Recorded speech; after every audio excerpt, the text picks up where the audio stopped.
Good morning, everyone. Today is September 25th, 2025. Welcome to the oral arguments and agenda meeting of the Minnesota Public Utilities Commission, where today we will discuss the petition of Minnesota Power for acquisition of ALLETE by Canadian Pension Plan Investment Board and Global Infrastructure Partners. I'm Katie Seaman, the chair of the commission. Commissioners present, please indicate your presence by stating aye or here. Commissioner Partridge. Here. Commissioner Hahn. Here. Commissioner Sullivan. Here. Commissioner Tuma. Here. All five of us are present for a quorum. Welcome to the folks in the audience and to the people online. We have developed a plan with our staff and hired security personnel to try to ensure people feel safe, can participate fairly, and the commission is able to conduct the public's business of the day. I anticipate the day will run smoothly, and we'll run through some logistical issues first. If you're in the hearing room, you're asked to remain seated, silence your devices, and if you need to have a conversation, please step into the hallway. Women's restrooms are at the far end of this floor, and the open men's restrooms are on floor 1. As stated in the notice of oral argument, following the introduction by Mr. Manning, commissioners will consider the Office of the Attorney General's motion to strike under certain designations under the Minnesota Data Practices Act. Following that, we'll hear oral arguments from parties with time designation as outlined in the notice of oral argument. We'll take a short break and then proceed to commissioner questions. We'll take an hour break for lunch, hopefully around 12:30. If you see us in the Skyway, don't talk to us unless it's about the weather, the flowers from my yard, or the Vikings. Following lunch, commissioners will proceed with questions. My hope is we'll conclude by 4:30. As a reminder, the commission has a second day of proceedings on this matter, where we will likely vote on the petition on Friday, October 3rd. Late filings, including modified decision options needed for the day, are to be e-filed by close of business or hopefully earlier on Tuesday, September 30th. Following the vote today on the trade secret or on the motion, there will not be other votes today. Thank you for respecting that there are many people who have strong opinions on the matter before us today. And while we appreciate hearing your opinion, the Commission's charge is to apply Minnesota laws and rules to find if the petition is in the public's interest. For those of you who attended public meetings on this matter, sent an email, or requested to speak today, we appreciate your perspective and hearing your opinion and understand that this is complicated and difficult. Your comments have been carefully recorded and compiled and are available in our public record and can be accessed on our website under the docket number 24-198. I'd also like to thank the Court of Administrative Hearings Administrative Law Judge Megan McKenzie, who fairly conducted the contested case proceedings, including 5 public meetings, and submitted her report and recommendations to the Commission in July. Many of you watching are likely not familiar with the Commission, or the Minnesota PUC. We operate under the state of Minnesota's open meeting and ex parte rules, and therefore some of the filings, especially the decision options filed by commissioners last week, may have seemed disjointed or had overlap or gaps. This is because, unlike the way other state public utility commissions operate, in Minnesota our deliberations are conducted in public. Like you, I saw my colleagues' decision options after they were e-filed, and I saw the petitioner's response, like you may have, yesterday afternoon. Today's hearing is for commissioners to ask questions in their review of the overall case. I'm explaining this to defend the Commission's integrity and help you understand why we are not allowing people time to address us unless directed. My colleagues and I take seriously our obligation as public utility regulators, and we understand the importance of these proceedings as they are central and foundational to why we exist as an agency. Our staff has done a tremendous job throughout these proceedings, so thank you to all of them. Mr. Manning, please introduce the item. Good morning, Chair Sieben and Commissioners. Agenda item number 1 is docket number E015/PA-24198 in the matter of the petition of Minnesota Power for acquisition of ALLETE by Canada Pension Plan Investment Board and Global Infrastructures Partners. The issues before the Commission today is the acquisition of ALLETE by CPPIB and GIP consistent with the public interest? Should the Commission approve the acquisition of ALLETE? Is the proposed settlement between the Department of Commerce and ALLETE consistent with public interest? In addition, there is the outstanding motion by the Office of the Attorney General to remove trade secret designation on certain documents. Since briefing papers were filed, several new documents have been placed on the record. On September 16th, PUC staff filed additional decision options 23 through 40. On September 18th, the opposing parties, the Office of the Attorney General, Large Power Interveners, Sierra Club, and CURE, filed a letter including an item-by-item comparison of the settlement to the existing commitments by the petitioners. On September 24th, Minnesota Power filed its updated stipulation in response to the proposed decision options, reflecting acceptance of or proposed modifications to the decision options in the briefing papers and those filed on the 16th. The parties supporting this were MP, the Department of Commerce, Global Infrastructure Partners, and CPP, the representatives of Organized Labor, and Energy Sense. Hard copies of that item are available at the back of the room. Parties have been notified via notice of oral arguments filed on September 11th of the time allotted to each party for opening statements, and they and staff are available for questions. Thank you. Thank you, Mr. Manning. First, Commissioners, the motion before us today, as outlined and as stated, is one that was first filed by the Office of the Attorney General on March 17th. Commissioners have reviewed the petition and the responses. So I'll ask first, are there questions from commissioners for the parties on the designation?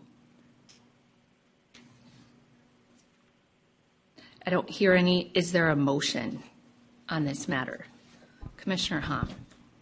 Thank you, Chair Sieben. I move the option number 3. Commissioner Hom, thank you for your motion. That was what I was going to support. It's, I think, justifiable that to understand that the Commission has allowed for trade secret protection where the public disclosure of data could impair the utility's bargaining position in wholesale market transactions, customer negotiations, or future bidding processes, where in some cases it could drive up rates for their customers. So I do support your motion for that and other reasons. Is there any other discussion of Commissioner Hom's motion? Yeah, Madam Chair, I just indicate that I support the motion based on the facts. It was been a tortured record as far as trade secret and highly whatever sensitive trade secret. So it's been a challenge. I understand that it's difficulty in this environment. So I didn't want that to indicate somehow I thought everything is hunky-dory. It was a challenge, and I appreciate the motion, though I think it's right as it sits in the record today.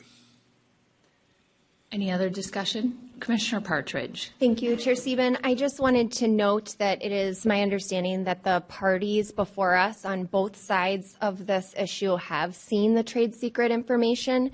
So just for the public, I want you all to know that that information was transparent to the parties that entered into non-disclosure agreements. And so that is part of the record. The Commission has seen it, and we will consider that information in our decision-making, even though we are not releasing it to the public. Thank you. We can take an oral vote then on Commissioner Hom's motion for decision option 3. All those in favor, please say aye. Aye. Aye. Opposed? The motion prevails. Okay, great. We'll take just a couple-minute recess here and then come back and proceed to oral arguments, and we'll proceed as order is listed in the notice of oral argument. So, folks, if you're going to speak at oral arguments, you're welcome to shuffle positions. And we'll come back from a recess at 9:15 a.m.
We'll come back from our recess and begin with the petitioners who we've allotted 15 minutes for opening comments. So if you're speaking to all of the people addressing the commission, there are buttons on the bottom of your microphone that need to be on, and then please state your name and the organization you're representing prior to addressing the commission. So good morning. Good morning, Chair Sieben and Commissioners. I'm Bethany Owen. I'm the Chair, President, and CEO of ALLETE and Minnesota Power. It's an honor to be here with you along with ALLETE's partners, Canada Pension Plan Investment Board, and Global Infrastructure Partners. For more than a century, Minnesota Power has powered northeastern Minnesota, providing essential, reliable electric service to the homes, businesses, hospitals, schools, and industries of our region. I'm here as CEO of this wonderful company, but also as a Minnesota Power customer and a longtime resident of our region. It has been my absolute privilege to work for this company for more than 23 years, and like the rest of our leadership team, I am laser focused on making sure, doing everything I can to make sure that this company is well positioned and strong to serve our customers and our communities for the next century. I'm proud that Minnesota Power has transformed to lead the state in providing nearly 60% renewable energy to our customers today, with near perfect reliability and the lowest total bills for residential customers in the state. Now we're facing another transformation, Minnesota's carbon-free standard. Continuing our work to meet this standard will not be easy. It means we will need to raise as much capital over the next 5 years as we have over the last 75 years. And we are choosing this path to make sure that we have the capital that we need. Much of the capital that we need over the next 5 years comes from generation and transmission projects that this commission has already approved. This is why we chose so carefully to partner with CPP Investments and GIP. With these long-term, responsible, and experienced infrastructure investors who are aligned with our values, committed to our strategy and our team, we're choosing the path that provides the capital we need while helping ensure that Minnesota Power continues to be the customer, employee, and relationship-focused company that you've come to know.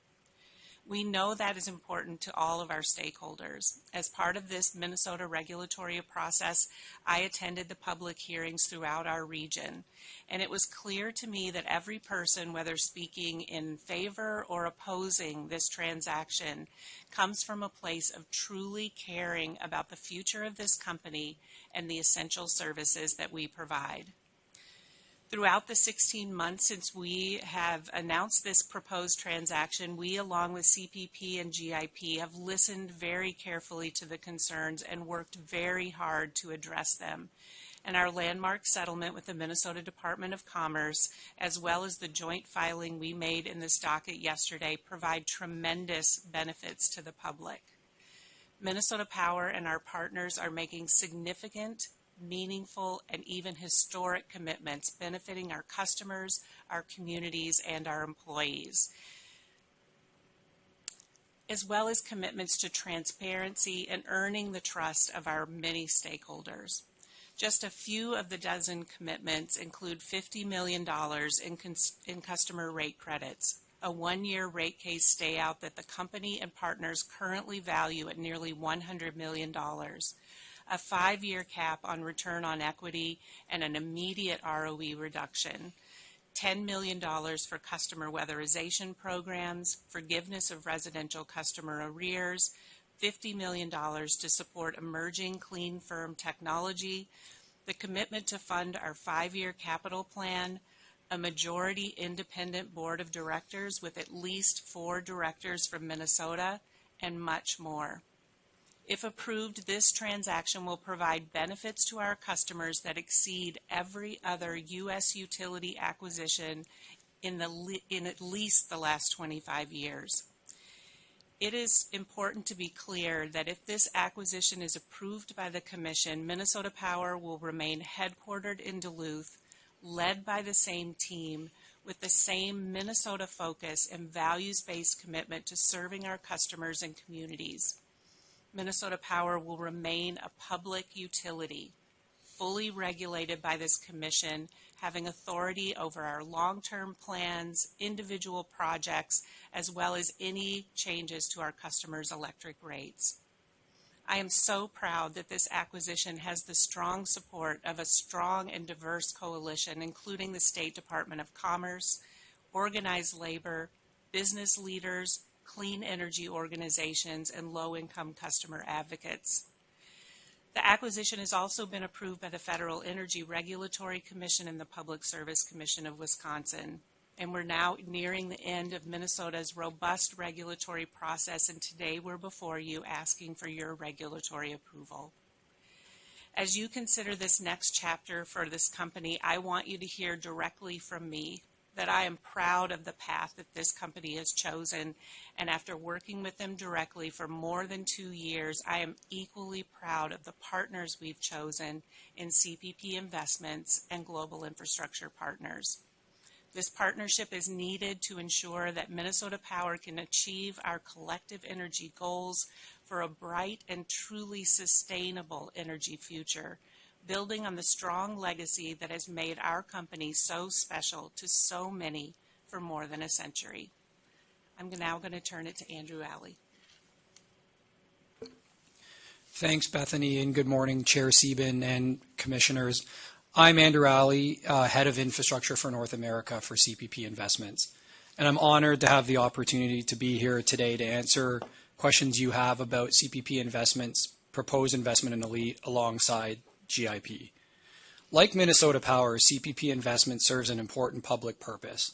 We invest in and manage approximately $730 billion Canadian, which is roughly $530 billion US, to help ensure the financial security and retirement of the 22 million contributors and beneficiaries of the Canada Pension Plan. We're long-term investors because we're investing for generations of Canadians. This is why our investment capital is described as patient. We seek to make investments in businesses with strong management teams that are positioned for long-term success. We're investors and not operators, so we rely on those experienced management teams for the day-to-day operations of their companies. And perhaps no asset class exemplifies what it means to be a long-term investor with a public purpose as well as infrastructure. Whether you're an investor or an operator, infrastructure assets like utilities depend on social license, the trust of local stakeholders to create and maintain conducive operating environments. We know that successful investment depends on building goodwill amongst all stakeholders by managing fairly, sustainably, and by engaging with the community and Minnesota Power customers to meet local needs in ways that support the business model. We view maintaining ALLETE social license in Minnesota as critical to its ongoing success, and we've embraced the feedback received from the company stakeholders throughout this process. ALLETE delivers reliable, affordable energy to its customers in northern Minnesota. To continue to enable reliable, affordable, and increasingly clean electricity for all, ALLETE needs capital to update its infrastructure. It is in everyone's best interest, including us as investors, that the company continue to meet Minnesota's clean energy goals. Of course, Minnesota Power and its investors cannot achieve these goals unless we work with all stakeholders engaged in the Minnesota regulatory system. CPP Investments is committing to doing so, which we think is reflected in the numerous commitments we have made to address the parties' concerns. We understand that we are only successful in our investment if Minnesota Power is successful, and Minnesota Power can only be successful if it's able to provide safe, reliable, and affordable service for its customers and the community.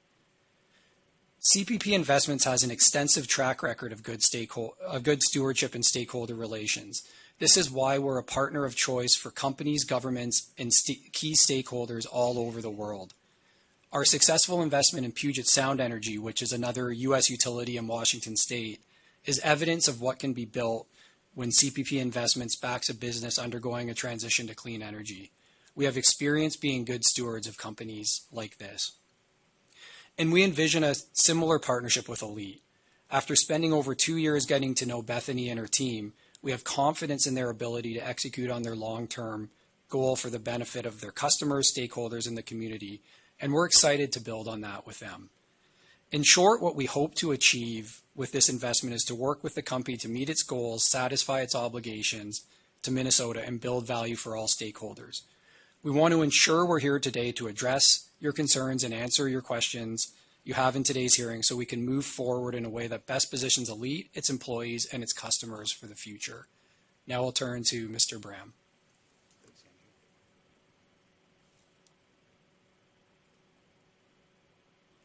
Chair Sieben, Commissioners, good morning. My name is Jonathan Bram. I'm a founding partner of Global Infrastructure Partners. It's a privilege to be here today to share with you who we are and answer all of your questions about our proposed investment in ALLETE. GIP manages funds that are invested in essential infrastructure around the world, including electric, gas, water utilities, airports, seaports, railroads, and many other infrastructure assets. We have approximately $170 billion in assets under management, and importantly, we've invested over $22 billion in renewable power around the world.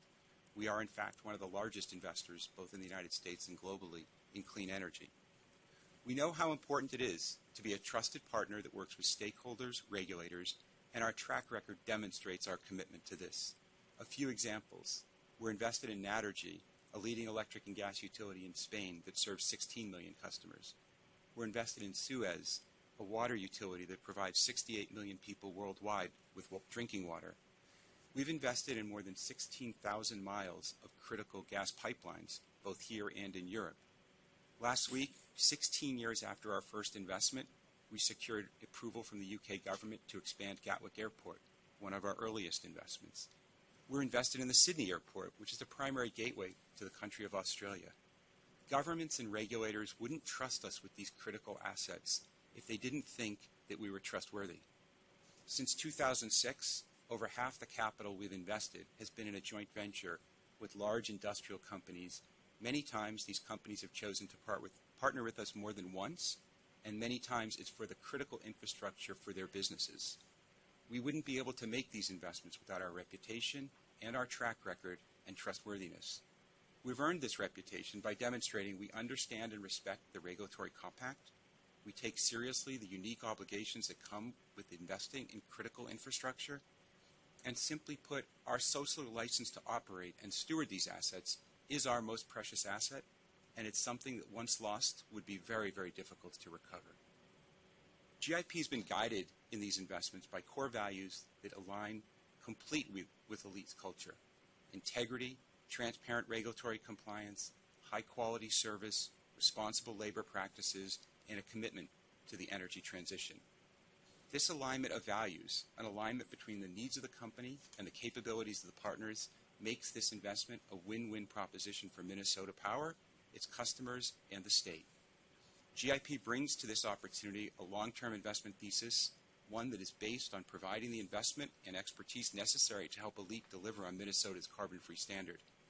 The company brings a very strong management team to this effort, and it's worth noting that our admiration for Bethany and the entire Minnesota Power team has done nothing but increase over the last 24 months. But to achieve these goals, the company needs more than a strong team. It needs access to an unprecedented amount of patient, long-term supportive capital, and that's something it doesn't have today. We understand that this is a first-of-a-kind proceeding for Minnesota, and that some parties have genuine concerns with private investment in utilities. This is not our first experience investing in a utility or working with its stakeholders. We understand the criticality of stakeholder relationships and the importance of demonstrating our commitment. That's why we've made unprecedented commitments, including financial commitments that are significantly higher on a per-customer basis than any other precedent we know of. We've heard the concerns that the partners will engage in financial engineering considered typical of private equity, and I appreciate the opportunity today to explain why these concerns are misplaced in this situation and how we've sought to address this. We're investing in ALLETE to build its value over time by ensuring it has access to the capital it needs to meet its responsibilities as a public utility in Minnesota. Private infrastructure investment is fundamentally different than stereotypical private equity, and the difference is recognized almost universally by investors, including Minnesota's own state pension investment system, as well as LIUNA, who has direct experience investing with GIP dating back to our earliest formation. We've made numerous commitments that safeguard against the types of conduct feared by some parties, but even more significant are the practical safeguards against this type of behavior. GIP will only be successful if Minnesota Power succeeds in its mission to provide safe, reliable, and affordable power that is increasingly green. It may seem obvious, but Minnesota Power's success requires the success of its customers and the communities it serves. We understand that if the acquisition is approved, we're entering into a binding compact with the state of Minnesota under which no major decision affecting the future of Minnesota Power can be made without this Commission's approval. We also know that trust is important, but it must be earned. That's why we're making concrete, enforceable commitments through our settlement with the Department and the additional undertakings in response to the Commission's input. These assurances demonstrate our level of commitment to ALLETE. That's why Mr. Alley and I wanted to step forward and talk directly with all of you today. I understand typically you have lawyers up here, and Mr. Barlow is behind us in case there are any legal questions, but we are prepared to stay here as long as you would like to answer any questions you have. Thank you for your time. Thank you very much to the petitioners. And a reminder to everyone that our microphone system is a little touchy, so you really need to speak directly into the microphone, please. Next, we'll hear 5 minutes from the Minnesota Department of Commerce. Good morning, Chair Sieben, Commissioners. Richard Dornfeld, Assistant Attorney General, appearing today on behalf of the Minnesota Department of Commerce. I'm joined today by my co-counsel, Assistant Attorney General Catherine Arnold. We appreciate the opportunity to make a few opening comments this morning. First, we'd like to thank the Commission staff for the thorough briefing papers. Obviously, this is an extensive record, and those staff briefing papers do a nice job of succinctly summarizing that record for the benefit of the Commission and the parties.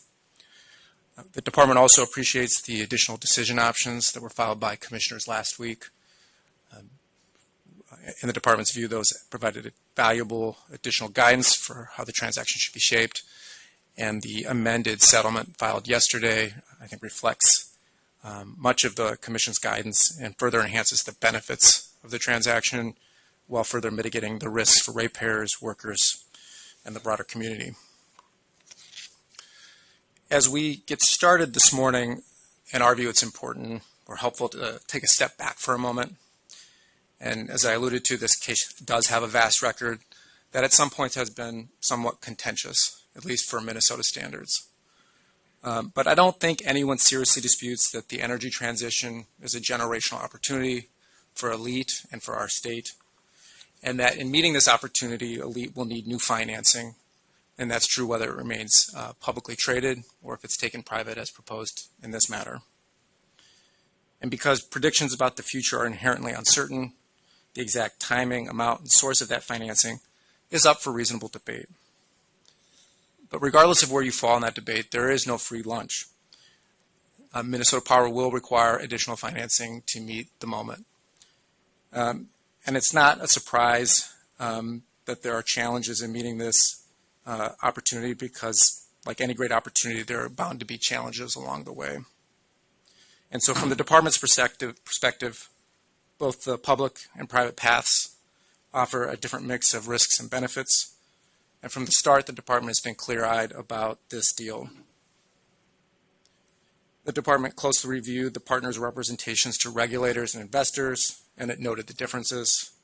The Department carefully evaluated their plans and business models, and the Department did not naively accept claims about the transaction being entirely without risk or that the petitioners were unique among private equity investors.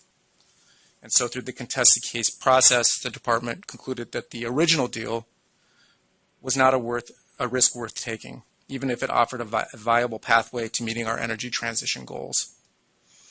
However, through lengthy arm's-length negotiations, the Department sought to rebalance the deal's risks and benefits by creating clear, mutually understood, and enforceable commitments.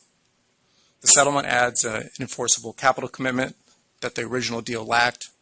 The settlement creates a historic clean firm tech fund with enforcement mechanisms and enhances service quality protections, again, with enforcement mechanisms. It will immediately reduce ALLETE's ROE. It will return land sale revenues to customers. It postpones future rate increases. And thanks to the Commission's additional leadership last week, the settlement now contains a myriad of additional benefits, including a bill credit, weatherization program, and other community benefits. Importantly, the settlement also seeks to curb some of the excesses of the private equity model. It strengthens board governance, and again, thanks to the Commission, now assures that ALLETE will have a fully independent board. It includes credit rating conditions.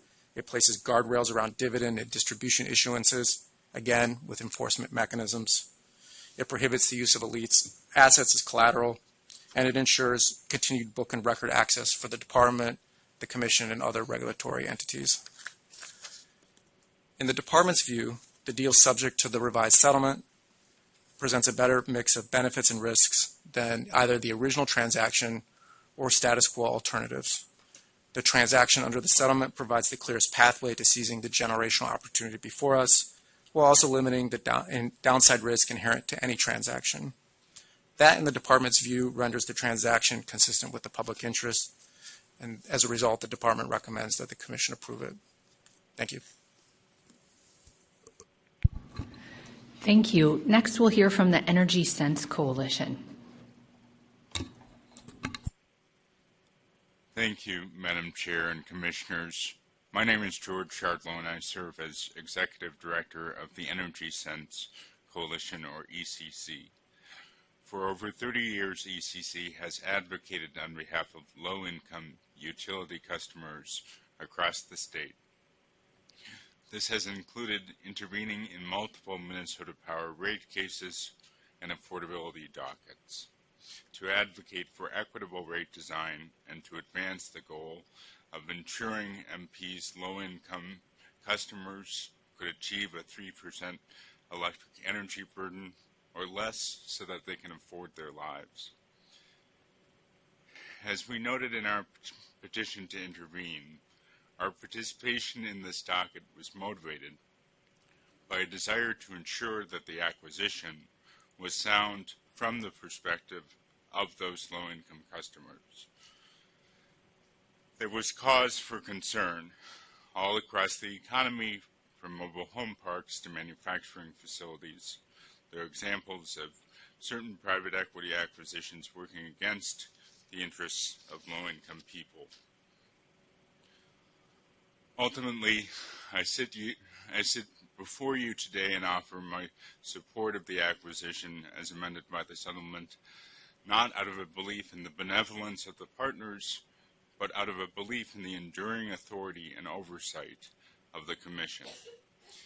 In fact, the Commission's authority is conspicuously relevant to the regulation of an entity owned by private equity. Where we have seen certain private equity ownership elsewhere in the economy sidle operations with excess debt, the Commission will retain its right to regulate MP's capital structure.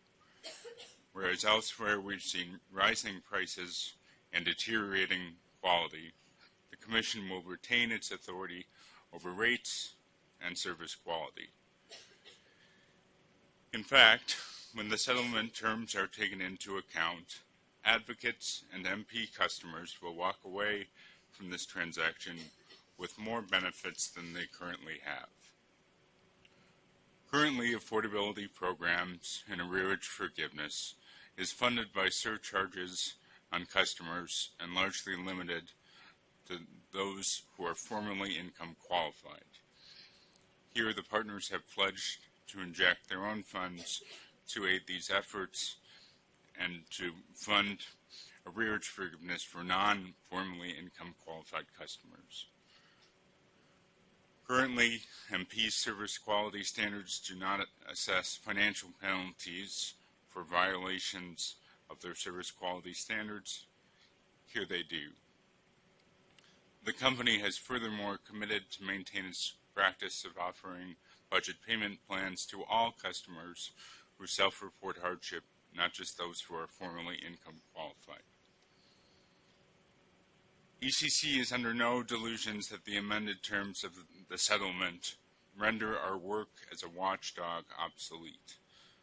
We do believe that it leaves our perch intact. Indeed, by offering our conditional support to the acquisition, we accept an even greater responsibility to vigilantly monitor pressure and when needed, call out the company. When those instances arise, we will do what we have done here and what we have always done, We will come before the Commission, leverage political engagement to mitigate public harm and advance the public interest. The owners, if the acquisition is approved, will change, but the work will remain the same. For that reason, we offer our support for the acquisition. Thank you for your consideration. Thank you. Next, we'll hear from IBEW Local Union 31. Thank you, Chair Sieben and Commissioners. My name is Kristen Renskers, and I am the Business Manager for IBEW Local 31. I represent approximately 500 union members working for ALLETE at Minnesota Power, Superior Water, Light and Power, and ALLETE Renewable Resources. We manage 20 contracts, including investor-owned, cooperative, and municipal utilities across Minnesota. Our members are both employees and ratepayers. We believe this makes us the party most directly impacted by this transaction. The future of our livelihoods, our families, and the quality of service in our communities all rest on the outcome of this proceeding. IBEW Local 31 supports approval of this acquisition because it represents stability and opportunity. We know from experience that the worst position for employees and for ratepayers is when the utility is financially insecure. In those times, we are the first and most heavily impacted. Cuts to staffing, deferred maintenance, and weakened investment in safety and reliability fall directly on our shoulders and ripple out to the public. This acquisition provides a path to a more secure financial footing with the backing of experienced infrastructure investors who understand the need for long-term stability. That matters both for workers and for ratepayers. We are especially clear about what we don't want. From our perspective, the worst-case scenario would be acquisition by another regulated utility. A regulated utility likely brings its own agenda and resources into play, impacting operations in ways that may look economical on paper, but come at the expense of safety, reliability, and service. Synergy, in those cases, too often means thinning our ranks, stretching crews too thin, and undermining service quality. By contrast, CPP and GIP have told us directly that they are not interested in running the operations of the utility. Instead, they recognize the strength of Minnesota Power's leadership and the caliber of the local workforce. They have expressed support not only for keeping those resources in place, but for expanding them. That gives us confidence that this transaction builds on what already works rather than attempting to rewrite it. The energy transition adds another layer of vulnerability and challenge for our members. Construction projects tied to renewable energy often mean more work for the trades, but for utility employees, we face diminishing returns as fossil fuel facilities wind down. At Minnesota Power, that means fewer long-term jobs at places like Boswell Energy Center, the Hibbard Renewable Energy Center, and Laskin Energy Center. We need deep levels of commitment from Minnesota Power and its new owners to ensure that evolving work is captured within existing positions, allowing our workforce to evolve in time with the company. Without that commitment, the future becomes precarious. This is not a local concern. It is a significant issue facing utility unions nationally. New job classifications in emerging areas of work are ripe for abuse, allowing non-union jobs to replace union jobs. That risk is heightened when new work falls outside existing job scopes or when fresh job titles are created that are not covered by a collective bargaining agreement. Today, I am pleased to report progress to that end. We have secured a neutrality agreement throughout talks with the company and with partner support, a massive step forward in ensuring that new classifications can be organized fairly. This agreement gives us a path to protect and expand union representation as the work evolves, helping ensure the energy transition strengthens rather than weakens the workforce that serves Minnesota Power's customers. Some may say that our support for this acquisition is swayed by the gains we achieved in negotiations and the settlement agreement. We reject that framing. What we hold up instead is evidence of a fresh, collaborative relationship with Minnesota Power and its new partners. After much work, we have made real headway, and that headway represents a partnership that is essential to both customer care and worker support. We take pride in the caliber of our work and in the knowledge that comes from the decades of experience serving customers and protecting public safety. We want to build on that foundation to ensure a strong partnership going forward. We understand that the Commission's responsibility is to act in the public interest. From our perspective, the public interest is served by a financially secure, well-staffed utility that can maintain high safety and service standards while preparing for the challenges of the energy transition. We also want to emphasize that we have great faith in the Minnesota Public Utilities Commission. Your oversight has always been and remains crucial. It reassures us that while new ownership brings change, The Commission remains the ultimate authority over how this utility operates. We believe you are the true stewards of the public interest, and that role gives workers and communities confidence that their needs will continue to be protected. The new owners have already demonstrated inclusivity and interest in maintaining local relationships. I can honestly say I've had more communication and impact with these partners during this process than we sometimes have with longstanding stakeholders. That openness gives us more confidence that we can continue building a constructive working relationship. I also want to note that the administrative law judge's report underweighted significant parts of the record, particularly testimony related to the workforce and labor commitments. We ask the Commission to consider the full record when making its decision. In closing, we believe this acquisition is in the public interest. It provides security and stability for employees, ratepayers, and the communities we serve, while laying the foundation for a fair and collaborative future through the energy transition. On behalf of IBEW Local 31 and the members who power Minnesota Power every day, I thank you for your careful consideration. Thank you. Next, we'll hear from the International Union of Operating Engineers, Local 49, and the Carpenters. Mr. Runke, welcome. Thank you, Madam Chair and Commissioners, for the opportunity to provide opening remarks today. My name is Nathan Runke, and I'm here on behalf of the International Union of Operating Engineers and the North Central States Regional Council of Carpenters. We represent more than 27,000 skilled tradesmen and women throughout Minnesota. We're strongly supportive of this acquisition and the updated stipulations on the conditions of acquisition and preferred decision options. They align with our union's priorities of long-term stability, reliable investment, and strong community ties. The partners have the resources and commitment to deliver critical infrastructure in a way that sustains jobs, develops new opportunities, provides reliability for Minnesotans, and moves towards our carbon-free goals. We believe that the acquisition, with the stipulated conditions, represents significant benefits for Minnesota workers, customers, and local communities, particularly in terms of investment in local infrastructure, workforce stability, sustained affordable energy, and driving clean energy initiatives. I would like to thank the partners for their leadership in working collaboratively with all interested parties to develop updated decision options that not only expand benefits for customers, but also ensure that strong labor protections remain in place. By balancing affordability, reliability, and fairness, they have demonstrated a commitment to both the people they serve and the skilled workforce that makes it possible. Their thoughtful approach reflects a shared dedication to building a more sustainable and equitable energy future. We also appreciate the constructive ideas raised by commissioners throughout this docket. There are several key priorities for our membership, including, first, supporting options for enhanced local board representation, community benefit agreements, or structured labor management dialogue, so that important community voices remain at the table is a critical accountability mechanism. For that reason, we support Chair Siebens' option 29.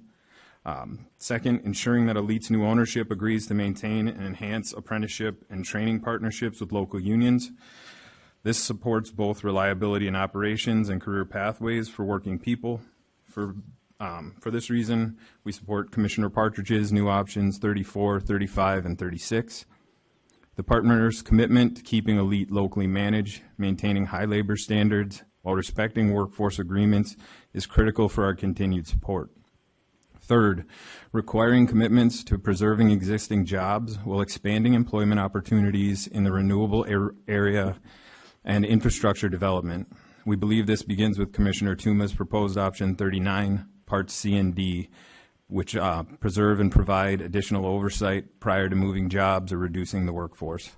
And fourth, encouraging requirements that the new ownership maintain or exceed current capital expenditure and infrastructure development levels, which ensures both system reliability and union job creation. We appreciate Commissioner Partridge's option 37 as it pertains to providing capital to move towards meeting the carbon-free standard, but we do have some concerns about Minnesota, making sure that Minnesota will have enough options while meeting the growing demands.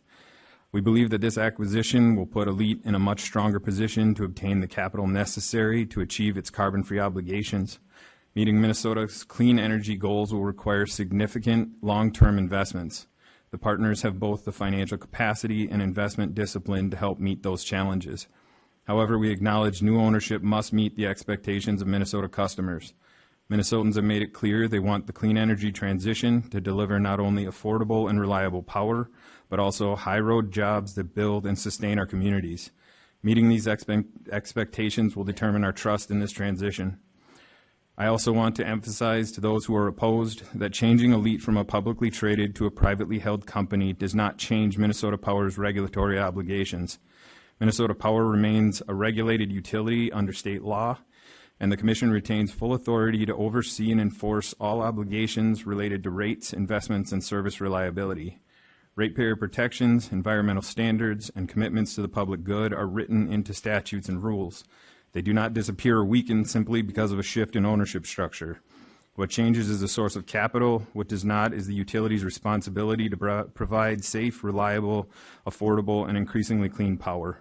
Responsibilities this Commission enforces every day.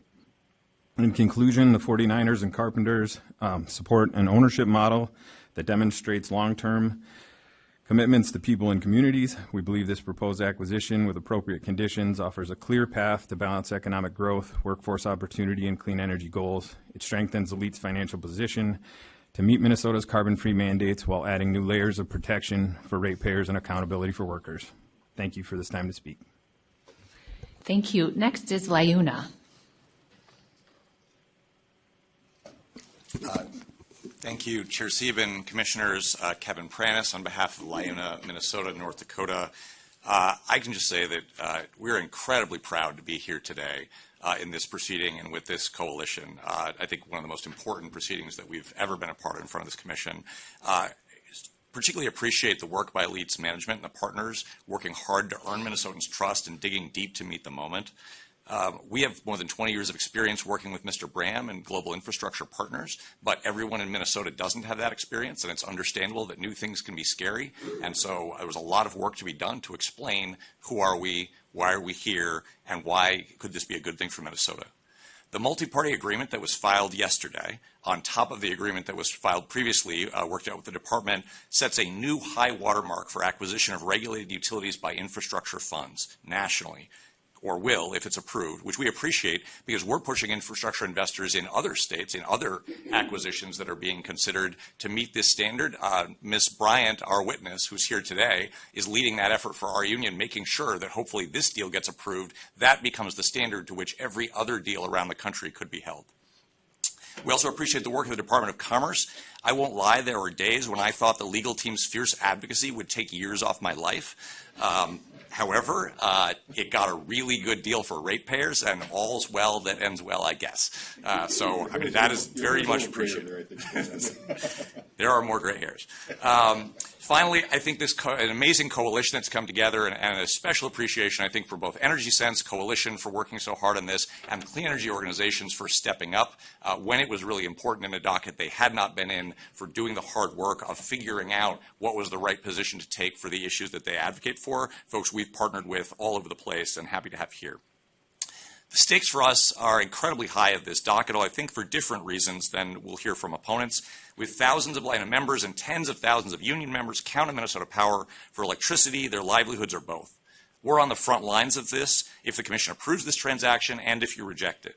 We have only one interest in this proceeding: seeing Minnesota Power continue to function as an independent utility, providing affordable, reliable electricity and family-supporting jobs in Northeast Minnesota while meeting the applicable regulatory requirements, including the obligation to meet the state's carbon-free standard. We don't get any goodies out of this deal. All we get, if it's successful, is a well-functioning utility, the same kind of utility that we've had for many years. We support the transaction because we don't think it is possible for ALLETE to survive and meet its obligations in the current form without strong financial backing from the partners are committed to provide. The peril that ALLETE faces, it only becomes more stark in the face of economic and policy headwinds. We are trying to cross Lake Superior in a very, very small boat. The waves are choppy, the wind is coming up, and there are clouds on the horizon. We will not make it without a bigger boat, and that's what this deal provides more than anything. No party cares more than organized labor does, and no one is more directly affected than us and the energy folks that Energy Sense represents if things go badly, whichever way the Commission decides. So why are we confident? Well, we don't share the exaggerated fears, I think, about private ownership partly because, Ms. Bryant has spent 20 years in the trenches fighting with privately held and publicly traded companies to make them do the right thing. And our experience is there is no clear difference in the two in terms of responsiveness or responsibility, right? That's 20 years. I've spent 30 years doing this. There's nothing in a 10K. There's nothing the SEC does. The New York Stock Exchange will not protect us. What protects us is the Public Utility Commission. And that's what, as other parties have mentioned, that's what stays the same. All of those same authorities, by approving this transaction, the Commission, all of those risks stay under the power of the Commission. Denying this transaction would put all of those risks on the outside, depending on outside markets, to solve our problems. And we've taken a hard look. Obviously, it affects us a lot. We've taken a hard look and chased down every angle to make sure we're not making a mistake that will hurt us, our reputation, our members, and the state going forward. We understand that not all the parties here today are ready to take yes for an answer. We do understand that large power is concerned about the investments that need to be made, but those investments need to be made regardless, and starving the utility of capital is not a responsible or a safe solution to that concern. That concern has to be addressed in the legislature and in the Commission in other cases. I understand the Office of the Attorney General and other interveners think that this is a bad deal, but I think it's important to remind the Commission that the Office of the Attorney General felt passionately that the Minnesota Energy Connection was a bad deal for ratepayers because the market could fix it instead, and thought that Sherco Solar at its old lower price was a bad deal for members, again because the belief was the market can fix it. And that's the same thing you're hearing here, is we don't need to worry. We don't need to worry about capital. Stockholders will come in, and if they don't, PPAs will come in, and it'll all take care of itself. Those are all things outside the Commission's control, and if they don't happen, we could face really perilous circumstances. So we thank the Commission for its time and urge you to approve the transaction. Thank you. Next, we'll have 15 minutes for the Office of the Attorney General Residential Utilities Division. Good morning, Madam Chair, Commissioners. Peter Schultz with the Office of the Attorney General Residential Utilities Division. I want to start by thanking staff for the excellent briefing papers that I think really include some important insights into the financial tactics that private equity investors employ. Along with the ALJ's report, staff's analysis provides the Commission with an independent, unbiased view of the issues and a strong grounding for your decision. This case presents something new in Minnesota's history: a small group of investors proposing to buy a public utility and take it private. And this proposal obviously has major implications for Minnesota Power, its ratepayers, and northern Minnesota. The OAG comes at this case from the perspective of an advocate for residential and small business ratepayers. But we also appreciate the engagement of the other participants in this important case. We recognize the strongly held views of labor and others who support the deal. We also heard from folks who spoke at the public hearings in Minnesota Power's service territory. Many who supported the deal, but others who fear that it will irrevocably alter Minnesota Power in its relationship to the community. While this deal might be novel and present new challenges in Minnesota, the deal itself isn't special. It's about making money for ALLETE shareholders and above-market profits for its would-be owners. The petitioners argue that this deal is about the energy transition, that it is needed for Minnesota Power to meet the 2040 law. But the Commission needs to look beyond these talking points. Look at what the partners in ALLETE tell their investors, not just what they tell the public. If you do this, you will see that this deal is nothing special, and it should be denied as recommended by the ALJ. There's been a lot of commitments made in this proceeding. Some go as far back as the merger agreement itself. The petitioners added still more in rebuttal testimony. There's yet another list of commitments and conditions in the department stipulation filed this summer. Many of those were duplicative of what the petitioners had already offered. And now you, commissioners, have put forward additional conditions yourselves. And while we appreciate your effort to come up with meaningful conditions, we believe that even these still fail to tip the scales in favor of approval. I want to use the remainder of my time to explain why it's so hard to create additional conditions to save this deal. There are two main reasons.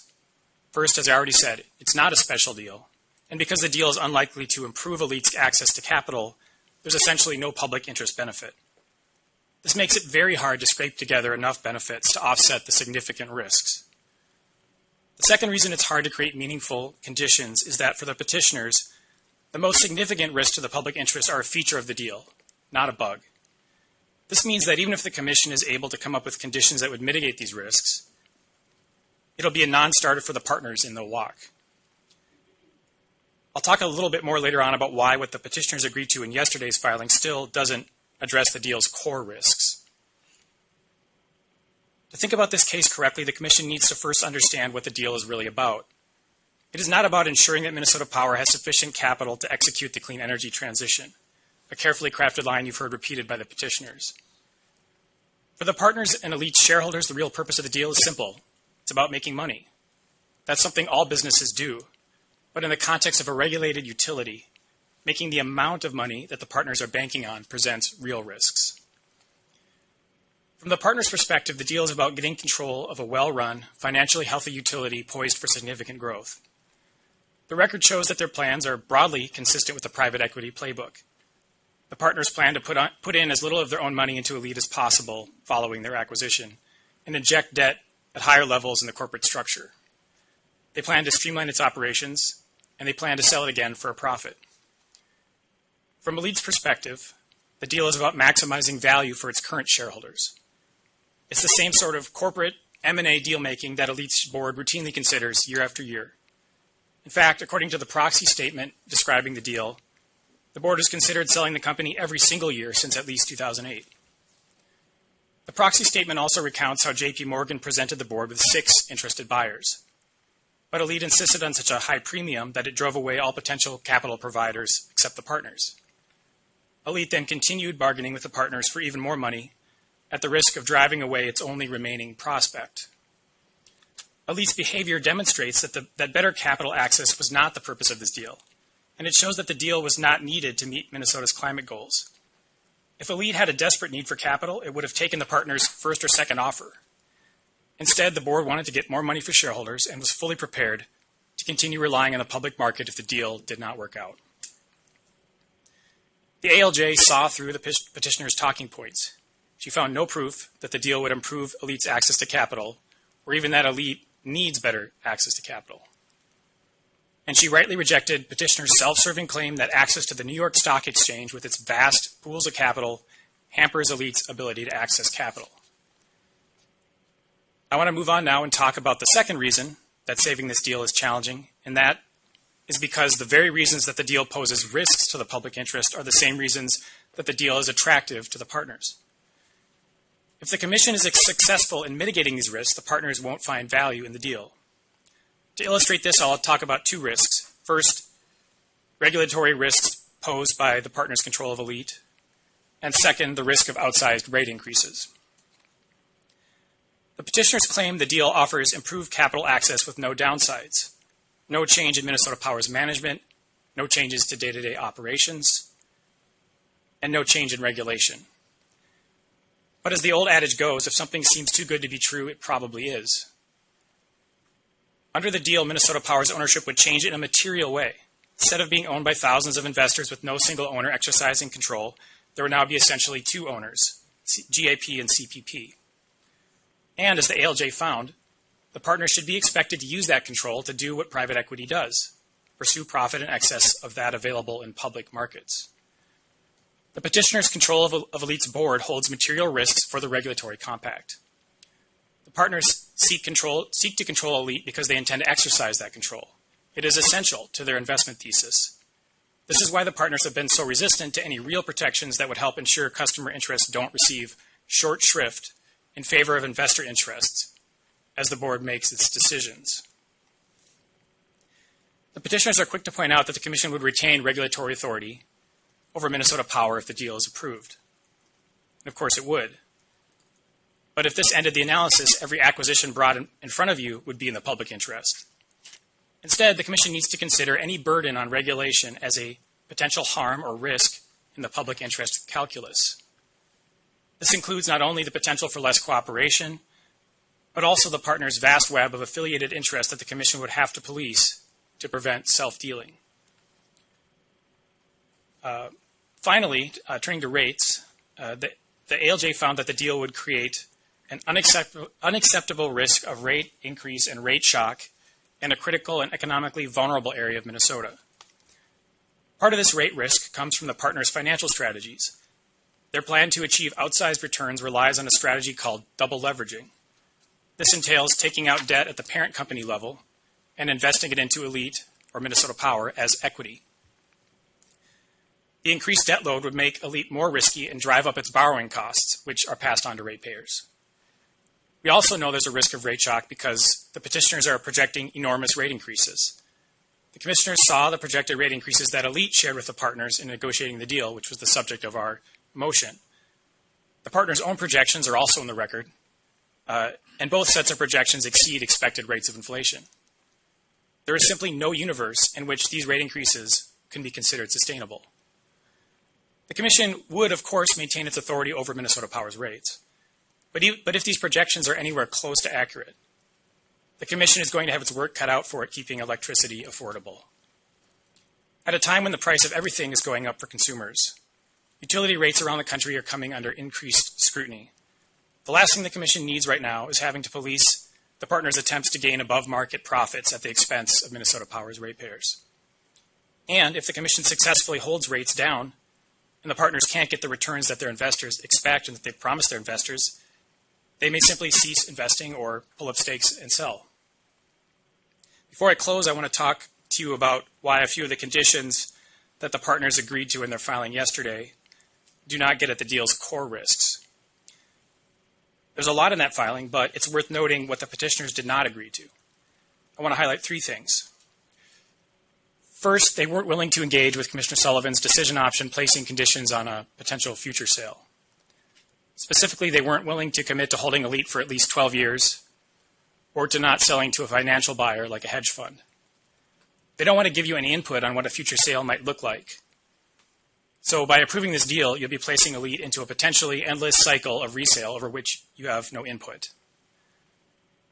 Second, petitioners didn't accept Commissioner Ham's proposal to protect ratepayers from cost of debt increases and cost of equity increases through an ROR cap. They would only agree to an ROE cap. And in their explanation of the changes included with that, they incorrectly state that capping Minnesota Power's equity ratio would protect ratepayers from over-leveraging. Over-leveraging is something that happens at corporate levels above ALLETE, and it has real-world impacts for ratepayers, regardless of whether it is reflected in the regulated capital structure. And that's a key risk of this transaction. Finally, the petitioners agreed to Chair Siebens' proposal to increase the number of independent directors to 8 out of the 14 planned. But this does not amount to making the board actually independent because the entire board will still be appointed by the partners and can be removed by them. As a result, there's still a high risk that ratepayer interest would take a back seat in any decisions the board makes. So to conclude, this deal is not special. Like other deals, it was worked out in a boardroom to benefit shareholders. ALLETE's board is willing to let the buyers walk away unless they got the highest price possible. And these buyers are willing to pay a significant premium to control ALLETE's operations and attempt to earn above-market returns. The partners can only do this by increasing the risk to Minnesota Power and increasing the rates of its customers. The deal is not needed, and no amount of conditions can create a need for it. And any conditions that meaningfully mitigate the risk to Minnesota Power's customers would cause the partners to scuttle a deal that is premised on double leveraging and rate increases. The deal is ordinary, but the risks it presents to Minnesotans are extraordinary. Once approved, the deal cannot be undone. We ask the Commission to find that the deal would harm the public interest and to adopt the ALJ's recommendation to reject it. Thank you. Next will be the Citizens Utility Board. Good morning, Chair Sieben and Commissioners. My name is Brian Edstrom, and I'm here representing the Citizens Utility Board of Minnesota, or CUB. CUB is here to advocate on behalf of the interests of Minnesota Power's residential utility customers. Also with me is Annie Levinson-Falk, and though not online right now, our expert witness, Douglas Jester, is available to join virtually if the Commissioners have questions for him.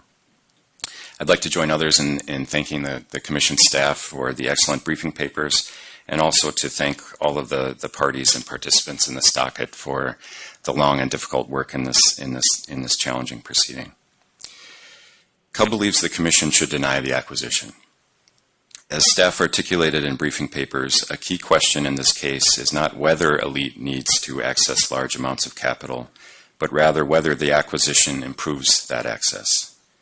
In that regard, something that has bothered me throughout this proceeding is the inconsistent messaging that petitioners use, depending on the audience when talking about how the acquisition will improve its access to capital. When discussing it publicly, the company suggests the acquisition offers, quote, guaranteed access to capital to fund the clean energy transition, end quote. But it's important for the public to know and for the Commission to recognize that the acquisition provides no such guarantee. After purchasing ALLETE, the partners are under no legally binding obligation to provide any capital to ALLETE, let alone fund ALLETE's capital needs to achieve the clean energy transition through 2040. As discussed in more detail in the ALJ report, the enforceability of even the near-term commitment to fund the company's 5-year capital plan is tenuous at best.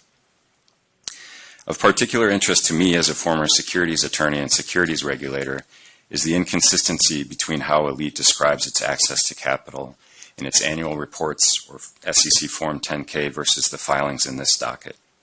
In both places, ALLETE points to projected capital needs over the next 5 years.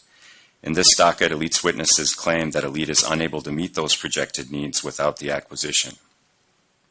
However, in the company's last 2 annual reports, the company tells its shareholders it is, quote, well positioned to meet its financing needs due to adequate operating cash flows, available additional working capital, and access to capital markets, end quote.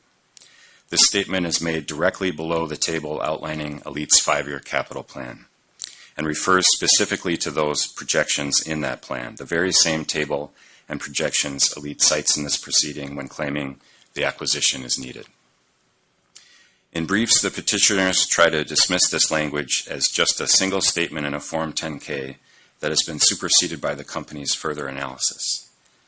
But this isn't just a single statement or just any statement. It is a statement in a formal document public companies are legally required to produce that was prepared with the assistance of sophisticated legal counsel and that was signed by ALLETE's CEO, CFO, and every member of its board of directors. The very purpose of the document is to provide information investors and shareholders rely on as truthful to make informed investment decisions. And there are serious legal consequences for knowingly making or failing to correct materially false or misleading statements. ALLETE cannot both truthfully tell its shareholders in that context it has adequate access to capital from public markets and tell the Commission in this context it does not. I have emphasized this point repeatedly throughout this process because this single statement in the Form 10-K exemplifies what this whole case is all about. If ALLETE projects it is able to raise the capital it needs from public markets, then giving up access to those markets and all the investors that participate in them to instead rely entirely on 2 partners who, as the ALJ put it, have carefully committed to do very little is hardly a benefit. Meanwhile, the risks opposing parties, their experts, and the ALJ have described in their filings clearly outweigh the overstated benefits that arise from the settlement stipulation, including the amendment thereto filed yesterday. Rather than showing the acquisition is consistent with the public interest, the record shows that the primary beneficiaries of this transaction are ALLETE's current shareholders who stand to receive a 19 to 22% premium on their shares, and the partners who are willing to pay that premium to obtain control of ALLETE and the state-granted monopoly it operates in Minnesota Power. Ratepayers are reasonably concerned that there is only one logical reason for the partners to pay such a hefty acquisition premium. They expect to earn a higher return than they otherwise would by investing in ALLETE via the public markets, which they could also do. And that return will be paid for in large part by Minnesota Power's captive customers. Finally, while we appreciate the Commissioner's efforts to protect the public interest through their proposed decision options, we do not believe they resolve the fundamental question that should guide the Commission's decision: whether the petitioners have met their burden to prove the purported benefits of the acquisition outweigh its potential harms. The petitioners have not met that burden. Therefore, we continue to recommend that the acquisition be denied. Thank you. Thank you. Next is CURE. Good morning, Chair and Commissioners. My name is Hudson Kingston, appearing on behalf of CURE. CURE has been a party to this case before the ALJ, and we contributed testimony and briefing as a party. We are a rurally focused environmental organization that believes in and fosters the clean energy transition set in Minnesota law. Along with other partners, CURE fought for the passage of the 100% carbon-free standard. And as the Commissioners know, we continue to work hard to ensure that the law lives up to its promise of a truly clean, affordable, and just energy future for all Minnesotans. To get here today, I had to drive quite a ways. I live in rural northern Minnesota, and I am a Minnesota Power ratepayer. I live on a lake controlled by a Minnesota Power dam. This utility territory is covered by tribal nation treaty rights. Driving here through the forests, I passed by and drove through closed and still operating iron mines. I don't always see eye to eye with all my neighbors, but they are good people who want the same things we all do, to provide a good life for their families, keep the lights and heat on, breathe in the air and drink the water without fear, and have a strong and diverse economy. In northern Minnesota, like a lot of the country, people don't always believe they can have all those things at the same time. And part of my job is to convince them that they deserve to have a fair chance at the clean energy economy that this state plans to build. But if you read the public comments to this docket, you will quickly see that we're also very scared. Commenters at the public hearing spoke eloquently about their concerns that private equity owners wouldn't respect our workforce, our environment, or the financial needs of our communities. I encourage you to review these comments as you make your decision. The public comments speak to the biggest issues in this case, even though they have not had the benefit of seeing the full record before you. My neighbors would tell you what the ALJ stated clearly. This acquisition is designed to reap excessive profits for the partners and their investors at the expense of the people of northern Minnesota. It is not about developing clean energy. That is a lie for which there is no meaningful record evidence. The only imperative is to build out an expensive system that will increase rate base and burden on customers. It is technology-blind greed. This deal is premised on the most expensive investments possible to extract the most wealth possible from the Northland. This is the kind of scheme that the Commission exists to deny.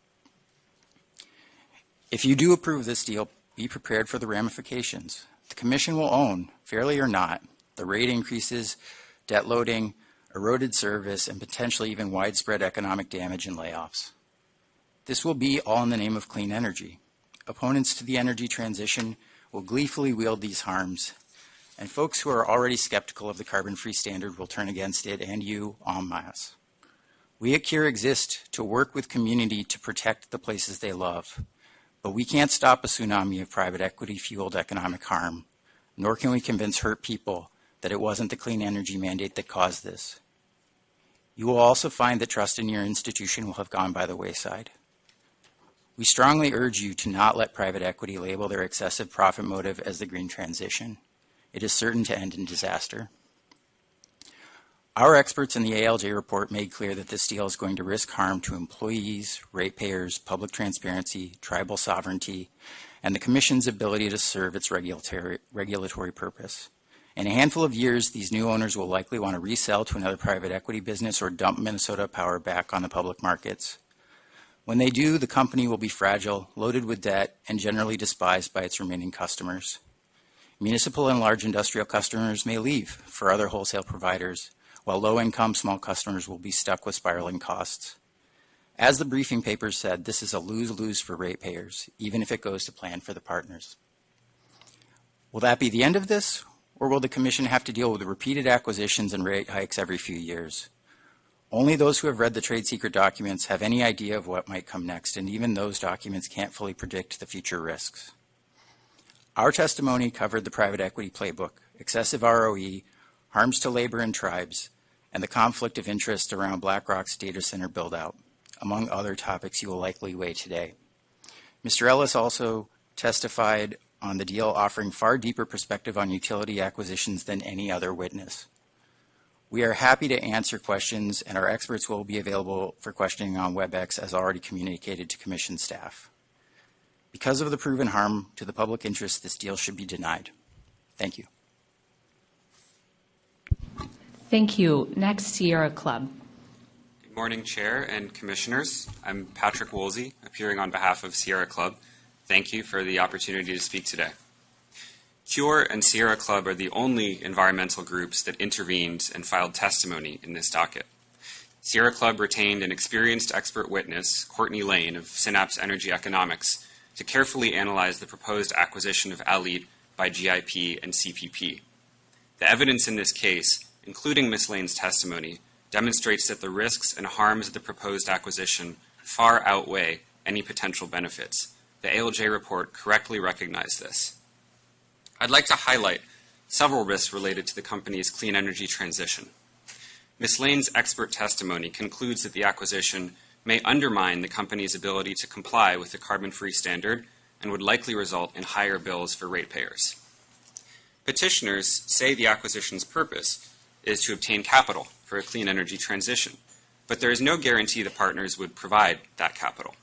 Petitioners promised that the company's 5-year capital plan would be financed by ALLETE Parent, a holding company with no capital of its own. The partners do not commit to fund ALLETE Parent or ALLETE. More investment in clean resources will be needed beyond the 5-year plan, but the partners have not committed to finance those clean energy projects and have not said how long they would own ALLETE. The partners may choose to invest their limited capital elsewhere. GIP Fund 5 is fixed in size and has now closed to new investors. After the acquisition, ALLETE would depend on the partners for capital, but the partners may be unwilling or unable to invest the capital needed for the company's clean energy transition. The acquisition may not help Minnesota Power comply with the carbon-free standard. The partners' goals may change. BlackRock and CPP both recently abandoned previous climate commitments. If the acquisition is approved, petitioners may later request to be excused from compliance with the carbon-free standard under the standard's off-ramp provisions, or may request Commission approval to delay retirement of the Boswell coal units. The company's IRP proposes over 1,000 megawatts of new gas. If the partners push ALLETE to overinvest in gas generation, this could raise costs and jeopardize the company's transition to clean energy. The acquisition would likely contribute to higher bills for ratepayers. As private equity investors, the partners are seeking higher returns than they can earn in public markets. The partners would likely pressure the company to grow rate base and to prioritize capital spending on new company-owned generation over lower-cost alternatives. The partners are willing to pay a premium for the company because they expect to earn outsized returns via larger rate increases. This would result in higher utility bills for residential and industrial customers. Based on the record, the ALJ correctly found that the acquisition is not in the public interest, explaining her conclusions in an impartial, well-supported report that carefully weighed the evidence and the credibility of witness testimony. The proposed settlement would not protect against the many risks of the acquisition that are identified in the record. It does not guarantee access to capital, limit future rate increases, or ensure achievement of the carbon-free standard.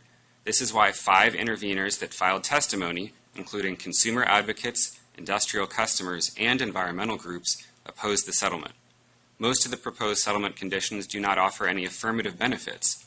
Instead, they describe the status quo, restate existing law, or attempt to limit harms that would not occur without the acquisition. The new terms in the proposed settlement are not sufficient to outweigh the acquisition's risks.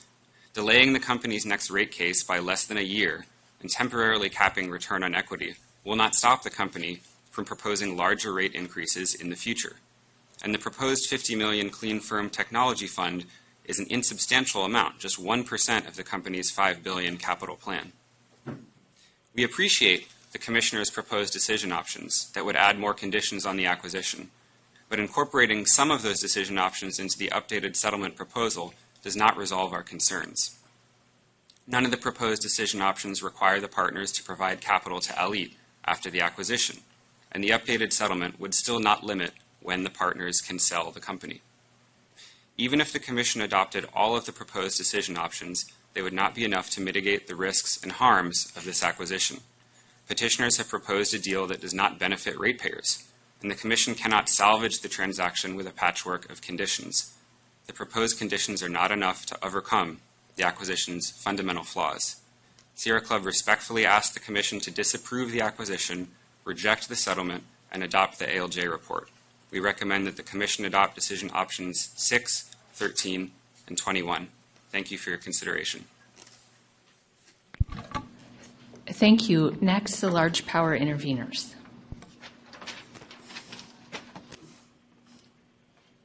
Thank you, Madam Chair. Andrew Moratzka, Stoll Reeves, on behalf of the large power interveners. With me are my colleagues Amber Lee and Eden Foray, and online is Mr. Christopher Walters from Brubaker and Associates. As the Commission knows, the large power interveners is an ad hoc consortium of Minnesota Power's largest industrial customers, currently comprising roughly 2/3 of Minnesota Power's annual sales revenue. Through various iterations, LPI has been an active participant in Minnesota Power proceedings since the 1980s. LPI has worked with Minnesota Power and other stakeholders to find paths of consensus, and where that hasn't been possible, respectfully disagreed. LPI has valued the partnership and the debate. But this proceeding is different, and that difference is the issue of credibility. The ALJ has found that the applicants, including Minnesota Power, and their claims lack credibility.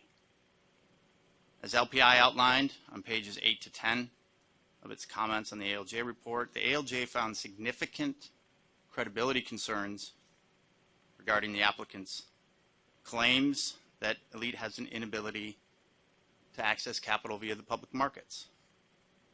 Found credibility concerns regarding the partners' claim that they wouldn't seek excessive returns through financial engineering. And generally, the ALJ expressed concerns that throughout the process, the applicants simply didn't act in a forthright manner. These credibility determinations are owed considerable deference by the Commission. I would like to talk about those determinations in greater detail, but I can't because many of the supporting evidence has been redacted. What I can point to in the public version of the ALJ report is simply that in paragraph 222, the ALJ found that the rate increases would be in excess of inflation, and in paragraph 265, that ALLETE is losing control of the board.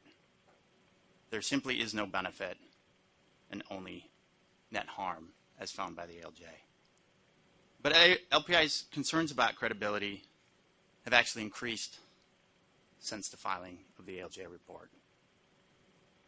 First, and this is for two principal reasons. First, as noted in part of a joint letter filed on September 18th, LPI and other stakeholders expressed continued concern about the veracity of the applicant's claims regarding what elements in the settlement agreement are actually new and what were proposed and actually considered by the administrative law judge. Second, and it very much pains me to say this, but Minnesota Power has been engaging in targeted outreach to LPI members since the ALJ report, individually, without the consent of council, in an effort to peel away these members from supporting LPI's position. This outreach has involved Minnesota Power's key leaders, and the efforts have included misrepresentations regarding LPI's positions and claims that the application will be approved over LPI's objections. This conduct is disappointing, and when combined with the record, seems to reflect that the applicants will say anything and do anything to get the acquisition approved. Trust was an important point in the applicant's opening statement. GIP acknowledged that the loss of social license and trust would be very, very difficult to earn back. That trust has been lost through this proceeding. The continued evidence documented in the ALJ report and Minnesota Power's recent behavior is that applicants will not be transparent, they will misrepresent the contents of the documents, and will otherwise act in a manner inconsistent with the public interest. No modified decision alternatives can cure this credibility issue. LPI therefore supports denial of the application. Happy to be available for questions. Thank you, Mr. Moratska. That concludes our opening oral arguments. We'll take a recess until 11 a.m. The commission stands in recess.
The commission will come back from its recess. If you're noticing how the background changed, Commissioner Tuma's lovely wife, Wendy, quilted this quilt that's hanging behind us. You can't see it all on. You'll appreciate that.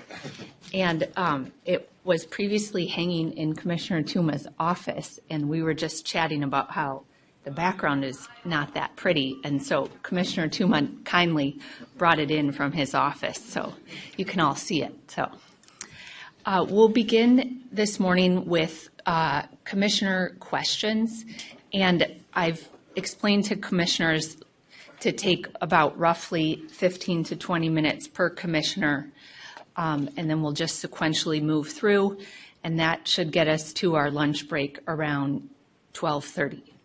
So we will begin with Commissioner Hom. Thank you, Chair Stephen. So I have a question for the GIP. Mr. Bram, you said you are looking for long-term play with this utility. However, your funding that you have two separate closed-end fund. How does that fund work with your statement with the long-term play? Because that fund can be dissolved at certain point of time, and then how can you continue as a long-term player?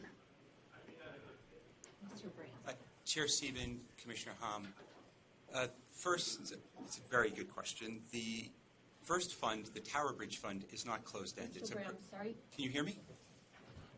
Sorry to interrupt, but just put the microphone a little more towards your mouth because the camera wasn't picking up your sound. So that's better. First, the Tower Bridge Fund is a perpetual fund. I think it began in 2009 when CalPERS first co-invested with us in the Gatwick Airport, which is why Tower Bridge would be a strange name for an investment in Minnesota. The GIP-5 is a closed-end fund. It has a final expected date that is 12 years after the last closing.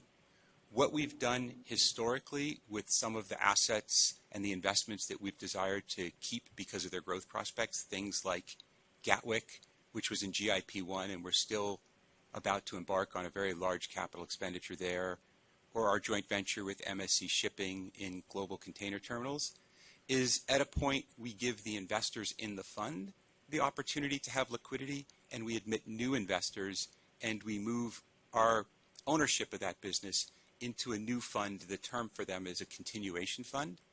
So there are many avenues that we'll be able to pursue that are consistent with our long-term view, because what the record shows when you look at our investment papers is our entire investment thesis is that to be a long-term investor, and that once the risk is retired of complying with the carbon-free standard and executing on this transformation, we believe the business will have appreciated demonstrably in value. Okay, that means that there is no automatic potential sale of ALLETE due to your funding requirements. What we've told our investors, Commissioner Hom, is that we will get them liquidity in, and the fund is 10 years, but then the general partner, which is GIP, can extend it for 2 more, so that's 12, that we get them liquidity if they want it in 12 years.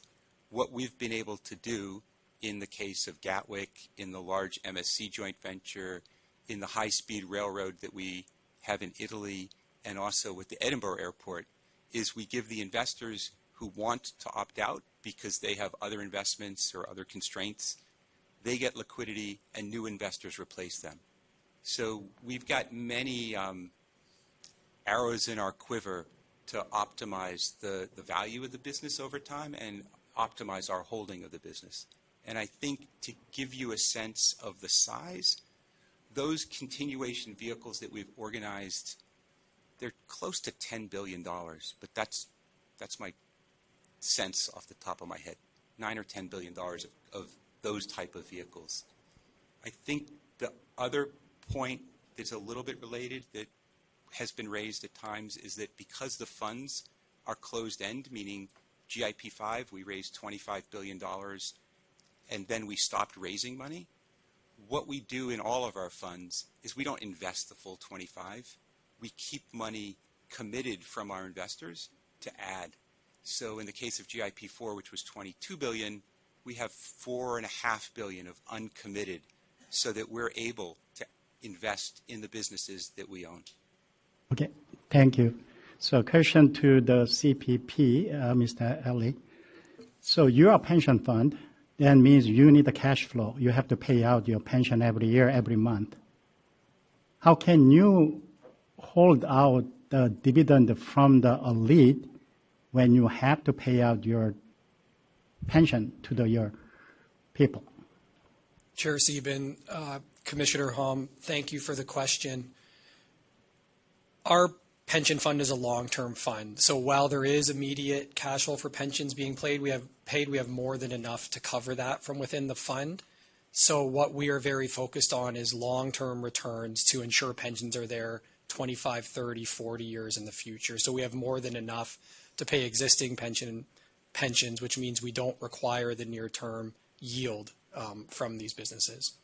Okay, so my own research shows that you guys are 100% fully funded. Is it still true? Unlike the U.S., a lot of pension funds is underfunded. So if you are underfunded, you may need to liquidate this asset. Thank you, Commissioner Hom, for your question. Chair Sieben, we are fully funded and able to meet our liabilities, so we are growing that pool of capital for the future. Okay, thank you. So question to Mr. Schultz, OAG. So you had a concern with the partner's revision to my condition 23. So you made that statement. Yes, Madam Chair, Commissioner Hom, yes. Yeah, their revision looks like it, however, in conjunction with the settlement condition 1.12, which is also tying up some debt portion of it with the same capital structure. In my view, their revision is still very similar to my original 23, except that there's some lawyer exit clause there. Madam Chair, Commissioner Hom, yeah, I understand there's a commitment in the current settlement or stipulation that there won't be cost of debt increases passed to customers for, I forget if it's 3 or 5 years now. We have other concerns with the ROE. We prefer an ROR cap. It's more meaningful than an ROE cap. Prevents kind of playing around with, it does protect from cost. It helps additional protection for cost of debt increases. And overall, we think there's less opportunity for gamesmanship with an ROR cap. So your concern is a double leverage or changing cap structure at the ALLETE level or the LOE parent and above level? That's Commissioner Hom, that's correct. Our concern is that double leverage at levels above ALLETE will cause ALLETE to look more risky to potential lenders and cause its cost of debt, its real actual cost of debt to increase. And that's simply hard to detect. The cause of a cost of debt increase could be extremely difficult to detect, as discussed in the testimony of Mr. Adonisio for the department.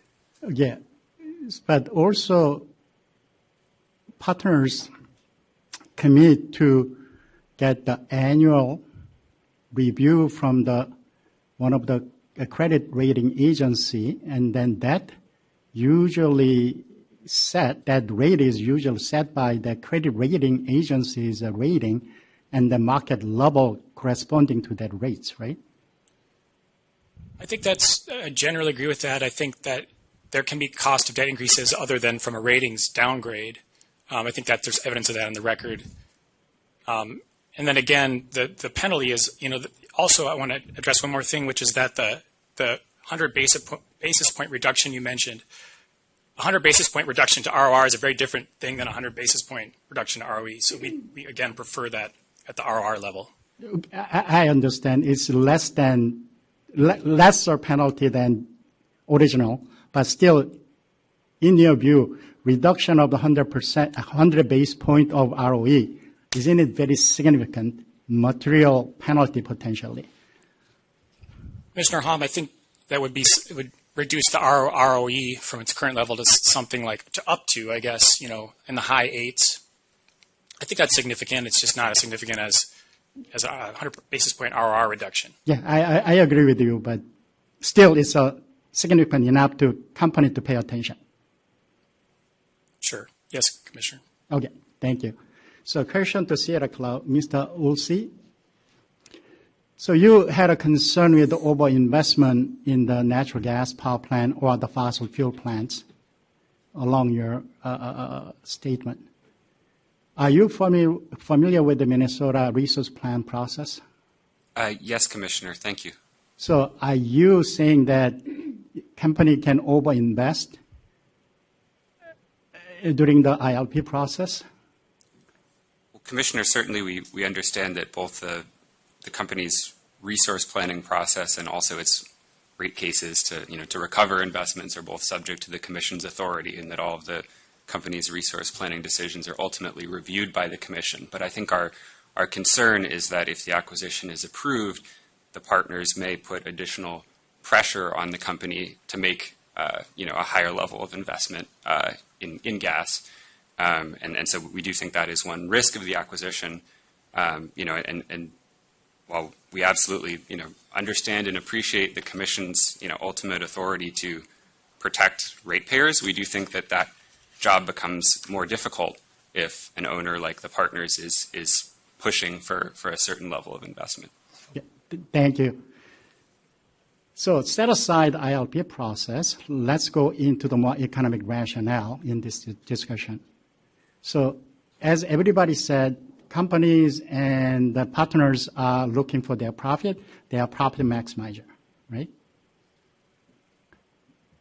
Do you know whether they are getting any rate of return on the fuel spending? So if they burn some gas or coal, do they get any return? Can they make any profit out of that? So I have to confess, I am not 100% certain. My understanding is that they do not, but... Yeah, I agree with you that because fuel spending is expense, so they don't get any return. So imagine they have opportunity to invest in the wind and solar 1,000 megawatt versus a 200 megawatt gas plant. If they're profit maximizer, they want to invest money, you say overinvest. Which direction do you think they will take a path as a profit maximizer? Do you think they want to invest in 200 megawatt gas plant versus 1,000 megawatt because of capacity accreditation to meet MISO accreditation and resource adequacy requirements? They have to build about 1,000 megawatt wind while a lot more potential solar to meet that requirements. That's why I'm asking you that question. Which project in you don't have to be precise, project will have a more capital investment? So, Commissioner Hom, I think it's a great question. I would note that Sierra Club is currently a party in Minnesota Power's IRP process.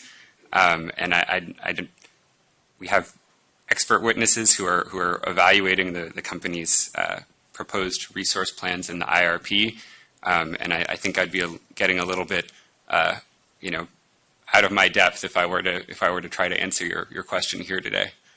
So I'll ask you this hypothetical. In that case, if they can spend $1 billion on these 1,000 megawatt wind or solar versus $500 million in natural gas, as a profit maximizer, they want to get their investment quicker. Which process do you think they will follow? Certainly, I would hope that they would choose the wind project. Yeah, so that's why I think that you may want to go back and review that until next week to see whether if your conjecture that these guys are profit maximizer and they want to get the quick money out of it, what will be their rational economic action? Picking either natural gas power plant versus a renewable power plant, because renewable doesn't have any fuel. Every investment is a capital investment. They can get a quick return on that one. They pay significant acquisition premium on this. They have to make their money, right?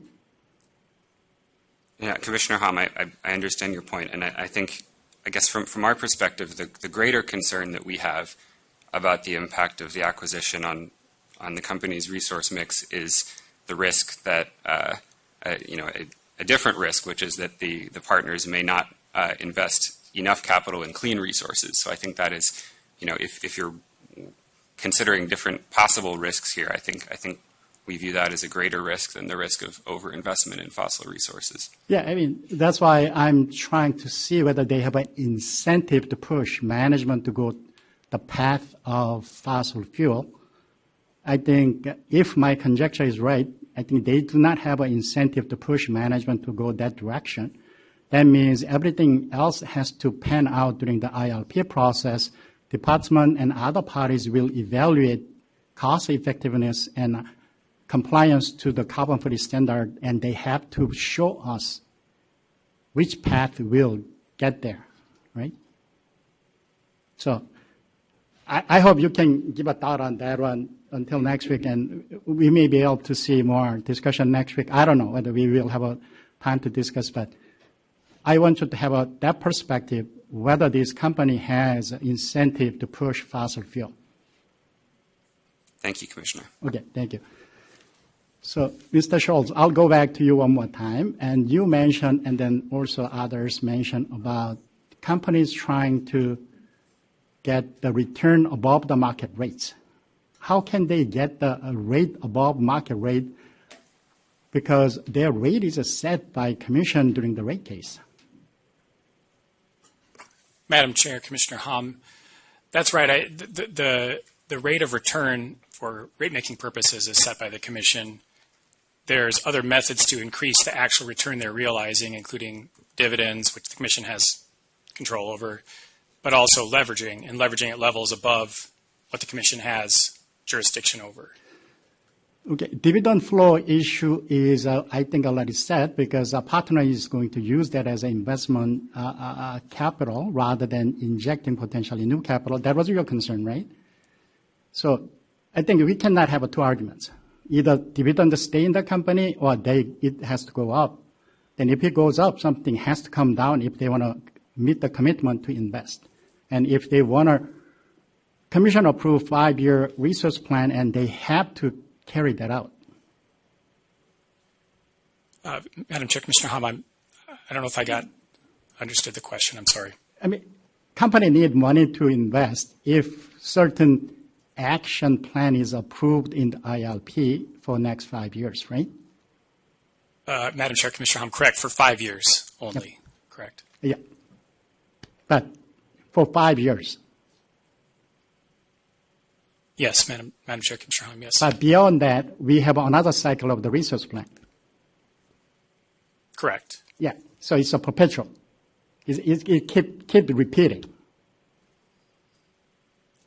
Right, and that's a period beyond which they have not committed to fund, but correct. No, but one way or another they have to fund. Dividend is their money, right? It's a profit. It's their choice. Either they call it dividend or retain the earning, whatever that you call it, it's their profit. It's their profit. It comes out of consumer rates. Consumer rates, but they earned it because that's how regulated utilities are set. They have an ability to earn that money in agreement with providing reliable service at reasonable rate to the ratepayers, right?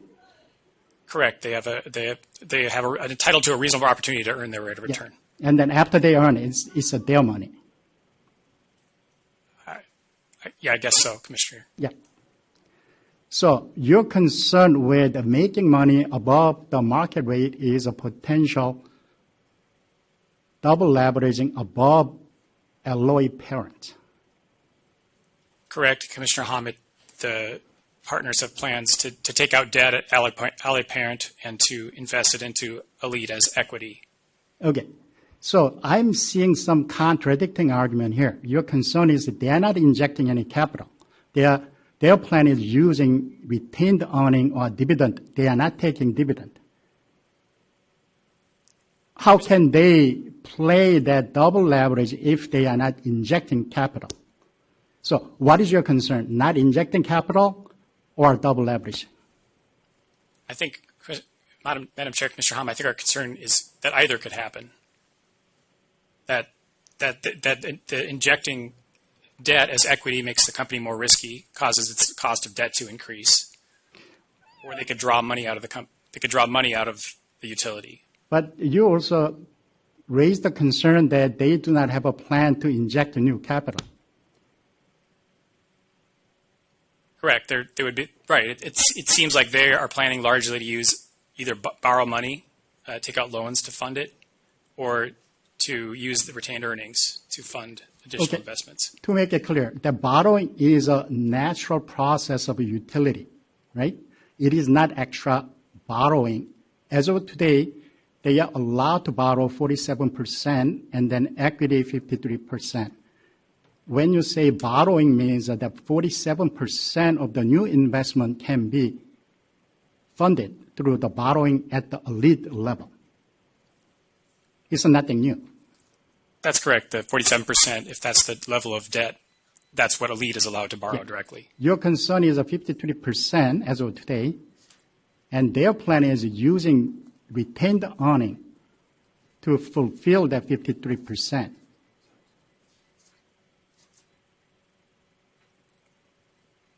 Yeah, I guess I'm not sure I'm understanding the question.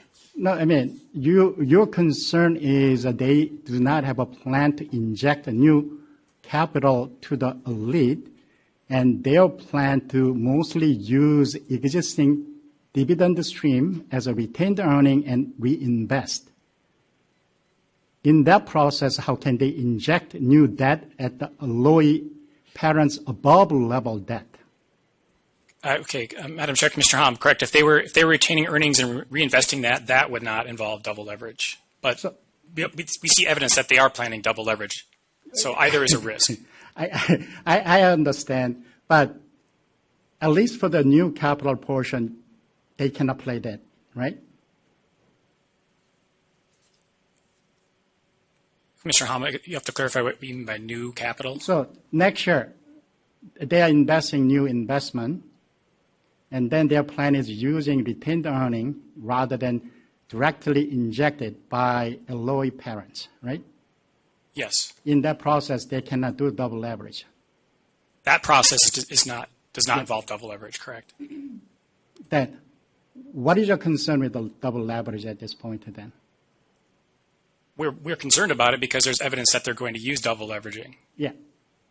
Probably they'll use that double leverage when they're paying off for the acquisition of this company, right? That's the time they can inject their capital. Commissioner Hom, when they're paying off Yeah, they have to buy this whole stock from everybody. That's around $4 billion-ish, right? In that part, they can use a double leverage.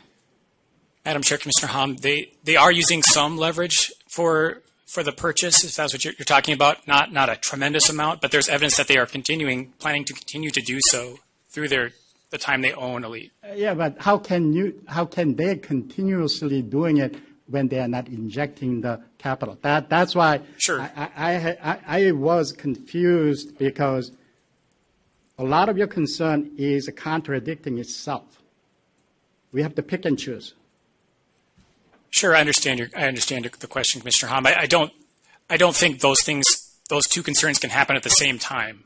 Our point is that both are potential risks. Okay, so set aside that issue. So if they're using double leverage when they are paying off to buy back all this stock after this deal is consummated, don't you think that will be reflected in their credit rating right away for next 5 years? Madam Chair, Commissioner Hom, the debt that they use initially will be reflected in their credit rating? Yes, and I think one of the rating agencies has already put the credit on negative outlook for that reason. So if that happens, then they will take the responsibility of that. Who will take the responsibility, Commissioner? Yeah, I mean, if that cost, Minnesota Power's debt cost goes up. Oh, I understand. Yes, they've committed that they need to prove that any increase in the cost of debt would not be attributable to the acquisition. Yeah. So do you think that will have an impact beyond 5 years? Commissioner Hom, yes, we do think there's a risk that it would have an impact beyond 5 years. Okay. So that is your main concern. So double leverage can happen today, but it's very unlikely it will happen because they do not have a plan to inject new capital. And your concern is they're not committing to invest new capital, but using retained earning. So your concern is potential everlasting negative impact to their debt rating due to double leverage at the parent's level. Commissioner Hom, yes, that's our primary concern. Okay, thank you. So that's it. Thank you. Thank you, Commissioner Hom, for that line of question. I appreciate it. I want to start my questions with Mr. Brahm and maybe Ms. Katie, but the questions that I penned are actually for Ms. Owen, so however you want to divide it up, it doesn't matter to me. But I guess what I think about is that I think the fundamental question that we have to grapple with as a commission is does the acquisition leave Minnesotans better off 5, 10, 15, 20 years from now? Or does it not? So does the current structure that Minnesota Power utilizes to acquire capital, is that a better model? But I'm really fixated and focused in on, is the acquisition, is it going to leave Minnesotans better off in the future? Because I really do believe that is what the public interest is that,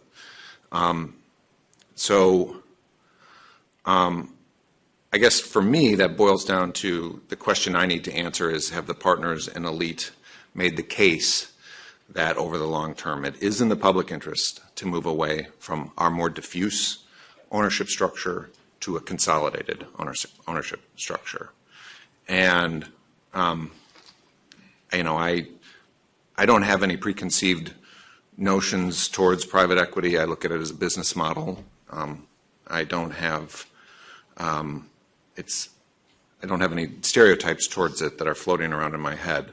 But I am concerned that it is focused on short-term investments. That it's a business model that's focused on that. I kind of think of it like when you're remodeling a house. You can remodel a house. If you plan to live in it for 12 years or 15 years, you're going to do things to that house that are different than if you plan to own it for 6 months. If you're going to own it for 6 months, you're going to slap some paint up, put some new siding on there, maybe put a new roof on, but not fundamentally change the business. So I want to see, and that was the spirit in which I brought my decision option, which is why it was pretty simple and straightforward and maybe overly simplistic, but is that I want to make sure that we are aligning the owner's interests with what is the public interest. I think that is the key critical question that we have to answer here, that the order must reflect. So one of the things that I think a lot about is that, the decision options that are ultimately adopted if the acquisition were to be approved, or if it's not approved, then it's different. We've made a different determination, but is that those decision options are going to have to align that long-term interest. So that's the spirit in which I come at this. That's where I'm thinking about, or what I'm thinking about. So, Mr. Brahm, I have a couple questions for you that they may seem kind of higher level, but that's just sometimes the way that I take in information. But I have thought about a lot within the context of the acquisition, a similar acquisition, which is made by Berkshire Hathaway of Mid-American Energy.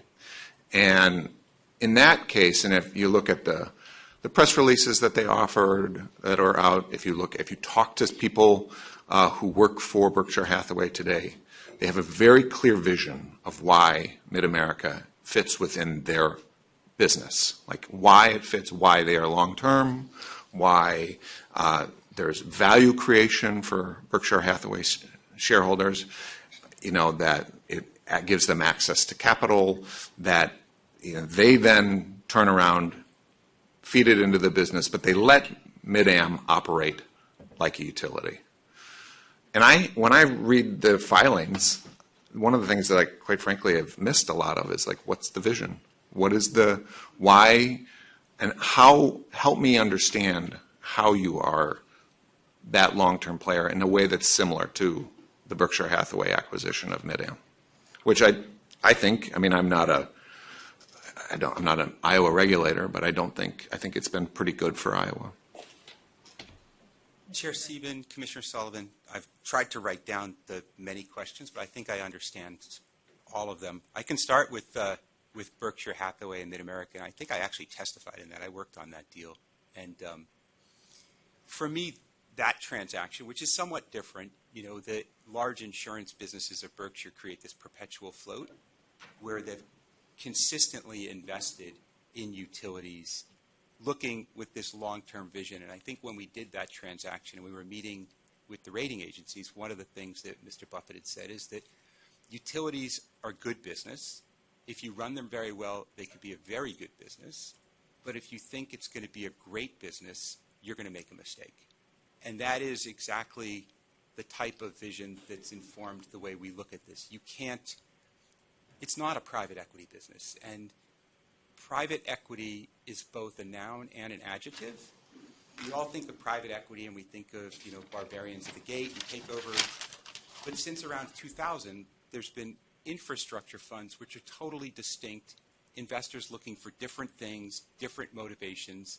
So it is private and it is equity, so it is what that is, but it's different. And it's very hard sometimes for me to completely explain what our investors are looking for, which is lower risk, lower return, diversified portfolios, very concerned about inflation and correlation to inflation, which is why you invest in real assets as opposed to intellectual property or pharmaceutical or other things that are just different. So the mentality of how Mid-American grew to be Mid-American, the first acquisition of the Iowa utility, Berkshire, the gas utilities they bought, it's kind of like deja vu. That's what I was doing in the 90s. Mm-hmm. But it's the same mentality that informs what we were doing. And I was actually talking to them last night for advice as to how to present today. In terms of the overarching question of whether or not ALLETE will be better under our stewardship versus being a public entity, which is the fundamental thing, when I look at this, the magnitude of the capital that ALLETE needs to deploy, and separate from all the incredible work that management and the labor need to perform to actually effectuate the energy transition, but the magnitude of the capital that they need to raise relative to most other utilities, where people invest in public utilities for much the same reason. They want downside protection, they want stable dividends, they want growth. It's off the charts. I haven't seen anything else that's like it. And you can see discussion of that in our papers that are in the record. It's hard maybe for someone who isn't on our investment committee to understand the language we use. But that magnitude is the risk in the company's public filings. It's in the risk factors, which is the first thing I always look at when I look at a public company is, well, what does the company say their risk factors are? And so it talks all about that access to capital. But if you look at a company like, and I looked at this last night, Duke says they need to raise $5 billion over 5 years, but they're a $100 billion company, market cap, with much more stable revenue base. AEP is going to spend $70 billion, and they say they've raised all the equity they need. Southern is like $4 billion, and they're like a high 90s market cap. So the magnitude of raising $1 billion when the undisturbed market cap of ALLETE was in the low 3s is an element of risk. And then if you overlay, someday we'll have a recession again, and during that recession, our industrial customers will suffer. It will make it more difficult for ALLETE. It may have to issue stock at lower and lower prices, the dividends on which they'll pay perpetually. It's a risk factor, but I think that is part of it. In terms of the other risk factors that the opposition clearly cares about and has articulated, I think we've come up with ways through a variety of means to cover off those with either preventive covenants, incentives, undertakings. But I think our stewardship during this period of transition, this business is much better off being private. Once the transition's been accomplished and the company is meeting the compliance of the carbon-free zone, it's added all the transmission that it needs to accommodate that. Could it someday in 20 years be a great public company again? It could be. But at this point in time, having the short-term perspective of having to issue stock every 6 months to do what you're legally required to do, to me defines a short-term view as opposed to what you see when you look at least our materials, which I haven't seen Andrew's, he hasn't seen mine. The entire premise is that if we see this business through with this capable management to the other side of this, it'll be a more valued company because it will have retired these very important risks and that it'll be a more stable thing. So I think it is better to have this metamorphosis outside the public markets, but that's my opinion, and it's entirely subjective, and it's for you and your colleagues to decide. Well, I appreciate the answer, and that is in line with what I want to hear. One of the, I'm a Catholic, and I am very intimately aware of that kind of the concept of faith, and when it comes to me, though, the consequences of that are solely on me. And when I hear you guys talk about it, I feel like you're asking me to take a leap of faith that this company, against the objective evidence, the company today does not have a problem raising money in the financial markets. It doesn't seem like it does. It's not reflected in the 10K statements. It's not reflected in the quarterly statements. It's not reflected in the, they still have investment grade credit. They still have no mass, job firings. They appear to be functioning well. They grew their net earnings last year, $12 million. So the objective evidence does not make me feel like they have a problem. And I hear what you're saying, but I have to make a decision for, Minnesotans, and I can't just make that as a leap of faith, So how do you approach my question about religion? And great question, Chair Seaman, Commissioner Sullivan. In terms of faith, what we've tried to do is provide many different undertakings so you don't have to take our word for what our past business practices have been these last 20 years in terms of would we over-lever? Were we to over-lever? There was an example in the staff briefing papers that was very elucidatory, but were we to do that, we would instantly have destroyed the FFO to average debt ratios that both rating agencies talk about in their papers, and we wouldn't be able to receive a single dividend for at least a decade. So we've put these binding constraints in so that we can't do the things that people worry about.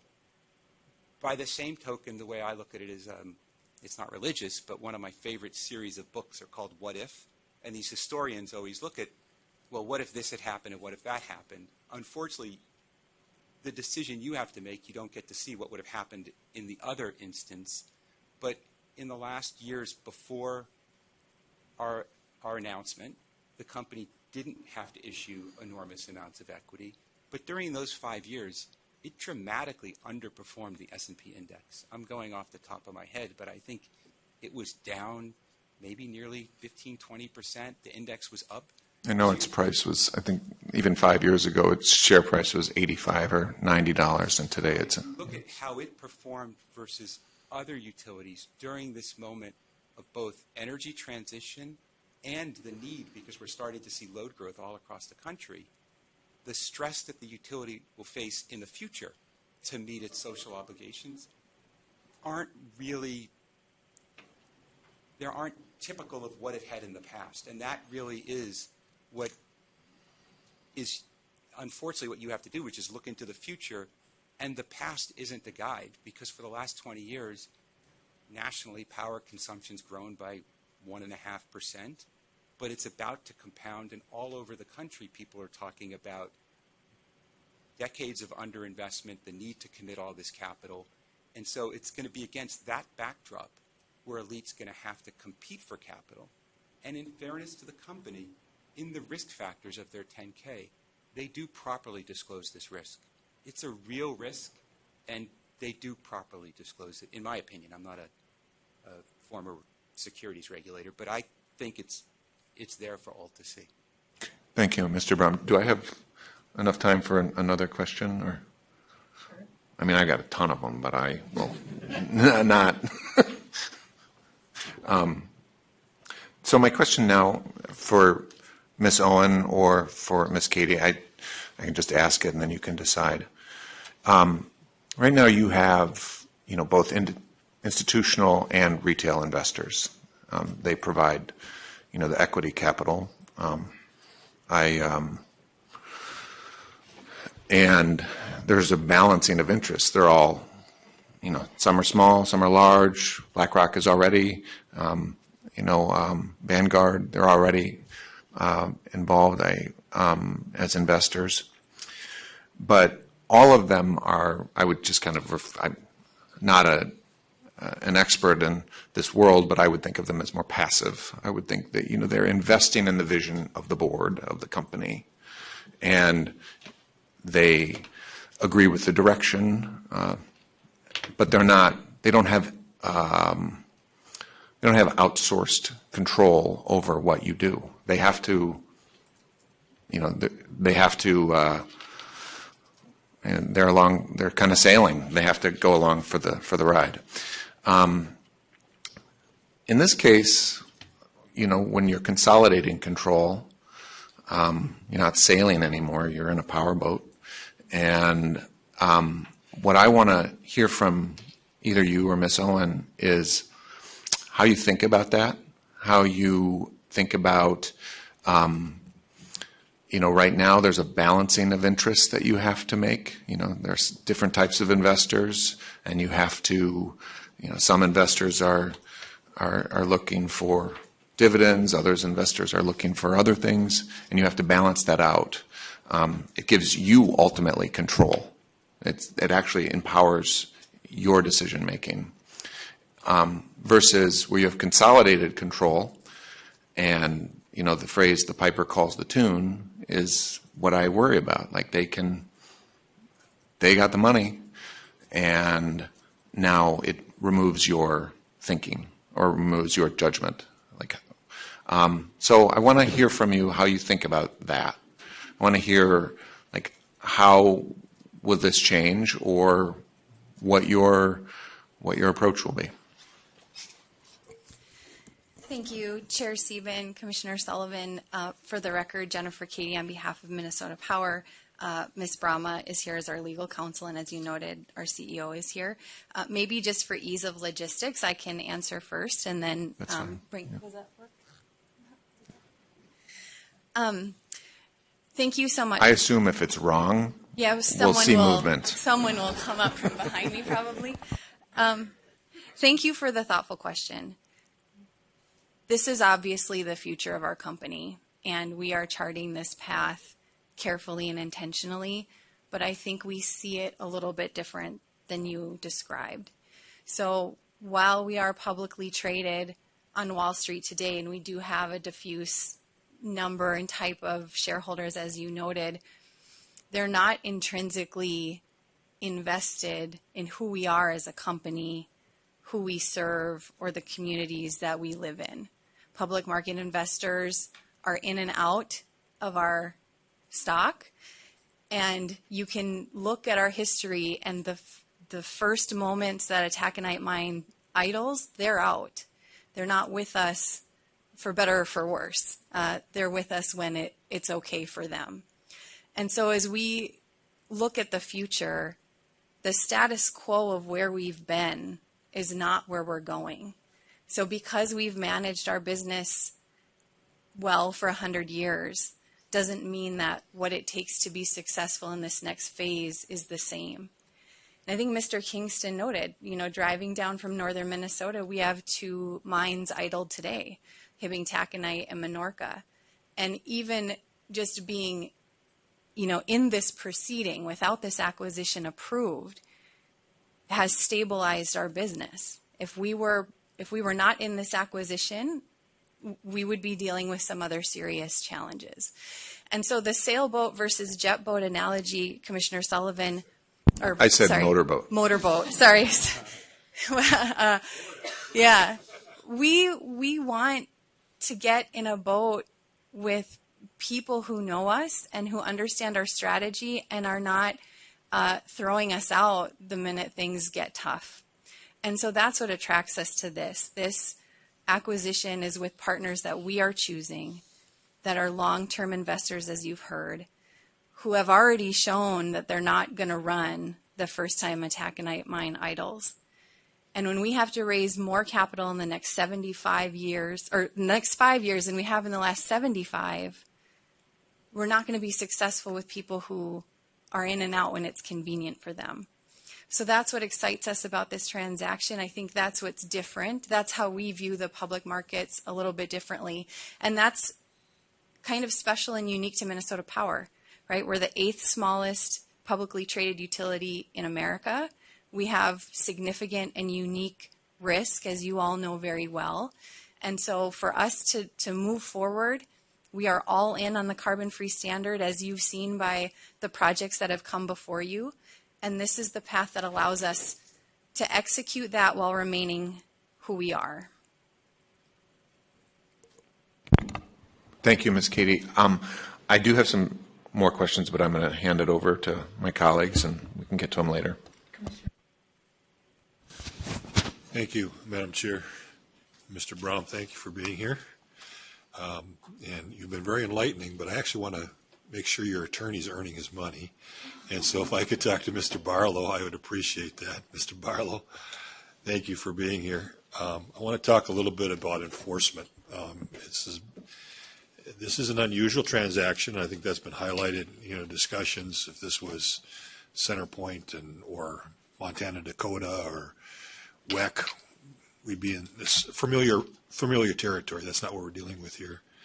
And in your filing, you made reference in the stipulation settlement and in earlier settlement with the company, and then I would assume it's been reiterated before too, is this concept of 216B 54 enforcement.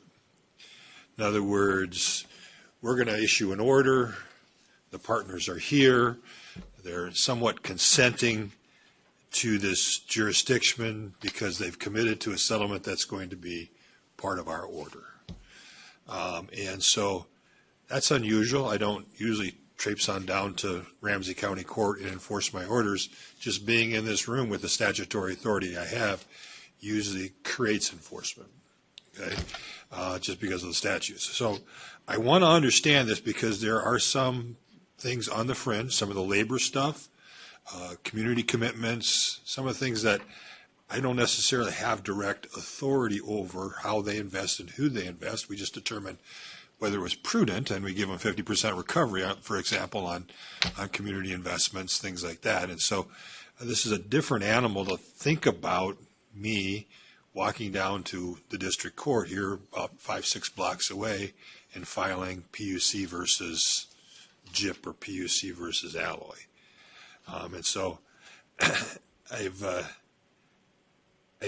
curious if it says it submits, you say that they're going to submit jurisdiction to the commission, and then you cite no power line, okay? And so I've read that closely, and it's this concept of personal jurisdiction versus subject jurisdiction.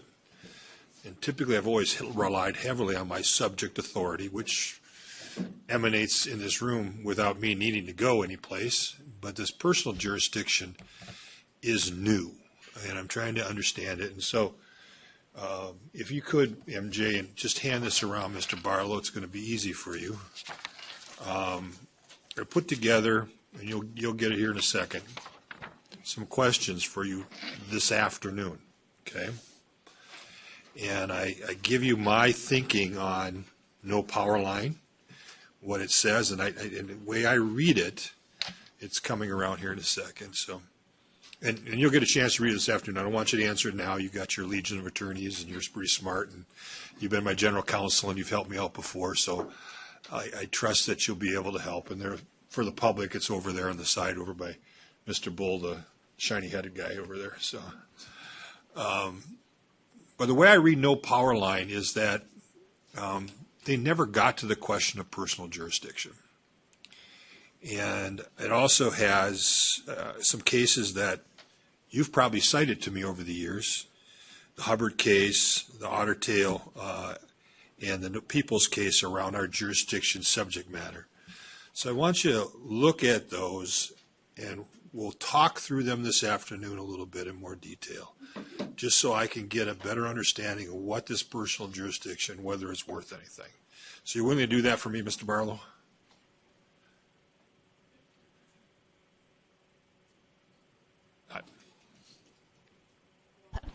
Mr. Barlow, you'll have to come up, and one of the other counsel will have to give you your spot, and please state your name for the record. And then, Commissioner Tuma, is this available where someone can display it so the folks online can see what you just distributed? It should be displayable, but if it's not, it'll be this afternoon, for sure. There it is. Oh. Can you? Yep. Okay, there we go.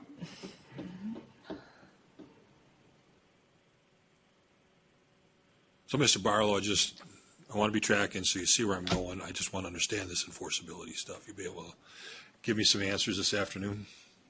Thank you, Chair. Commissioner Tuma. I don't think I've introduced myself yet today. Ryan Barlow with the law firm Moss & Barnett here on behalf of GIP and CPP Investments. Commissioner Tuma, I got your document. We'll look at it. We'll be fully prepared to discuss it this afternoon. I do want to say we take these enforcement questions really seriously, and we've been thinking very hard about them. The partners mean what they say. They mean to make good on commitments. We don't expect you to take our word for it, which is why you see a lot of creative enforcement ideas in what we've offered to you. We will be fully prepared for this conversation later today. Thank you. Ms. Katie, I want to talk to you next. And it's, again, along the lines of enforcement. So let's just assume I'm not going to concede whether I have personal jurisdiction or don't. We'll deal with that this afternoon. But let's just say I choose not to use it. Or maybe a court somewhere down the road says I can't traipse on down to district court and try to enforce something against the holding companies that are above you, Alloy or whether it's JIP or whoever. And so when I look at this, and the partners talk about this, the partners understand if they do not comply with the provisions of the settlement, the commission could take negative view of its ROE in the next rate case, which could have a negative financial impact on Alloy and its partners. That's from page 26 of the last reply comments that you had. I refer this to as simply as the mutual assured destruction. MAD, okay? And so if they start misbehaving, I push back, and the value of their wonderful investment that everybody is convinced are going to flip in 10 years goes away, which would be mutually against your interest and against ours, because now we can't get cheap capital and good capital for our folks.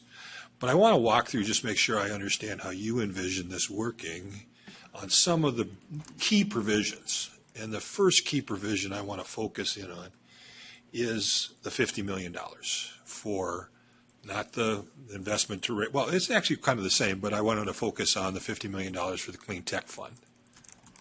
And the way I would see this, Ms. Katie, and you can correct me if I'm wrong because I'm trying to get it from you, is that if you come to us at some point in the future and the department, Mr. Dornfield, finds that they have not invested, let's say $5 million that they've promised. It was very clear from the record, from the settlement, that they didn't do that.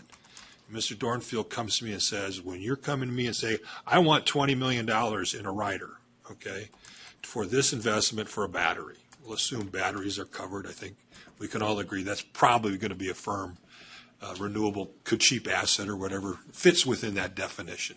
We'll just assume it does. To be determined later, but let's assume you come to us for $20 million for a battery, and you're short $5 million in the fund. What would you expect me to do?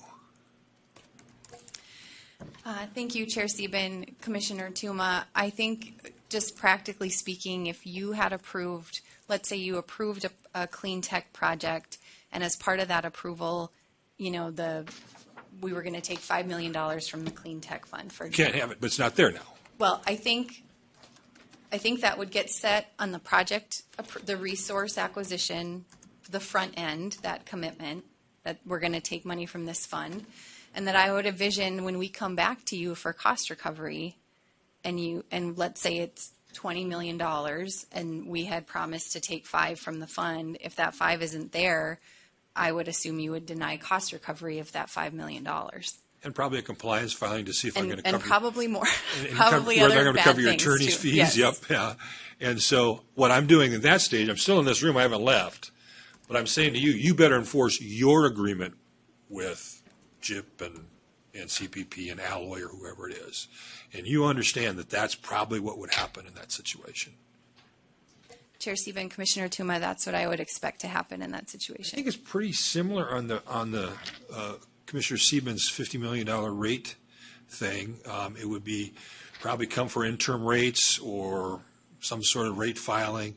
I can yank that out and say, you know, it's a little more difficult because it's a little elusive, but I would assume after 2030, it becomes pretty enforceable at that stage. We can look to you and say, where's that money? Go get it, and we're not going to allow you recovery. You understand? Pretty similar, wouldn't we? Chair Sieben, Commissioner Tuma, yes. I think that principle holds for all the commitments, including the workforce ones, for example. We'll talk about the workforce ones because I want to focus on that with regards to who has standing. I asked a bunch of questions on that in the IRPs, but where it gets a little more challenging for me is this 5-year capital plan commitment. It gets a little dicey on the enforcement side, and that's where I'm struggling with. I'm thinking about you come here and you have a capital investment plan, and I look at it, and Mr. Dornfield has dug into it and found that you're having to go out in the private market away from Mr. Brom. You're going out and borrowing the money from, I don't know, Berkshire Hathaway, whoever else is out there with money.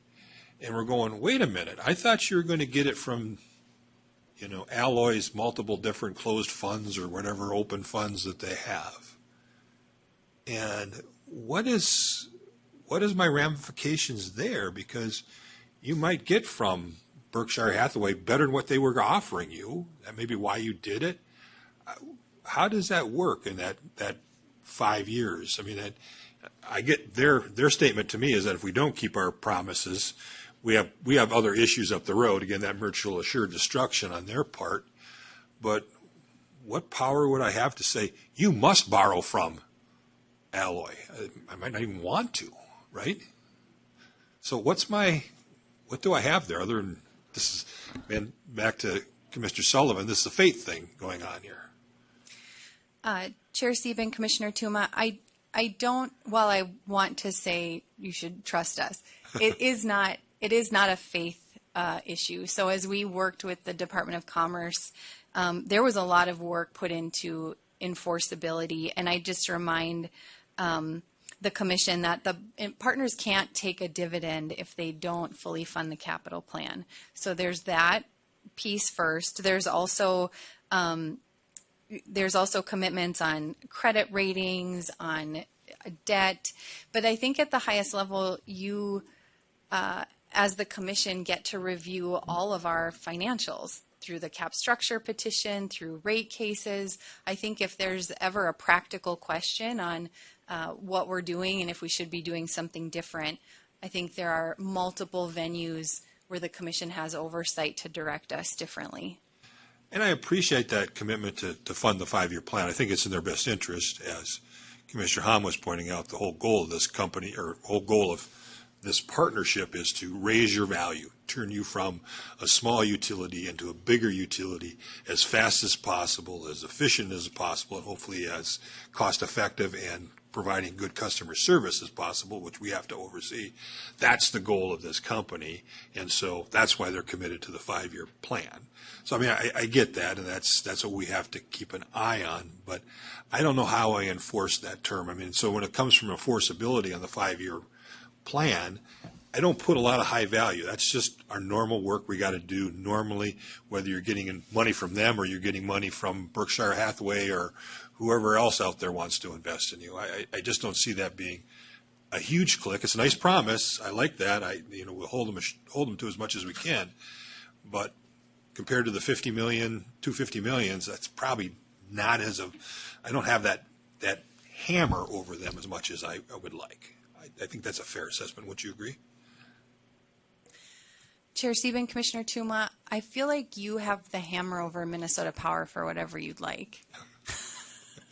I wish I was that powerful, but I'm not. No, in all seriousness, I think that the number of regulatory proceedings that we have that are normal course provide the transparency and visibility and options to the Commission to correct if some choice is not what you think is in the best interest of customers.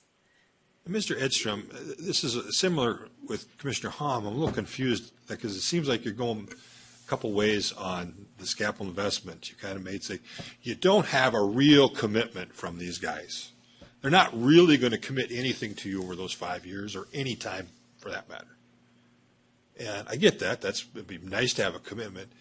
But isn't that somewhat of a risk, too? If we were to get what you want and they come to us in this present market and say, we're going to do this, and we're locked in, and then all of a sudden interest rates go down, Trump changes the whole board of trustees for, gets the interest rates way down, and all of a sudden I've committed now on a 5-year plan to something that Ms. Katie and her team could go out and get cheaper or pressure them to do cheaper in 5 years. So it seems like to me you say, oh, they haven't invested anything, but do I really want at this stage and in this proceeding to commit to that? Because we have our normal regulatory oversight over that. So that's a part I really struggled with your statement. They seem contradictory to me. Yeah, thank you, Commissioner Tuma. And yeah, fair point. I think there are risk factors that apply whether ALLETE remains publicly traded or the acquisition is approved and it is owned by the partner. So Mr. Brahm mentioned earlier that there's a risk factor in the 10K that talks about ALLETE, if they lack access to capital, that could affect their business operations. Certainly true. That's been in their last 5 10Ks at least. I bet it goes back, even further.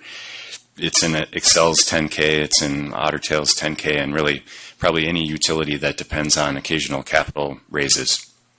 But certainly the risk factor of giving up that access to capital is, as I mentioned in my opening statement, not having access to that myriad number of investors, any investor that's participating in the public markets that is willing to provide capital, and instead relying only on 2 that have this enforceability problem.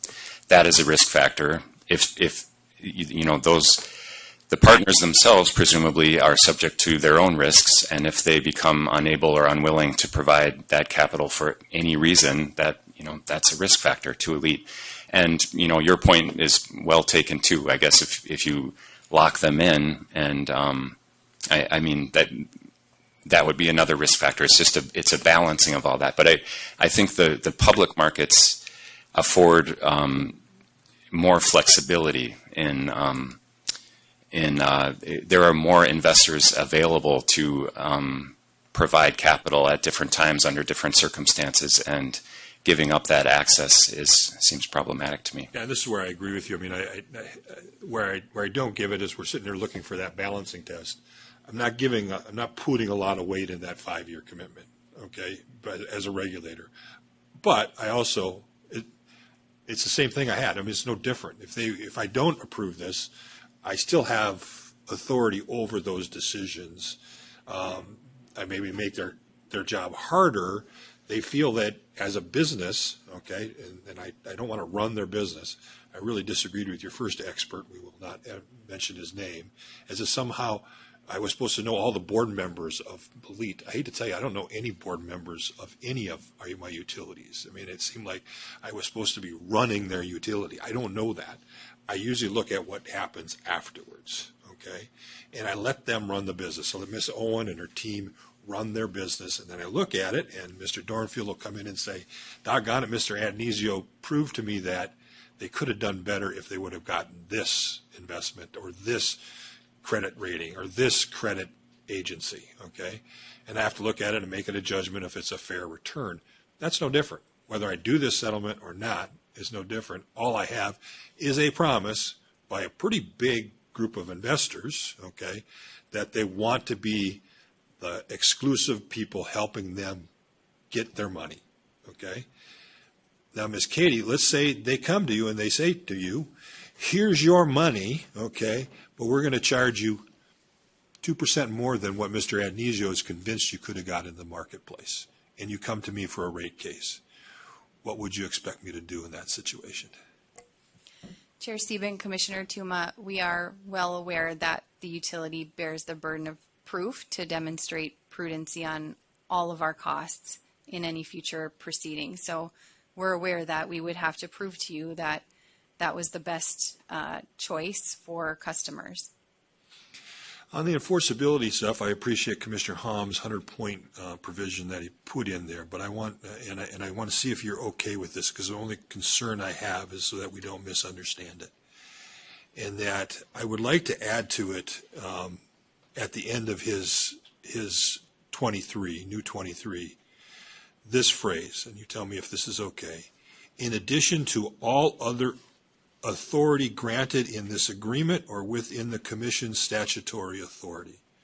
So in other words, Commissioner Ham's 100 points is only one of the things in my toolbox and not the only one. You see, my concern there is I don't want it to seem like, oh, we've given up what you can enforce. You only can get 100 points. Because I can't come in and say, Alloy, you didn't do what you promised to do on that 5-year, and I don't like it, so I'm going to knock you 105 points. You'd have a right to say I was being arbitrary and capricious, because I'm not supposed to use ROE as a penalty against you. It's supposed to be a fair reflection of your return. Now, if you're running a bad business and you guys are in the mutual assured destruction world, I'm going to downgrade your ROE just because you're not an A-rated utility anymore, okay? But I can't come in and say I'm penalizing you. And I just want to make sure that we're clear that that's only one of the tools in the toolbox. The conversation we're going to have later with the personal jurisdiction and all of our other statutory authority is still available to me if we approve Commissioner Ham's authority. Is that correct? Chair Sieben, Commissioner Tuma, yes, it's not our understanding that this supersedes any of your other authority provided by the law. So we agree. And then we'll probably work on that, Commissioner Ham. I think that was your intent, and we'll worry about that when we get to deliberations. One last question, Madam Chair, around ROE, or just a couple quick series of questions, if it's okay. My understanding is that when I read it, and I was still a little confused after I read the later stipulation that everybody just signed on Wednesday, or whenever they signed it, what we read last night, okay? In that it seems to me that you're just agreeing to file something. And that's the way I kind of read it. And I think there must be more to it, because I think that's what our staff was trying to get at, that at the closing date, or let's just say the effective date, is a couple things have to happen. So the effective date of this ROE, just confirm to me it is the intention that this will reduce rates. In some fashion, we will determine in a later filing, but as of that date, rates will go down commensurate to that ROE adjustment, and it's just a question of how we get that back to ratepayers is what we're filing. Is that your understanding? Chair Sieben, Commissioner Tuma, yes. So we envisioned that upon close, of the transaction, assuming approval, that we would file for how we were going to do that ROE adjustment immediately. And we would follow the normal process, like we file the proposed new tariffs with the commission, and once it's approved, we would implement that. So my guess, the effective date is probably going to be before our decision of how that's supposed to be returned. And so it would be your understanding that as of the effective date through whenever we order, there'll be some sort of adjustment, additional payback or whatever that's in there to make sure that ratepayers are getting the full effect of that reduction as of the date of its implementation. Chair Stephen, Commissioner Tuma, that's correct. The ROE reduction would be effective upon close of the acquisition. And if for some reason a rider, I don't know if you have any riders that have an ROE tied to it. I should have went back and looked, and I can't remember if you do. Chair Stephen, Commissioner Tuma, not a different ROE. They all have we have the same ROE for base rates and riders.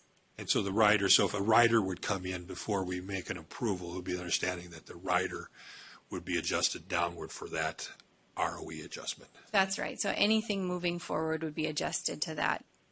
And if the filing, let's say that it's something that was in service before the effective date of the ROE, and your filing is after, does it go back to when it's in service, or is it, we're talking pennies here, but I just want to make sure we're clear, or is it the date at which the actual effective date would be? Chair Stephen, Commissioner Tuma, we understand that it is the date of close would be the effective date for that ROE change for anything. So there could be a rider where you have one that's a little bit higher for a period of time when it's used and useful until the effective date, and then it would be less after that effective date. Yeah, I think we could, Chair Stephen, Commissioner Tuma, I think we could true things up in riders. Yeah. For now, Madam Chair, that should be enough. Thank you, Chair Stephen. Good afternoon. I almost said good morning. So I'm going to try to go fairly quickly to get us to a reasonable lunchtime before anybody has low blood sugar. I want to self-serving, exactly. She has the least amount of fat of all of us. So she doesn't have the reserve that I do. So what I'm going to do is I want to bounce through a few questions on the filing that the petitioners and several other parties made yesterday. But before I do that, I also want to make a quick statement to respond to some of the public comments. As you all know, we've received many, many public comments. There's a lot of interest in this acquisition, this proposed acquisition. And as Mr. Kingston said, I think there's a lot of generalized anxiety and fear over what this could mean. There's been a lot of press and a lot of coverage, some of which has been very thorough, some of which has been less so. And I think it's important that I make this statement just to let those in the public who haven't tuned us out or fallen asleep yet know that regardless of what the decision is today, the Commission will maintain our authority over Minnesota Power.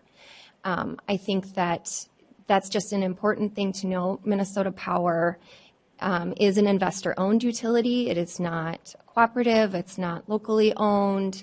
It's been traded on the New York Stock Exchange since 1950, as I learned throughout this process. And even though it has been investor-controlled for 75 years now, in fact, I think it was investor-controlled prior to being publicly traded, we have continued to have oversight of operations, of rates, and of the company's decisions on resources, and we will maintain that no matter what the decision is. So I wanted to just note that for the public. With that, I think we've all framed up kind of our thinking on how we're framing this decision.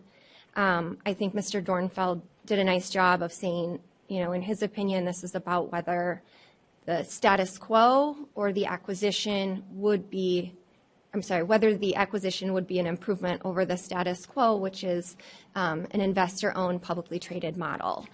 And the way I look at that is financial risks and benefits, and we spent quite a bit of time talking through that, and I do have some questions on that.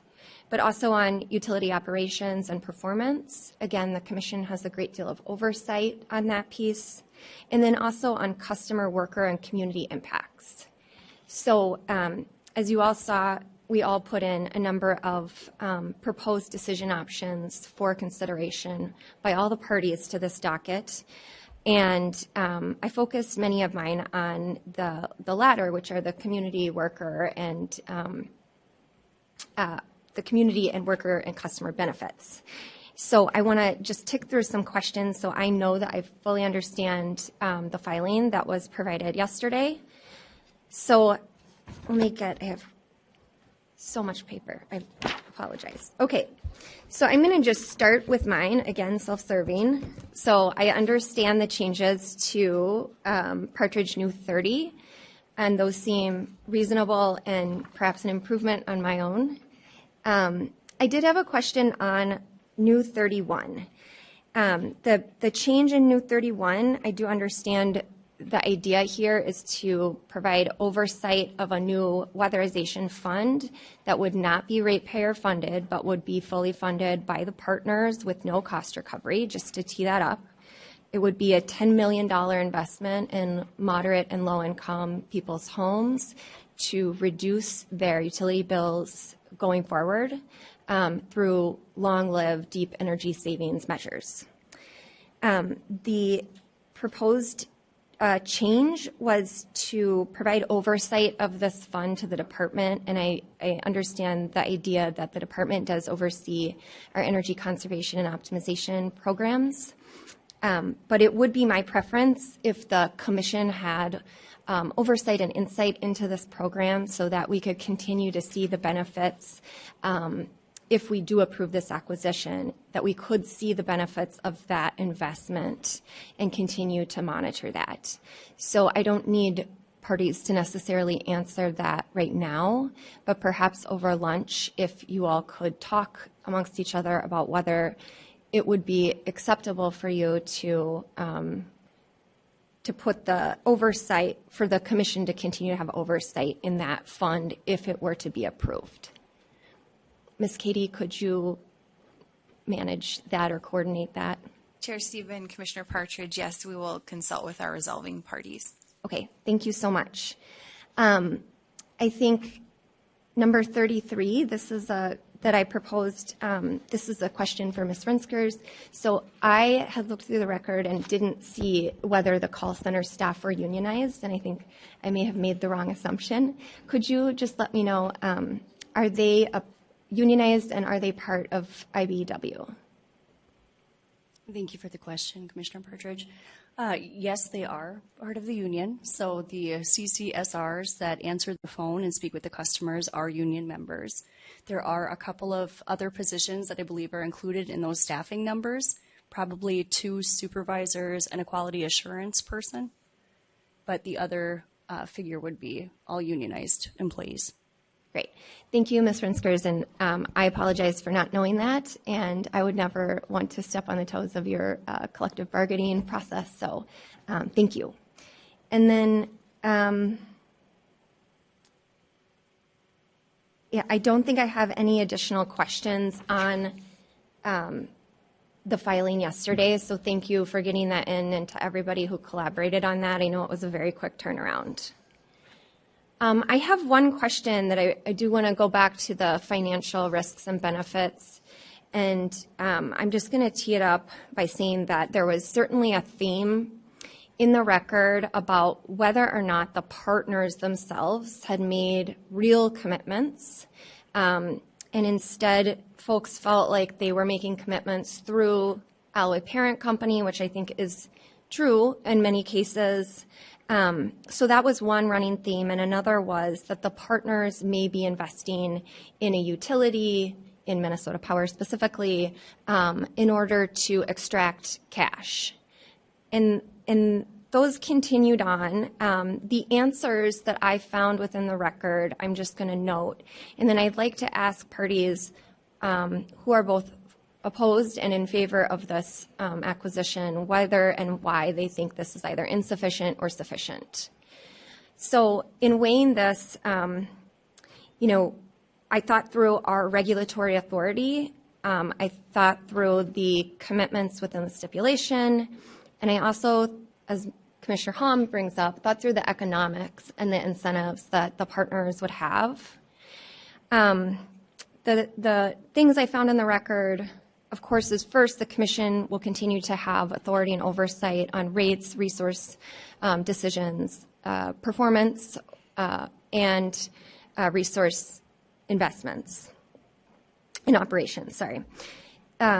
Additionally, the partners have noted that Alloy is the holding company, and so it would be the entity that would directly provide any capital. Second, the partners have noted that they have every incentive to ensure that Minnesota Power has the capital it needs to continue to grow and be healthy. The partners have stated they would not risk their reputation by denying Minnesota Power capital to maintain its financial health and make the investments necessary, because it would then diminish the value of their own investment and their reputation.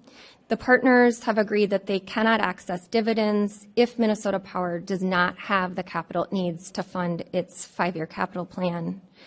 The partners cannot access dividends if Minnesota Power's credit ratings drop below investment grade. The funding provided to Minnesota Power towards its capital investments cannot be used to increase Minnesota Power's ROE, which also, as we've noted, is authorized and approved by the Commission. Minnesota Power's capital structure will remain within the approved levels by the Commission, or the partners, again, cannot access any dividends. Ratepayers will be held harmless from any increase in the cost of debt for 5 years, with a continued burden of proof on the cost of debt for 10 years after the potential acquisition. And then within this latest filing that folks may or may not have seen as of yesterday, there will be additional transparency requirements, which were introduced by Commissioner Hom and accepted by the partners, requiring them to file and do reporting in keeping with the current SEC reporting requirements, and to submit to an independent audit, which would be scoped and then reviewed by the Department of Commerce. I just want to ask the parties, I think maybe the OAG could weigh into this, and perhaps LPI. Please tell me, and I am very open, I am no financial guru, but tell me where you see the loophole in these commitments for the partners to financially harm Minnesota Power and therefore ratepayers. Excuse me, Madam Chair and Commissioner Partridge, I can take the first crack at it and then let Mr. Moratzka weigh in. Yeah, I think, you know, thinking about those commitments that you listed, and there are a lot of them, I think the theme that we see in them is that they are fairly short term. They're all, I think, limited to 5 years. The dividend, the commitment to fund the capital plan or get no dividends is 5 years. The commitment to hold ratepayers harmless for increases in the cost of debt is 5 years. And we still see risks extending beyond 5 years. We don't know how long the partner is going to own the company. And I guess that would be my high-level theme of why it doesn't allay our concerns. Thank you. Mr. Moratzka. Madam Chair, Commissioner Partridge, thanks for the opportunity to comment. I think in general the first point that LPI would make is going back to one of credibility. You can't have all of these commitments because none of them really speak to the credibility. The commitments also respectfully don't address a significant number of what is contained in the highly confidential trade secret version of the ALJ report. And so, you know, with respect to that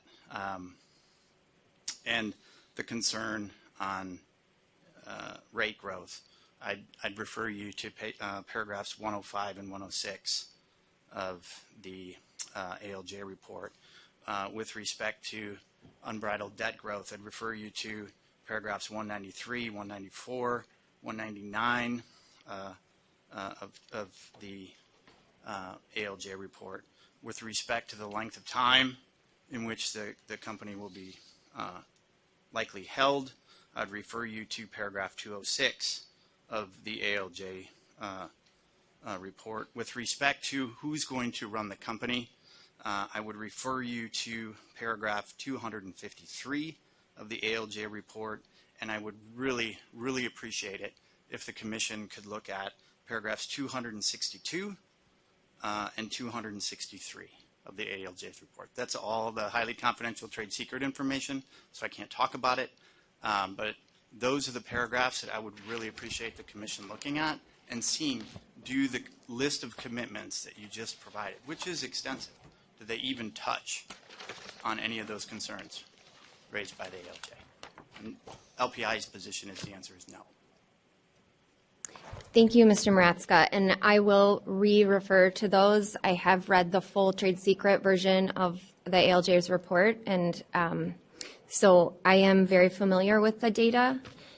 And then I think to Minnesota Power, if you could explain to me how you would answer those, and I would understand if you have not memorized the paragraphs of the ALJ report, neither have I, but if you could do your best to respond to why you think that the commitments included in the most up-to-date agreement would mitigate those risks. Thank you, Chair Sieben, Commissioner Partridge. I could pull out the ALJ report and go point by point, but what I would say at the highest level is that we have worked very hard over the last year, 16 months, to address the risks and concerns raised in the ALJ report. And I firmly believe that the settlement that we initially got to with the Department of Commerce, plus the additional commitments since the Commissioner's decision options came out, adequately address risks. I would also say that some of the concerns that have been raised are controlled by the regulatory compact. These investors cannot raise customer rates without approval. They cannot push forward projects without approval. So I think the notes about rates, they are not driving specific projects or customer rates as our investors. So I confidently can tell you I believe the settlement agreement, the additional stipulations adequately address the risks raised in the ALJ report.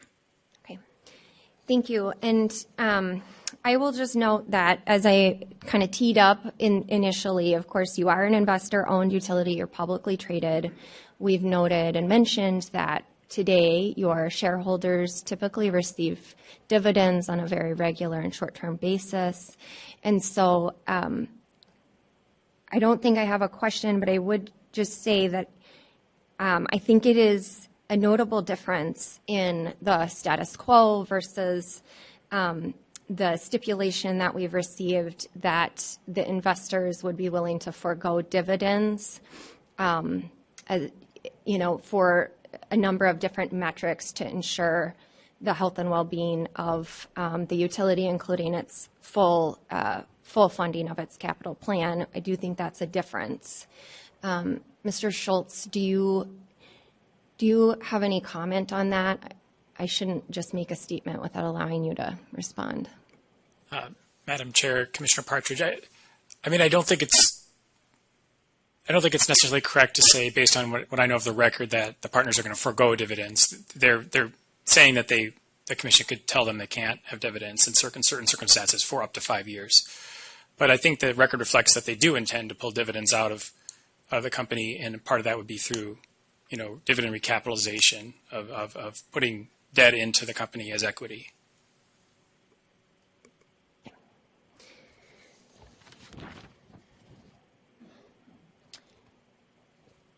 I can save the rest of my questions when we are done with lunch. Okay, thank you. Before we adjourn for lunch, did you, Commissioner Sullivan, wanted to have Mr. Maratska repeat the numbers he cited? Yes, please.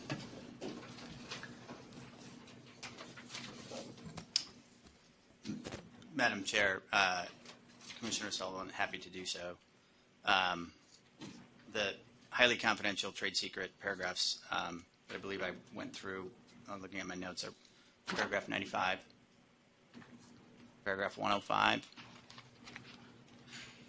paragraph 106, paragraph 193, paragraph 194. Sorry, I'm having a hard time sitting close to the microphone because I can't get my legs under the table.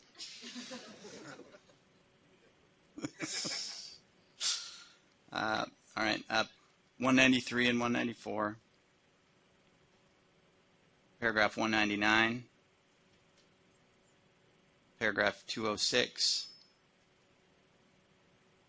paragraph 253, and paragraphs 262 and 263.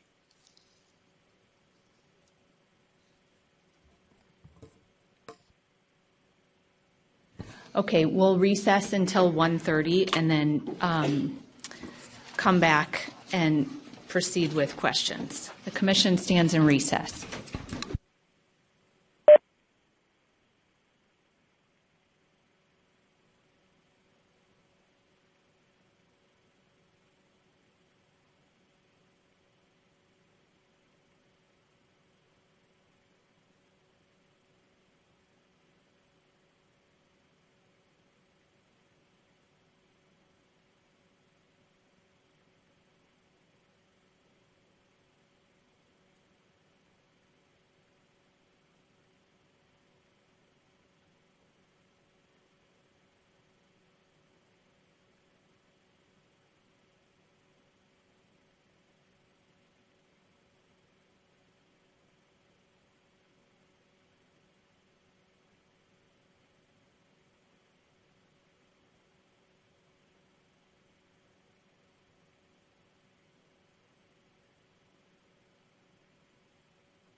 The commission will come back from its recess, and I'll run through a list of questions that I've prepared in advance of the hearing that kind of touches on some of the overall benefits that I see of the petition as amended that's filed before us now. And I think one of the things that is like kind of the crux of what has taken place and has transcribed over the course of the proceeding is that, and that we were left with as a commission, is and it's been reflected in some of the comments earlier today, is the contested case proceeding was somewhat contentious, and I don't think it benefits us in making a decision on the overall proposal before us to really reflect too much on that contentiousness of the proceeding. But I think it is important to touch on to get to the crux of the matter, which is the petition that's before us with the amended stipulations in the public interest. And so first I want to ask the partners or the company, the petition you filed last fall was substantially different than what's in front of the commission now.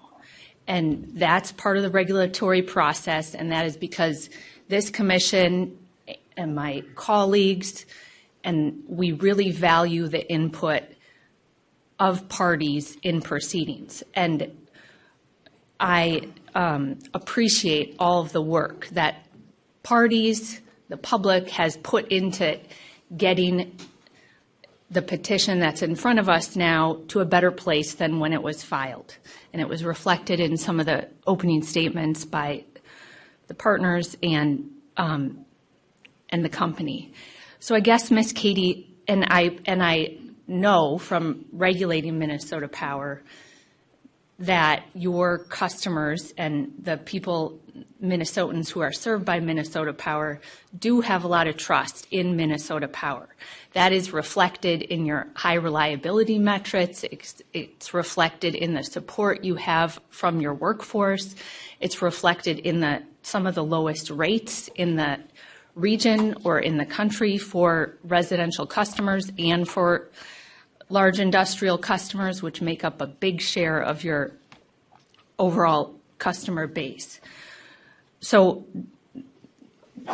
and again, I appreciate where we're at now compared to where this started, but why didn't we get a better filing right off the beginning where that extensive support was reflected in the first filing that was brought to the commission? Thank you, Chair Sieben and Commissioners, for the question. I think the first thing that differentiates this proceeding from others is when we are working on a project or an IRP, we have a lot of lead time. I think of like an IRP, for example, we do stakeholder engagement more than a year before we even file the petition. In this case, we didn't have a deal until it was signed in May of 24, sorry. And so there's just naturally not the lead time that is present in other proceedings to work with stakeholders ahead of time. So once we reached a deal, we turned immediately to, requesting commission approval. I think we can always look backwards and say, should our initial proposal have been different or better? I think we did our best at the time, but the takeaway for me is that the process worked, that we arrived at a better proposal today than we had 16 months ago because we worked with parties through the process. We tried very earnestly to listen to concerns, to listen to where people felt there was a risk that needed to be mitigated, and I think that's what you see before you. And to the comment earlier that the settlement includes some things that are kind of existing already, that was by design. So through this process, we heard some concerns like, are they really committed to the carbon-free standard? Will Minnesota Power be regulated? So some of those items in the settlement, it's true that they are not new, but they are affirmations for folks that had concerns or doubt. So I think the short answer is the process worked, and we're in a better place today than we were 16 months ago because of it. Ms. Katie, as the principal entity that the commission, we regulate Minnesota Power and your rates and your service and your resource acquisition decisions, and that's been established that will continue by my colleagues and some of the statements made today. But I'd like to hear your overall rationale for, do you agree that Minnesota Power has the legal right to file a petition with the Minnesota Public Utilities Commission, and under existing state law, ask for us to find whether or not that petition is in the public interest. Because, and what I'm getting at is I have heard snippets of, you know, you shouldn't do this from other parties here because we haven't reached this, they don't think that this overall package of where we're at now is in the public interest. So I just want to hear the company, your overall statement that you think now the petition, as it's been amended repeatedly, is in the public interest and why that threshold has been met.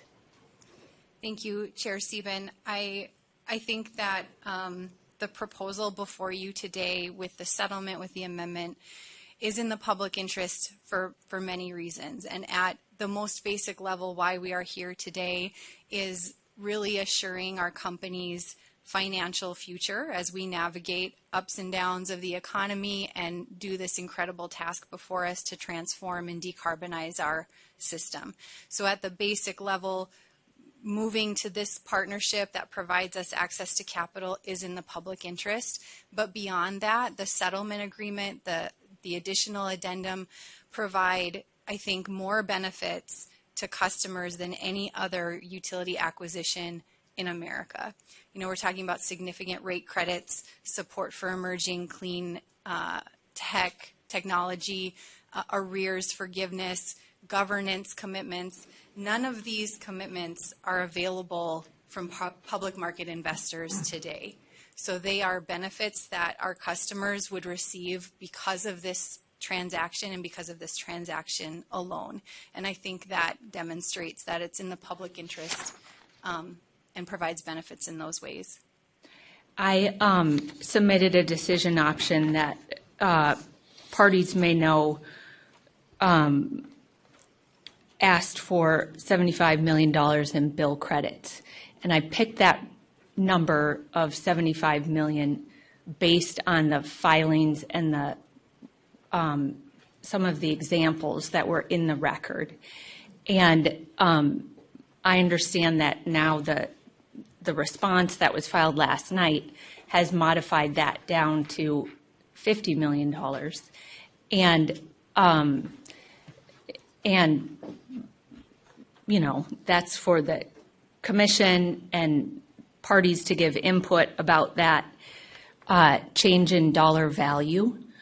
But I think one thing that's important to for the public to understand is that the commission, and I sort of tried to allude to this in my opening comments, like it's a tough process for the Public Utilities Commission as a group of 5 of us to insert our perspective or what we think would help, you know, make the overall petition like cross the threshold into being in the public interest. And so just by way of explanation, after we got, for my decision making on this matter, I read the ALJ report that came out in July. It was pretty clear there was still a lot of contention and disagreement between parties on, you know, is this in the public interest overall, the net benefits of the proposal. And so that's why that was sort of the thought process. And I think what was still unclear from the public and from the extensive public comments that were put into the record is, would the proposed acquisition lead to additional rate increases? And so picking up from the ALJ's report and what the parties, the OAG especially, CUB and others said, like there needs to be more work done to bring the public on board to understand why this overall acquisition is in the public's benefit.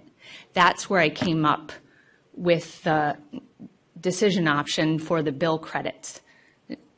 You know, and I think it's, again, important to say that because of our ex parte rules and our open meeting law, like that's why we filed individual decision options.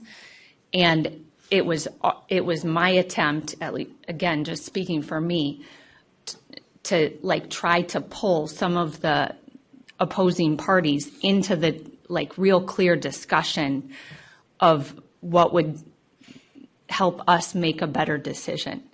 So with that context, Mr. Maratska, like I understand, not as well as you because you represent the large industrial customers, but I do understand how critically important mining is to northern Minnesota and paper production is to northern Minnesota, and your client's industry is heavily dependent on the electricity prices that Minnesota Power is able to,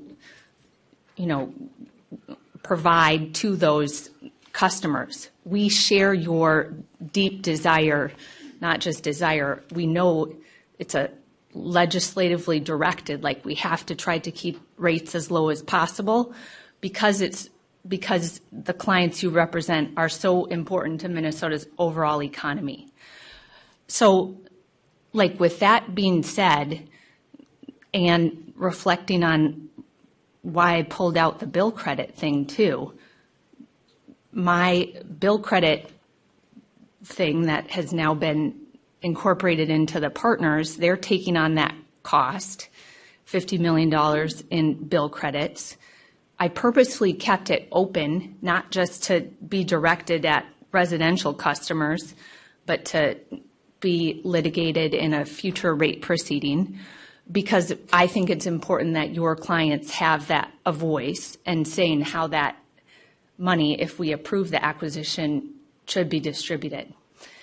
Is there any dollar amount in bill credits that would have gotten your clients to be okay with the commission approving the petition overall? Or is it you were never going to agree to, like were you never going to agree to an acquisition either because it's by a private equity or however else you characterize? Madam Chair, Commissioners, excuse me, thank you for the opportunity to comment on this important question, and thank you for advancing the decision option. I'd like to, I guess there were a couple questions in there, and so I'll try to make sure I answer all of them. First, LPI has approached this proceeding with an open mind. I think I can't speak for the other parties, but I think everybody in the opposition approached this proceeding with an open mind. And it was only through the proceeding and the process that the commission asked us to undertake through the contested case that parties felt forced to take the opposition position. It wasn't a choice so much as being forced to take that position. And then the ALJ, as the ALJ was asked to do, made important findings of fact. So when looking at the bill credits and the offering, and again, greatly appreciate it, the amount is important. Okay, and I think certainly there are cases in the record. If I pick Puget Sound, I think the proposal was $100 million over 10 years. But if I look at the Puget Sound proposal, there were also a number of other commitments that are absent here, and those commitments include not to seek revenue decoupling, for example, and there were other commitments to ratepayers beyond just the dollar amount that I think are important. And the other piece that we really continue to struggle with as LPI is the continued claim of a governance commitment, right? And I know, Chair Sieben, you also worked through to make some proposals on that point too. But I think it was your point that I picked up would be more fairly characterized. Thank you. But again, the documents and the records speak for themselves. They're summarized. Again, this is paragraph 262 of the ALJ report, and it's redacted. But the documents sort of speak for themselves as to how this is going to be governed. And LPI is also concerned because it is looking at the fact that it may not be dealing with Minnesota Power the way it has always dealt with Minnesota Power in the past. It's now dealing with the acquirers. And that's different, and that's potentially the reason that we've felt different through this proceeding, right? The relationship between LPI and Minnesota Power has been strong for decades. So where things started to fall apart is where we see Minnesota Power not being in control of the decisions. Let me just probe at that a little bit, though. Reflecting on some of the past contentious proceedings we have had that involved your clients and Minnesota Power. Things like Product C, or the ability for your customers to negotiate a better rate when they would essentially not be operating. Wouldn't we still have jurisdiction over those types of proceedings?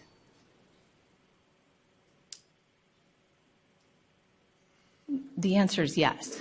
The answer is, Madam Chair, the answer is yes, but there's also, and I'm trying not to get into the trade secret information. It's not trade secret, Mr. Maratska. I'm a little annoyed that you keep bringing up trade secret information that is giving the impression that somehow this isn't generally like we can't fairly characterize what folks are saying. So be more precise in what Madam you're Chair, answering, please. the question that I think you need to ask, and you can find the answer in paragraph 262, is who decides what the content of the filing is?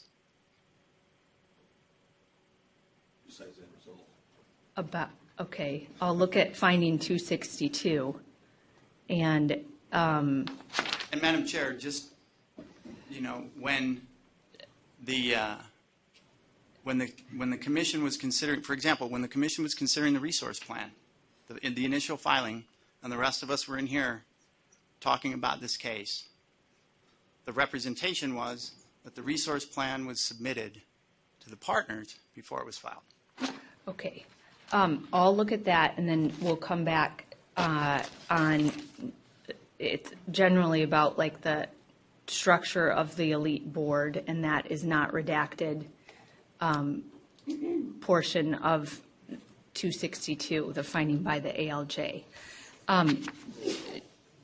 Mr. Maney, I didn't check on my time. Okay, so then my next question is to Mr. Schultz, and I appreciated the exchange you had with other commissioners prior to the break.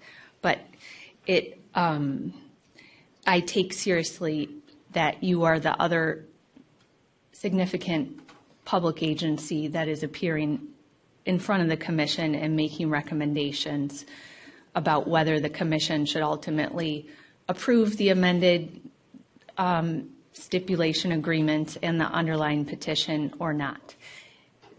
A shorter question, but the same idea I gave to Mr. Maratska. Were there any concessions that for you or for your office are not included, specific stipulation or specific recommendations or specific concessions that you asked for that are not here that you want to articulate to us? That had they been included, you would have found the petition to be in the public interest. Madam Chair, it's a difficult question to answer. I appreciate the rate credit commitment. That was something we saw in other transactions, and we appreciate you putting it forward. We know that they didn't agree to the full amount you requested, but I think a concern we continue to have though with the rate credit is, how would it be funded? Would it be funded through additional? It's funded by the partners. That's what my decision option says that they agreed to. Correct, Madam Chair. Yeah, and the partners, I believe, are the funds. So the funds only get their money from, Minnesota Power. So our concern is that money would flow indirectly to fund their own rate credit, basically from ratepayers. Ms. Katie, is that, or maybe I should ask the partners, is that your understanding of how the $50 million credit will work? And if not, why not?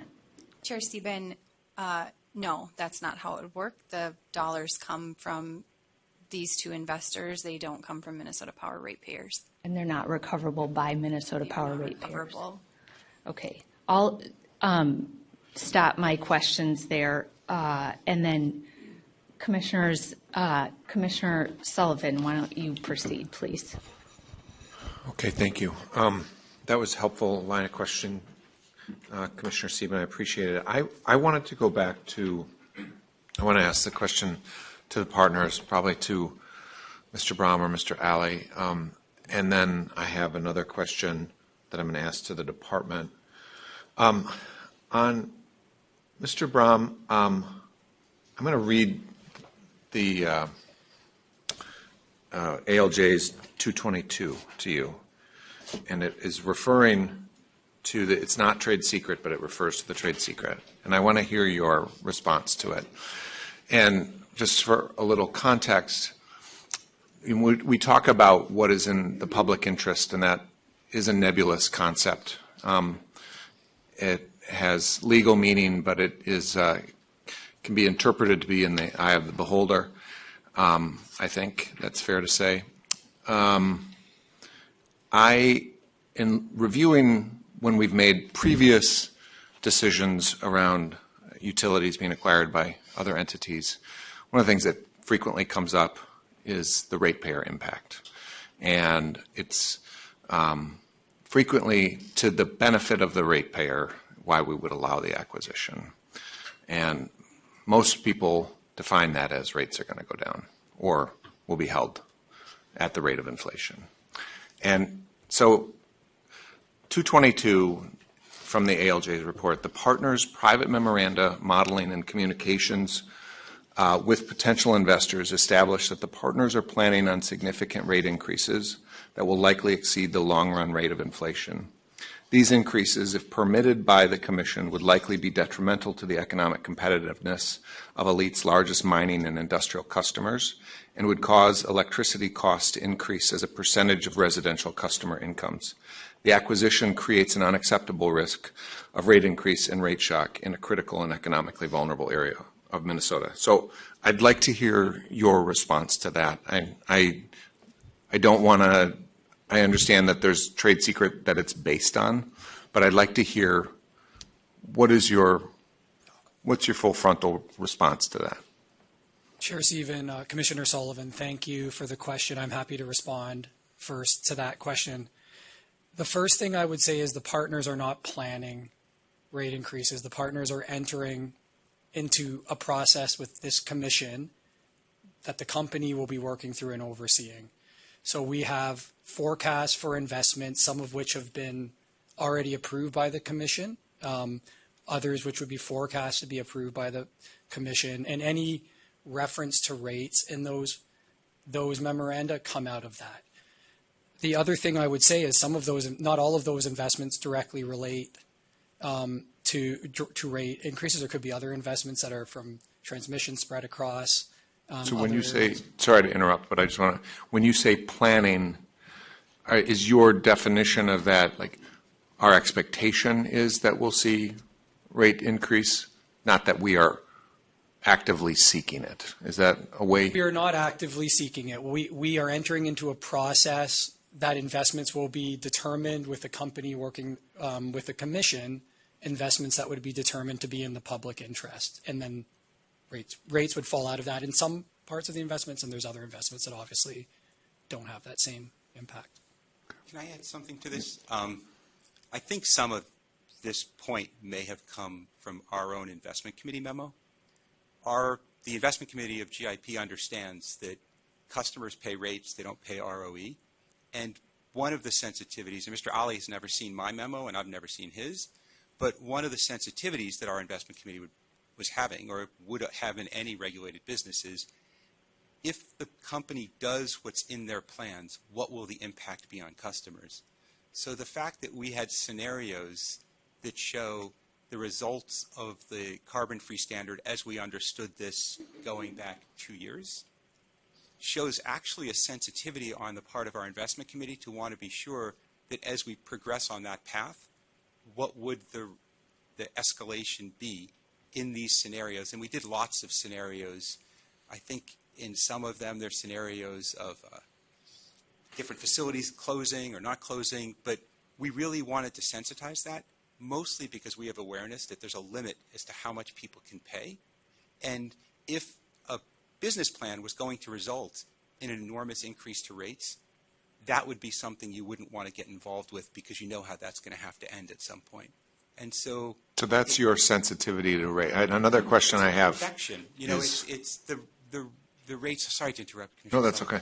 The rates are a result, not an input. The input that's in our memo is we assumed the same ROE, we assumed the same cap structure, we assumed the same capital expenditure program that this commission had approved.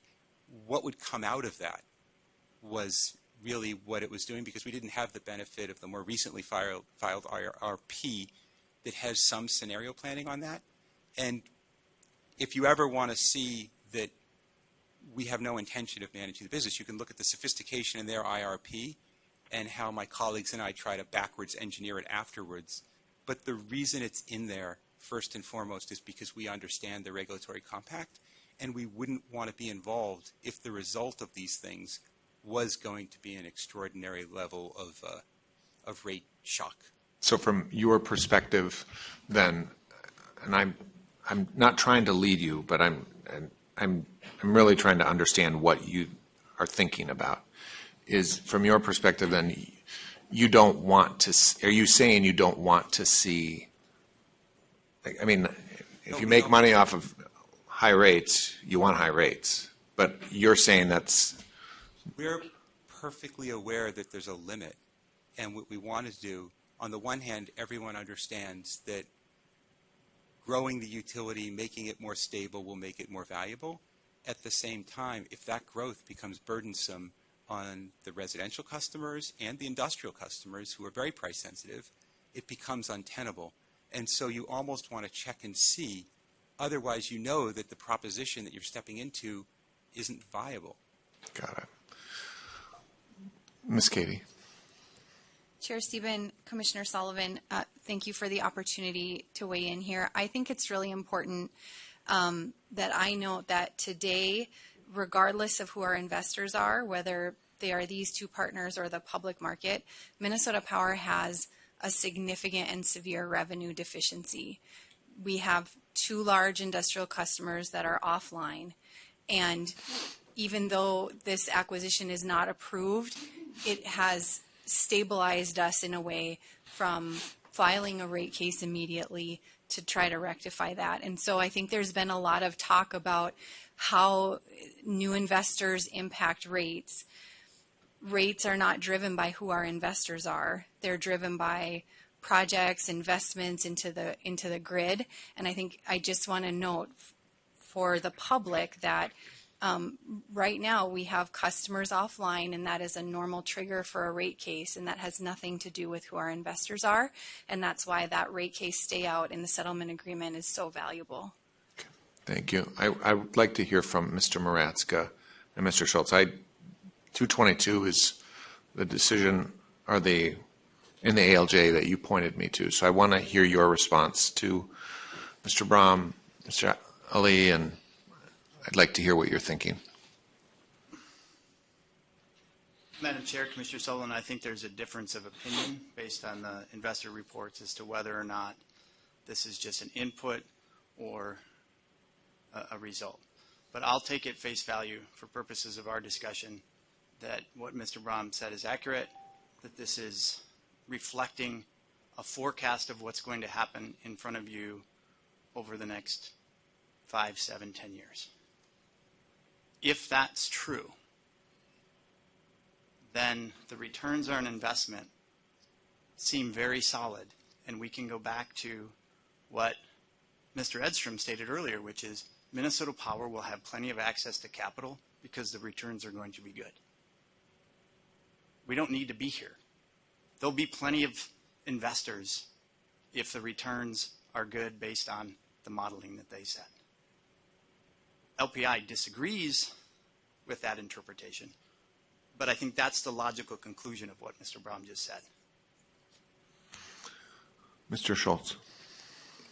Madam Chair, Commissioner Sullivan, I think the one point I'll make in response to the claim that partners aren't, planning to increase rates, I would encourage you to look at Exhibit DOC 302, Department 302. That's Vavro's surrebuttal at page 6. It's some highly confidential information pulled from, I think it's... Which document is it again? This is Exhibit DOC 302. DOC 302, okay. Vavro's surrebuttal at 6, and it's citing to, I believe it's CPP's investment committee memoranda. Okay. I will review that. Thank you. Now I have one last question, if that's okay. Oh, Commissioner Hom might want to jump in on this. I had a question on a different thing on the clean power stuff, but if you want to go on this. Thank you, Chair Sieben. So I understand this agreement, but I want to make sure that we have a common understanding. Based on the whatever filed yesterday,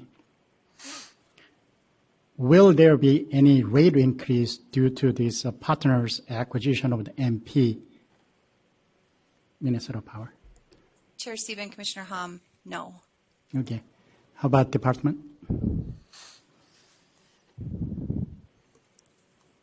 Commissioner, can you restate your question, please? So based on the settlement, supplemental settlement filed yesterday, next 5 years, will there be any rate increase due to this acquisition?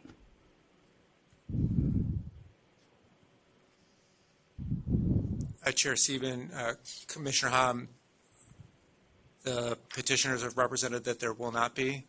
I think our testimony is clear that sort of zeroing out the transaction costs or any incremental return that the petitioners are seeking, to the last penny would be a challenge. Certainly the department reviews every rate case with great scrutiny and would do so, in any future Minnesota Power filing. So ROE is fixed as of today, and effectively ROL is fixed because revised HAM 23 plus your 1.12 condition is basically fixing cap structure, ROE, and debt rate. Beyond that, what else can cause this acquisition cost any extra dime to the ratepayers?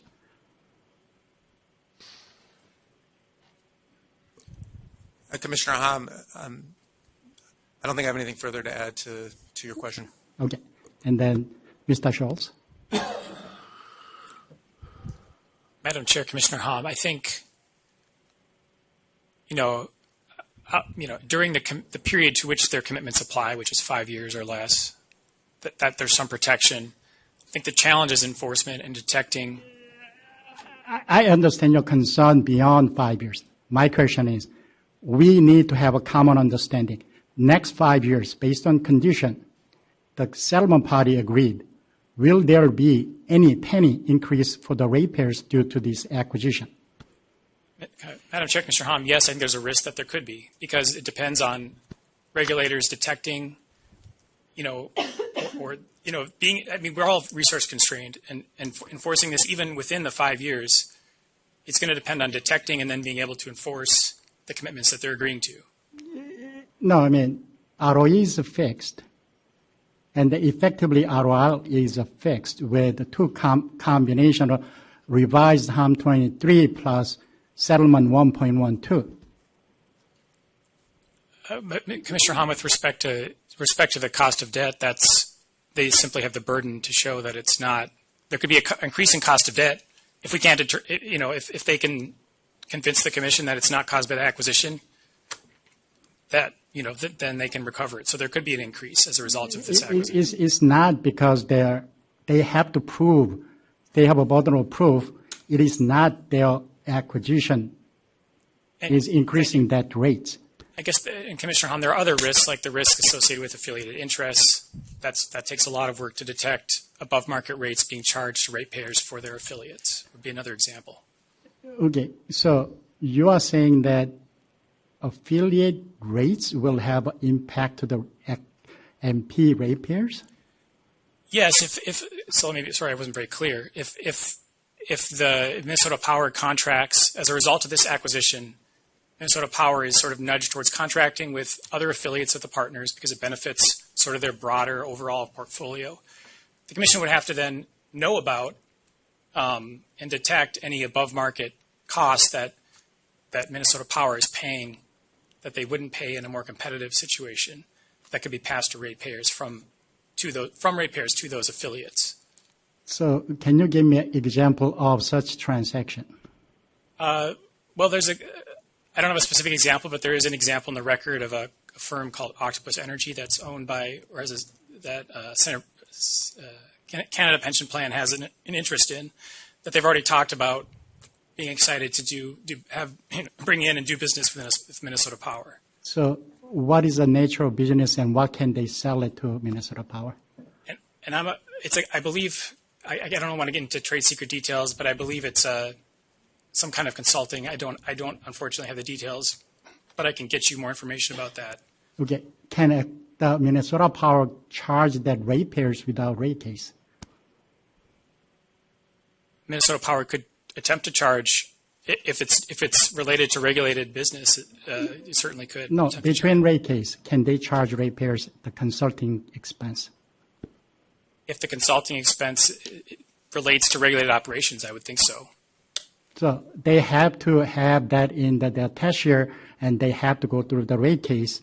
So that's why I understand your overall concern and then checking every bit of issue. But we need to focus on what is a real issue, what is a potentially additional issue we need to worry about.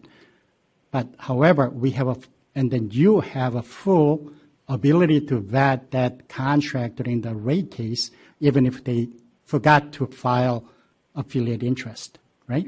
And if it is affiliate interest, they forgot to do it, even better. We can kick it out, right?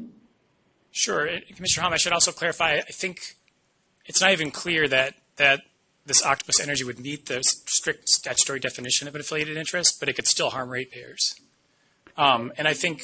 Yeah, sorry to interrupt you, but to harm, ratepayer had to pay for it.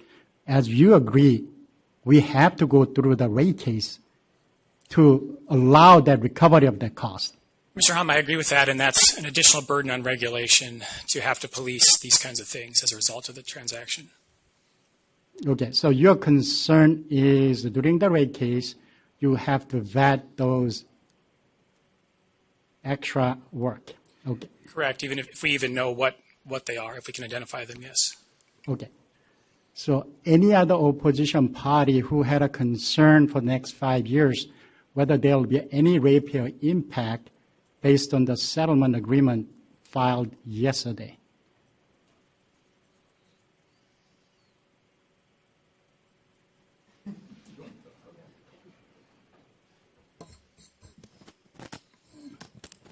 Commissioner Hom, excuse me, Madam Chair, Commissioner Hom, I heard your points on commitments on return on equity, et cetera, but I draw your attention to paragraph 129 of the ALJ report, which says, 129.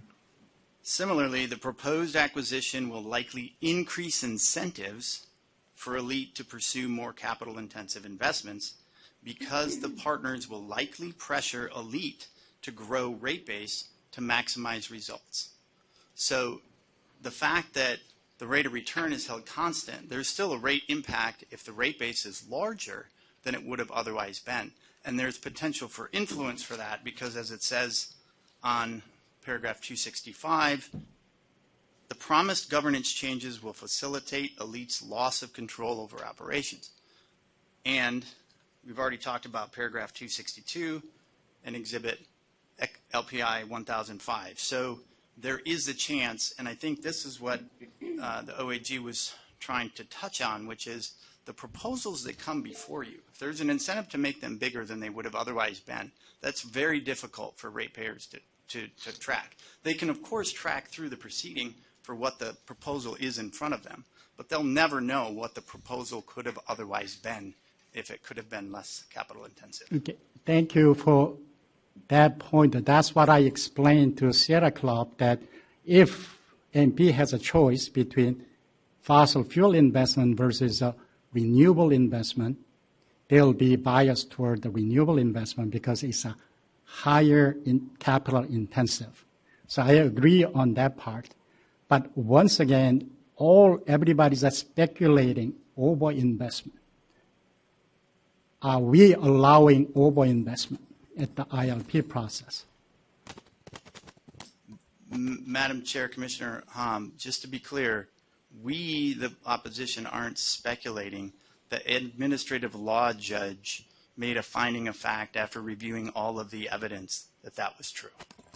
I understand that's the opinion of the ALJ, right? Based on the finding of facts, but which is not uncommon, but also we have to understand ILP process will review that over investment. Within the same investment, yes, they have an incentive to invest in higher capital intense asset, which will not cost extra money, because in the ILP process, we value usually spending money on the fuel plus fossil fuel is more expensive than investing in the renewable. That's why it is being approved. That's why, yes, everything being equal, yes, they will go with the higher capital intense asset. But if they do over-invest above and beyond IRP, they have to go through us. And then you will have a full access to that proceeding, right? Madam Chair, Commissioner Hom, will have access to what is ultimately filed as the proposal, whether it's a resource plan, a rate case, a rider filing. And if the incentive is we're the first look that the advocates see is a higher capital plan, that's what we're responding to. Yeah, I understand. So you don't agree that settlement proposed yesterday will not protect ratepayers next 5 years. That's your opinion. Madam Chair, Commissioner Hom, that's correct. Okay, thank you. And just to add, I understand your concerns, Commissioner Hom, and perhaps maybe not concerns, but with the hypothetical of solar versus gas, you have to remember that CPP has significant investments in those companies. So they have a healthy investment in Enbridge. They have a much larger investment in gas production in Canada. And Mr. Brown's boss has made public statements about building all of the hyperscale data centers in the United States of America. So saying that there will be no impacts in the next 5 years assumes no vertical coordination between these companies, the portfolio companies that are seeking to build the data centers of the future. And those types of facilities very clearly do have rate impacts on small ratepayers as well as the large ones. Okay, thank you. And then Carl. Thank you, Chair Sieben and Commissioner Hom. And I appreciate the line of questioning and where you're going. And just want to say again, I do appreciate what the commissioners put forward yesterday, or with their proposed decision options in trying to find opportunities to help mitigate some of the risks that the ALJ report identifies and we all have expressed concern about. I think, I'm kind of being a broken record a little bit, but what I find myself coming back to, and I agreed with and appreciated what Commissioner Sullivan said earlier, is that it kind of feels to me like this case is about, there hasn't been a demonstration that ALLETE really lacks access to capital right now. And we're, in a certain way... Yeah, sorry to interrupt you, but my question was, will there be any rate increase next 5 years due to acquisition of it? I'm not talking about principle or the cause of this acquisition. No, that's a separate discussion. I want to know your opinion whether there will be any penny increase due to this acquisition. Yeah, and I guess I'll share the comments then that others have raised. I think the ALJ report has reached those findings that identify concerns, and that's based on the evidentiary record that she developed. So, okay. So common theme from opposition party is you do not have a competence in our ILP process. I strongly encourage you to participate in our ILP process to make sure that they cannot overinvest, right? Okay, thank you. Let's go to Commissioner Partridge or Commissioner Tuma, who haven't had a chance post-lunch, and then I'll go again, and then we'll take a break. So we're still trying to stick to generally let commissioners ask the questions they want in a... Audrey, unless she wants me to go. Thank you, Chair Steben. Thank you for the questions, Commissioner Hom, and I guess I would just build off of what you said, that it also sounds like opponents have very little faith in our ability to do a good job on rate cases as well. We have a very strong regulatory process in Minnesota, and that provides a great deal of protection to ratepayers. We have extensive planning processes and rate processes. And as I've said before, those will not be diminished in any way. You all play a very valuable role throughout all of those proceedings, and we see you here and appreciate the input that you have.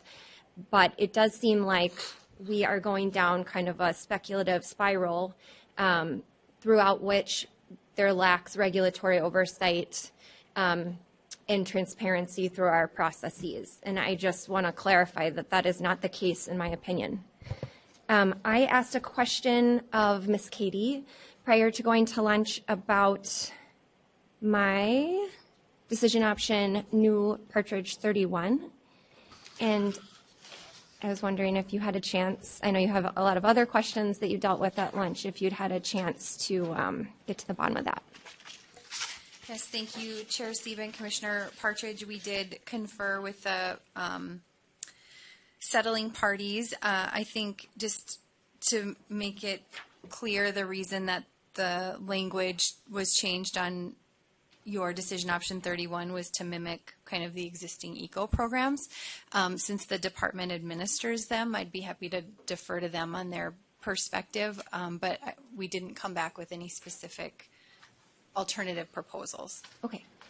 Mr. Dornfeld, would you be amenable to just putting that decision option back into its original form if this acquisition were approved? Chair Steben, Commissioner Partridge, the department prefers the language as amended.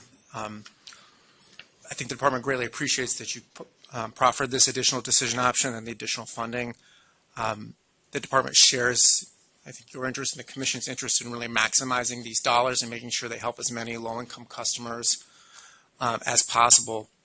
And given that the department is, by statute, responsible for administering these programs in the state, the department thinks the most impactful way to spread those dollars and make sure they help the most Minnesotans possible is to use the same programs and mechanisms we use for the other dollars.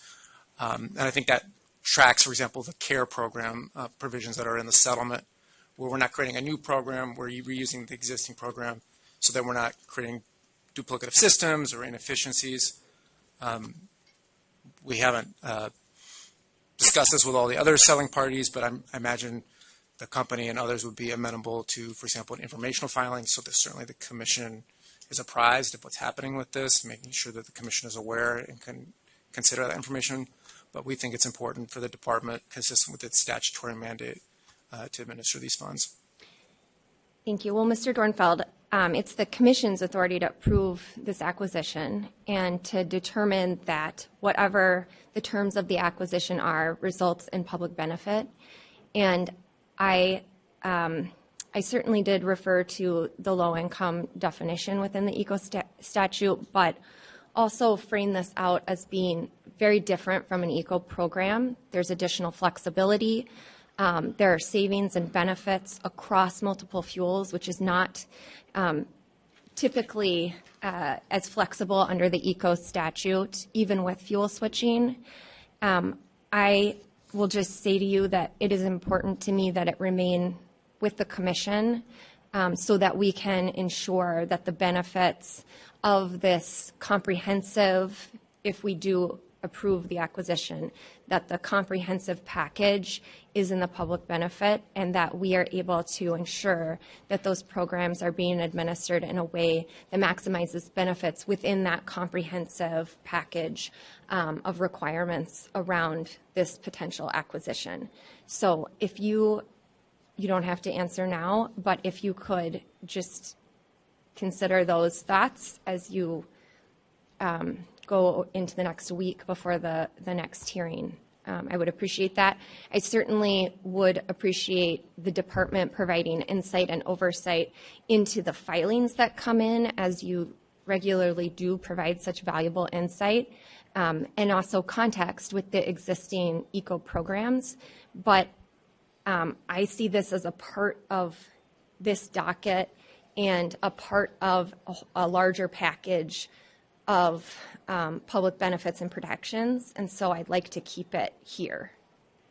So like I said, you don't have to answer now, but I really hope that you'll speak with the other parties and consider that for next Friday. One option, Commissioner Partridge, is to, I see where they're trying to control the program. I understand that. And I agree with you that we control this settlement. And maybe there's there's some middle ground where they maybe make the adjustments to the filing that you suggest on June 1st, 2026. But then it comes in front of the Commission, maybe even with a negative checkoff if we want, that basically says it needs to conform to the terms of the settlement, something along those lines. So we keep them in their authority there, but we want to make sure that it conforms to the settlement. Maybe there's something we can see there. I don't know. I'm just throwing ideas out. I apologize for being. Yeah, thank you, Commissioner Tuma. I just really see this as being outside of ECO. I see what you're saying. Commissioner Sieben? Oh, just go. Okay. Commissioner Partridge, thank you for raising this issue. A question I have for the department is my recollection of weatherization funds is that it goes into one large pot, and that then funds the entire weatherization program for the state. I think in this instance, that would be inappropriate. That these dollars should not be going to Worthington, Minnesota. No offense, Worthington, I live close to there, but these dollars should be going to northern Minnesota. So I don't know how the department could segregate it. And that might be just another thing for you guys to noodle on. And that was my mistake, because there's a fear there that you get this kind of backfilling concern that we've had, where all of a sudden now we're backfilling in dollars that should go. These should be dollars up and above. Yeah, okay. That was my mistake. Sorry about that, Commissioner Partridge. Chair Sieben, Commissioners Partridge, Commissioner Sullivan, certainly we'll take your feedback to the department and share any revisions to the decision option that we might have. Commissioner Sullivan, I don't think there was any thought that we would commingle the funds. Certainly, I think we agree with your sentiment there. I think the idea is that because the department has a great deal of experience administering these types of programs and already has the staff who do this type of work, that there was an efficiency there, and we wouldn't want to sort of create administrative inefficiencies. It's a matter of good governance to sort of let's coordinate our efforts and make sure that we're making these dollars go as far as possible. I agree that it's the Commission's settlement to ensure that there's compliance, but by statute, of course, the department also enforces the Chapters 216B and a number of the others and the Commission's order. And so as the arm of the Commission, it would be wholly appropriate for the department to similarly administer this type of program. I totally understand what you're saying, so I get it. I just, Okay. All right. I guess the other question I had is related also to the new commissioner decision options and the filing from yesterday, and that pertains to both CBIN New 28, which is very similar to my Partridge New 38. Again, as Chair Sebin had stated, we are not allowed or able to talk about our thoughts on a docket before coming out into an open meeting. And so we both had the same sort of idea in mind and came up with slightly different language. And I saw that the parties had accepted both. And I think if Chair Sebin is amenable, it might be, I think I would certainly be open to combining those and seeing those as really one requirement rather than multiple. And Chair Sebin, if you feel similarly, perhaps Ms. Katie, you could take a shot at combining those. And I think looking at the due dates in both and thinking through the likelihood of the timeline on this order and the timeline on the IRP, I think it's my preference that we would do the December 15th date based on the schedule of the IRP, I believe. But if you could take that back, look at the schedule from your side of things and consider that for next Friday. Chair Sebin, Commissioner Partridge, we're happy to. We felt like both decision options were doable, and we've been consulting with the department and the IRP stakeholders on an amended timeline, perhaps, so we can bring that back to you. Okay, thank you. For the IRP, sorry, Sure. to be clear. Sure. Okay, good that you're not amending the timeline for next week. Okay. Thank you. And I think, I had one question. I think this will shuffle people around, so I apologize. But if I think Fresh Energy is here, and maybe, let's see, Center for Energy and Environment. I wanted to ask you a broad question and get your feedback on, I'll let you sit up here before I ask you, so you don't have to walk and listen at the same time.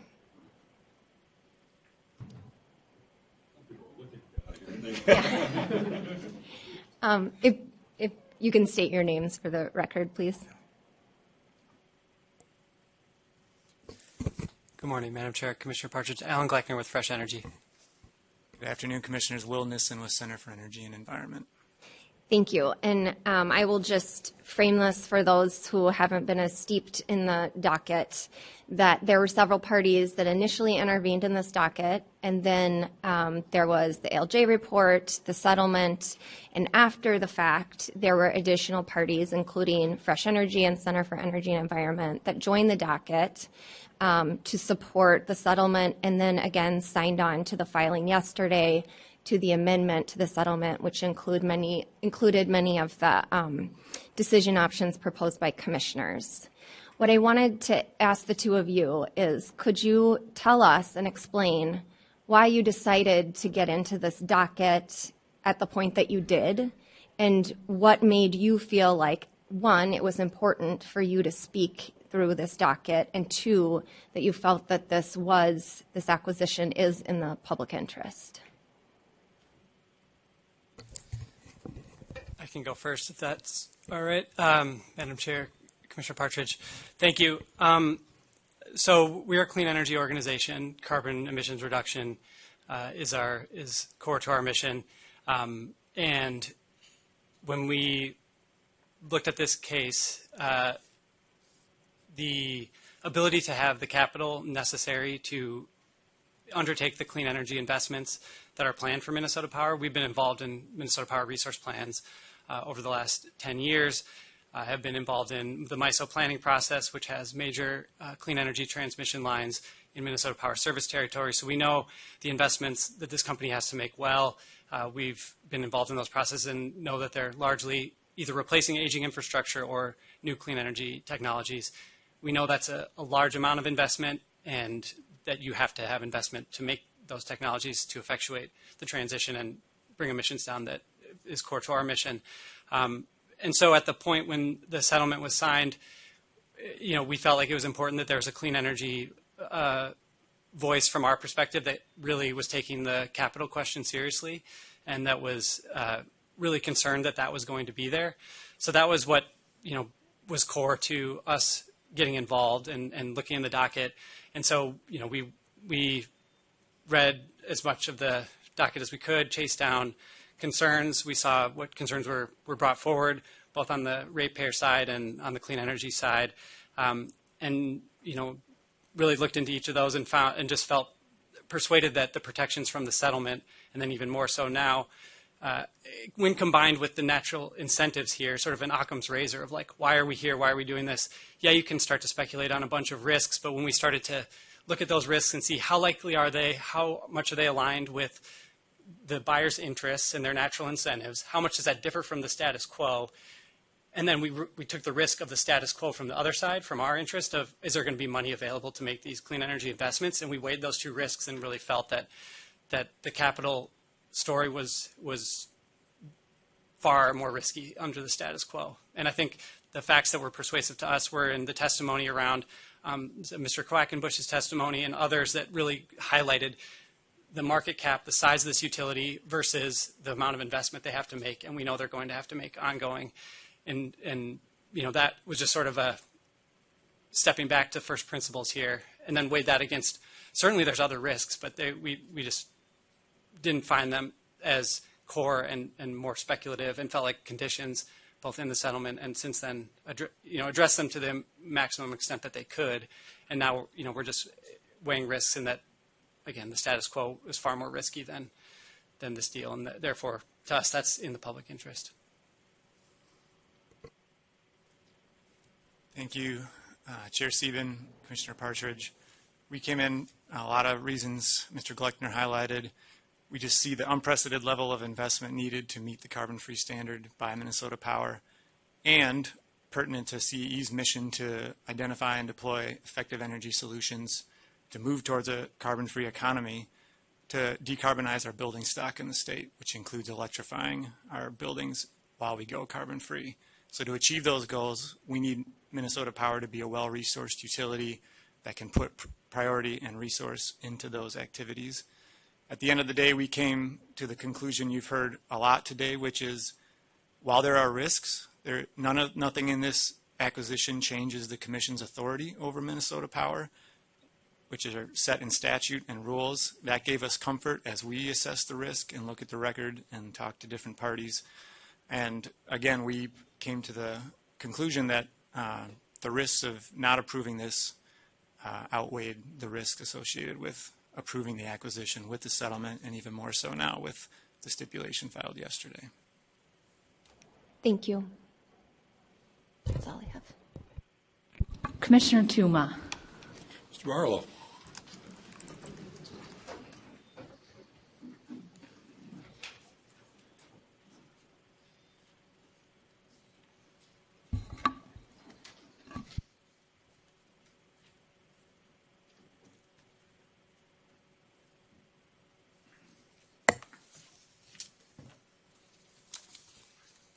So I assume you got the gist of what I was asking you, Mr. Barlow. You came up and it's you that cited, or I guess you and Ms. Brahman, I don't know who's to blame for that one, but you signed it too, so I guess you get to take credit for it. No power line. And I read no power line very carefully. And the conclusion I came to no power line was that our predecessor to some of our authorities, the Minnesota Environmental Quality Council, was in a situation where the utility was arguing from the court, for various reasons, a very difficult statute. And one of the arguments in front of the Court of Appeals, or it was the Supreme Court, was this concept of personal jurisdiction being assumed versus statutory direct authority. And the way I read it was they said, yeah, we see all that argument that you made, counsel, but we're going to find that the statutory authority is it. I mean, I think their wording was, it was hard. I mean, it was a difficult discussion because I think the statutory interpretation was very difficult, not necessarily the personal versus. So it did seem like to me that settled the case, settled the law on it. And we have, as I noted, some of our other standards that we've cited before about our authority. The courts try to keep us within our statutory realm. And so I have that balancing there it's always in front of me. But I don't want to concede that I don't have personal authority. In other words, the public utilities under 54 going to court and saying, getting a injunction to say that they can't move the headquarters or something along those lines, where I can't do an injunction from this room, but I probably could get an injunction from the district court. And so help me out, how confident are that we have ability over your clients, that you've consenting to some sort of jurisdiction in district court to get an injunction? I can do the financial stuff. We already talked about mutual assured destruction. We don't need to go down that again. But I can get an injunction to do something to enforce this. That's what I'm trying to understand. Thank you, Commissioner Tuma. Chair Sieben, I do want to say first that this is intended to be only the last backstop. The partners intend to do what they say. We've offered a lot of enforcement provisions. I'm not going to restate them. We've also talked about how the partners have an enormous incentive to protect their reputation, which is their biggest asset. And violating a commission order is going to be seen across the country and the world, and it would hurt them badly. But from the lawyer's perspective, Commissioner Tuma, I can walk through our thought process on this. The short answer is we're very confident. We intend the commission to have full enforcement authority up into seeking an injunction from a court ordering the partners to do what they've said they'll do. We cited the no power line case in response to the ALJ's report, primarily because we thought the ALJ misunderstood the case. That case is about subject matter jurisdiction, and the ALJ cited it for a different reason.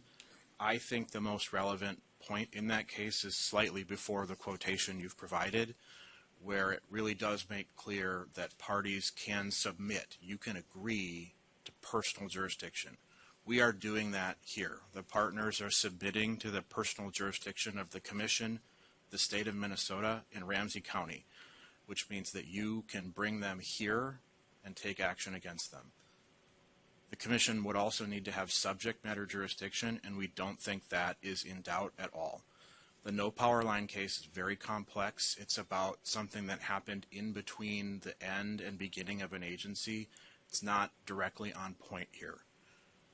The commission routinely includes order points in its orders that are not directly listed in statute. The commission has a lot of work to do. Sometimes things aren't listed out in statutory form. The commission routinely accepts offers from utilities and other parties, puts them into orders, and makes them binding conditions. One example that's relevant and has been on the books for a long time is Excel's service quality program. The commission doesn't have clear statutory authority to assess penalties in that way, but it has done so over many years, and it's never been challenged legally because the commission's authority is clear. We've modeled our program in the same way. When we submit to your personal jurisdiction, which we've done, when you put it into an order, which we're asking you to do, then it's enforceable through a court order. Mr. Dornfield, you signed on to the agreement, I would assume. You agree with that assessment? Probably not our first course of action. I would rather deal with things in this room, but do you agree with that assessment? Chair Sieben, Commissioner Tuma, I think that there's always some degree of uncertainty about what the future might hold. When a contract goes bad, how will a court address it? There's always that sort of uncertainty if you've got a contract, which is what a settlement is. But we're comfortable with the enforcement mechanisms that are in the agreement. And the whole suite of them. The whole suite of it, the settlement in the totality, because of this uncertainty, however unlikely, but we plan for a rainy day. And so where possible, we've tried to structure these conditions to be enforceable directly against Minnesota Power. So sort of the capital commitment is a good example of this, where we expect the partners through ALLETE Parent to provide sufficient capital to meet Minnesota Power's needs. But because there's maybe some uncertainty about how that might actually shake out, the enforcement mechanism is the commission ordering ALLETE or Minnesota Power to withhold dividends, something we know that we feel confident the commission has strong authority over. And you'll see that sort of approach throughout the settlement, where we generally feel good about the commission's authority, but as a hedge, we've tried to structure the various commitments to be directly enforceable against Minnesota Power as an indirect check on the partners. Would the department have standing? You're a signature to this contract. You agreed to, you gave, I guess, some consideration, in speaking consideration in the contractual term, to support it. Would you have standing to enforce some of these things in district court? It's kind of odd, but you're asking me to consider something. I don't know if you would have standing. I don't know if you have thought through that or not. Chair Seaman, Commissioner Tuma, I'm hesitant to give a off-the-cuff answer to a question like that. I am confident, though, that under the relevant statutes, the department has authority to enforce the commission's order, and certainly if we thought there was a violation of the order, the department would be aggressive in pursuing the appropriate remedy, whether it was coming to the commission or going to district court or recommending referrals to the attorney general. We wouldn't, sit idly by if we thought there was a problem. And Mr. Schultz, I'll ask you. I know when we refer to the OG, it won't be you. It'll be another department. But you are the public interest folks here, so I just want to give you a chance to see how you feel. I mean, I know you disagree with the agreement, but from an enforcement standpoint, just pure enforcement, not whether you like it or not, I seem to see that I have a lot of tools. This is a new tool that I've never contemplated much before. And so I was just curious if you had any thoughts on the enforcement question.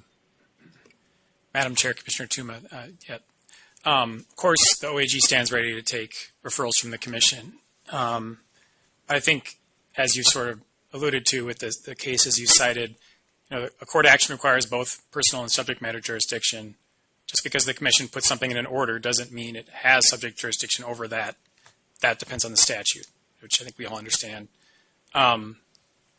And because the commission doesn't have direct, legislative authority over the partners necessarily, we think there could be a challenge in district court. And not only that, if it's a subject matter jurisdiction-based challenge, they don't even have to challenge it in district court. They could come in on appeal, and because it's jurisdictional, and challenge it at that point. As I think you probably also know, 216B.54 has only been used a handful of times. I don't know that it's ever been used for an injunction that we've seen. There is one that we just sent you for that could. Correct. But, yeah. So we'll see where that goes. I guess I should say that an injunction hasn't yet resulted from any referrals under 216. It hasn't resulted in any resolution. I don't think to that problem. So. Yeah. And so really, it's uncertain how a district court judge would deal with this. I think also, it's also unclear whether this is a minor point. It's unclear where it would be venued, if it would be venued in Ramsey County or if it would be venued in the utility service territory. But minor point. There's just a lot of questions, and there's probably practical constraints, as you've also alluded to, on what a district court judge would be willing to order in terms of specific performance. For example, if the company decided to lay off employees or move its headquarters, as unlikely as that seems. So, we absolutely stand ready to take any referrals the commission sends us, but there's certainly, we see challenges there potentially. Thank you. That leads me to my last question, Madam Chair, and it's for Ms. Olin, if you could come on up. And Ms. Resker and Mr. Shardlow, pay close attention because you're going to get the same question. As I looked at the settlement, the entities that would be most impacted would be the workers and low-income ratepayers. And so we always are concerned about that, and so your signing on to this is helpful for me to understand. I appreciate you cleaning up what we put forward as far as decision options and taking it seriously and diving into it, so thank you. But as I look at the challenge of this decision, this contract that you guys are entering, and you can hear that enforcement could be challenging. We'd hate to get to a mad scenario where it's mutual assured destruction, because that would be bad for everybody. It'd be bad for your employees. It'd be bad for your community. I know you take that, your relationship to them seriously.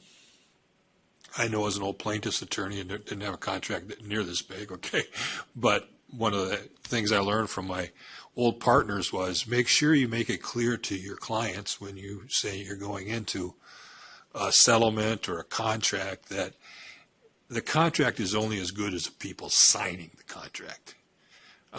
You have to trust them. Okay, I can draft up the toughest contract, give me all the right legalese to go to court, but it's still going to cost you $10,000 to get me into court for you. And so don't come and yelling at me when you entered into an agreement with someone you didn't trust. Okay, I can't give you a solid contract. I know you know that, Miss Owen. I'm not asking you whether you think you can trust these guys, because I'm assuming you wouldn't be here but for that fact. I want you to give me a little color, and I would ask this of my clients. I want you to give me a little color. Why? When? What is it that tipped you off that these two guys sitting here and that whoever's behind them are people that I can trust, and I trust this institution that I am responsible for? What was it? Give me some color. So, Chair Sieben, Commissioner Tuma, probably from my perspective, one of the most important questions of the day.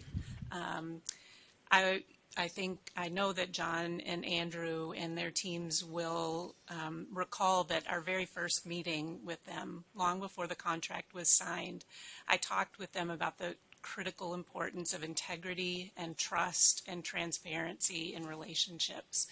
And that was, this is an unbelievably precious company to so many. We've heard that throughout this proceeding to many people. It is unbelievably precious to me personally and to all of our employees. And we would be nothing without our employees. And I'm grateful for the support that we have for this transaction.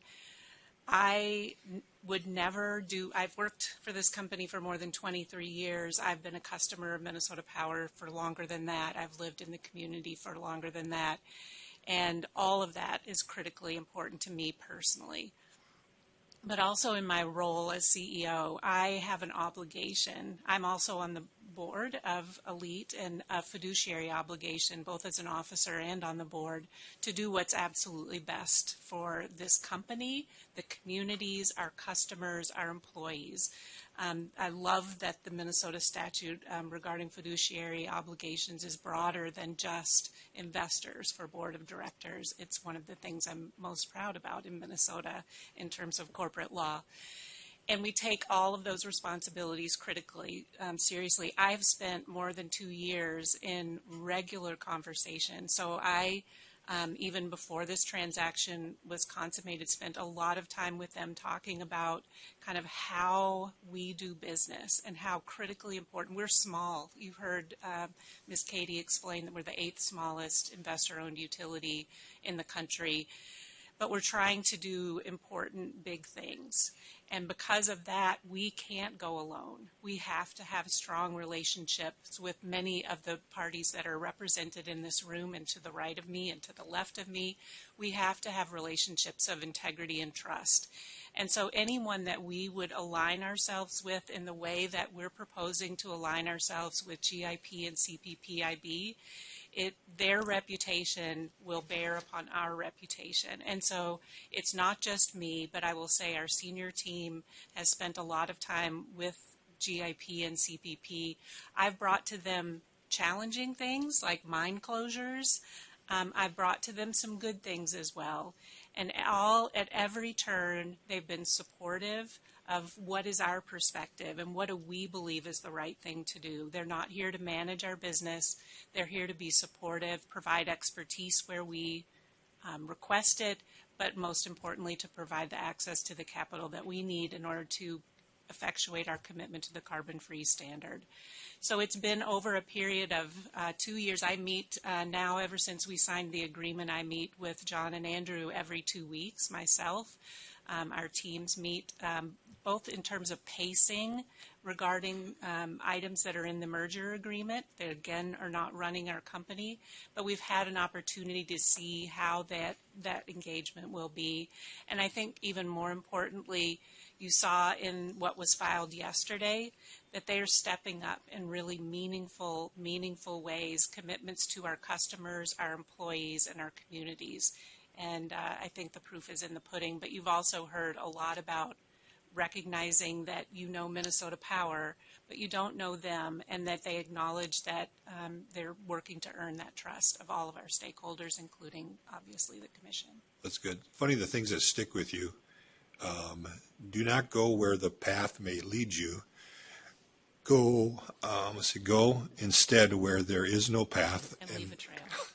One of my favorites. Yeah, it was a 2019 article I remember from the law school that we both went to that you were in. I remember that you said that. I had to go look it back up, but interesting quote. So this is truly along that lines. This is a little different than what we've experienced, but I think your commitment is different than, say, if you were to go to Montana, Dakota, or WEC or whatever, is that you feel there's a commitment to you and your team to continue to do what you do and make you better. I think that's what I heard from you. Absolutely. Sure. Commissioner Tuma, I'd like a quick follow-up on that. And this is a question for Mr. Brahmer. Mr. Ali, I want to call you Ali, so sorry. Just don't call Malloy. Yes, but bump. I think there's a view I know there's a view in the world that you guys are just this colossus. And, I mean, the amount of assets that you have under management is larger than most countries. I mean, you have massive resources. And that you mentioned that old, I think, James Garner movie, The Barbarians at the Gate, at the beginning, Mr. Brahm. But I want to know what would happen to you, what would happen to GIP, to CPP, if Minnesota Power were to fail. Like, that's what I want to know. Like, how does it not just wash out in an infinitely long spreadsheet that you have, and it just is no big deal? Like, that's what for me, I look at Minnesota Power, and I love northern Minnesota. Not as much as I love southern Minnesota, because I'm from southern Minnesota. Wisconsin.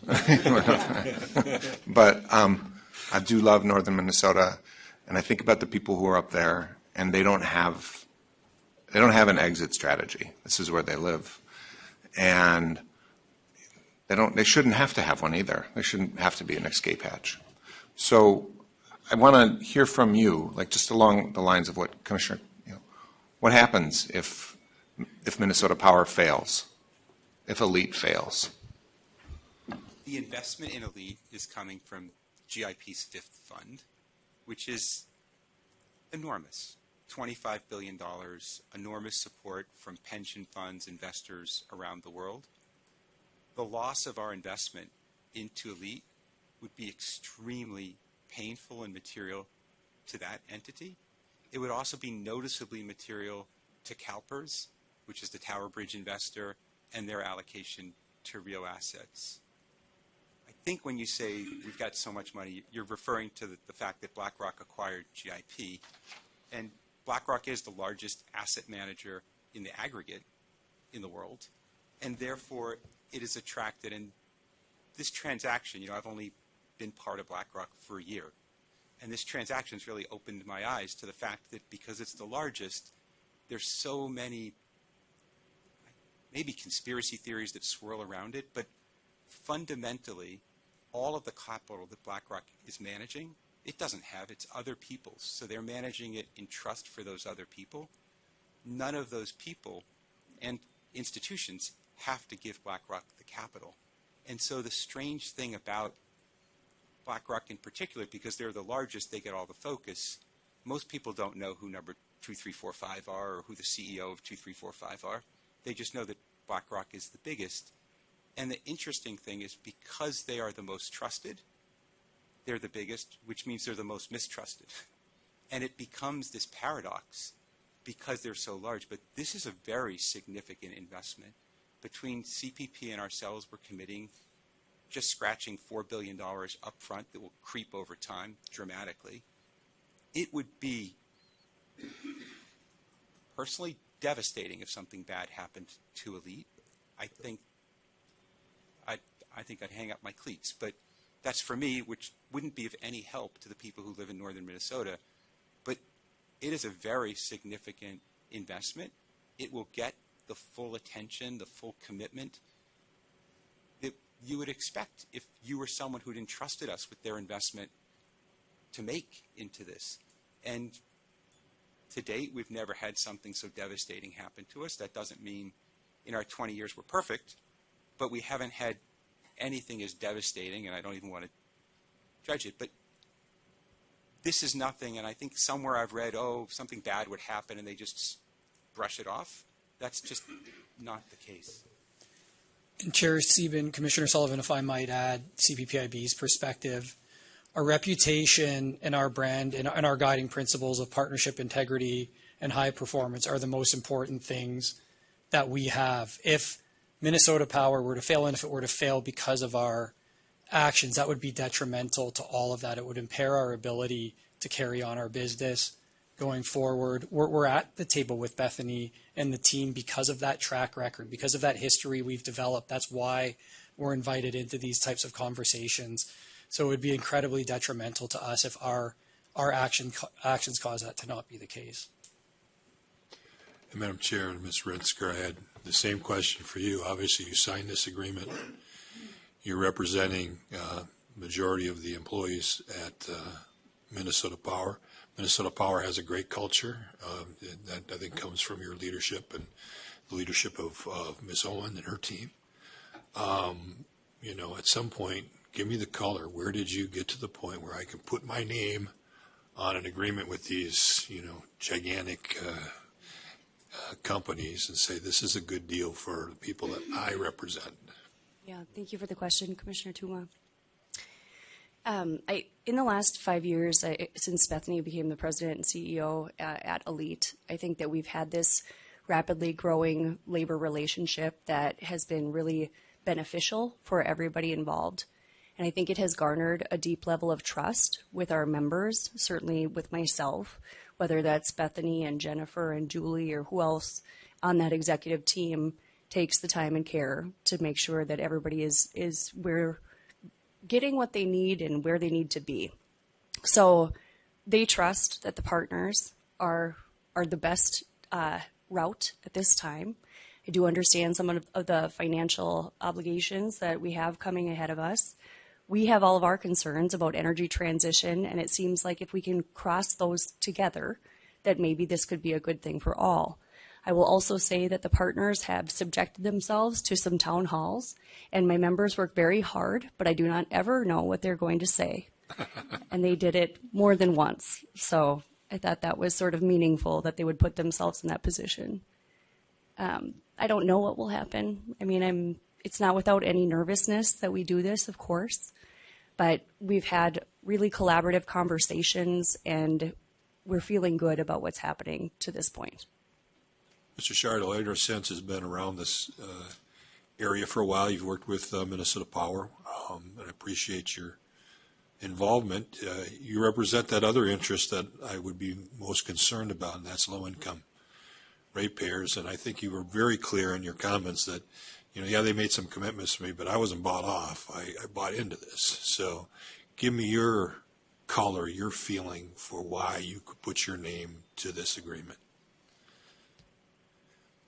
Madam Chair, Commissioner Tuma, as you alluded to, I inherited this relationship between Energy Sense and Minnesota Power, one that was built over years and years and years, and initially, frankly, a relationship that started to be forged on the battlefield. So we were, if you go back at the record for the CARE program specifically, we were fierce critics of the company, and it took years and years of engagement and coming back, yes, having stakeholder groups, yes, building private relationships, but ultimately having this body for redress. Certainly it's been a pleasure to get to know folks through this process, but it's in the end it was less trust in individuals so much as trust in the endurance of the possibility for future battlefields into the future. And before I even entertained the idea, I as an advocate tried to think through, would there be irreparable harm to my ability to seek redress here? And my analysis was that relationships come, relationships go, but that this venue would continue to be an effective space for redress for low-income people. Very helpful, thank you. That's all the question I have, Madam Chair. Okay, I need to take a break, so why don't we come back at 3:15 for a recess, or the commission stands in recess.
commission will come back from its recess, and my question next, I think, is for the partners, and it relates to the very real issue of wildfire risk for Minnesota Power.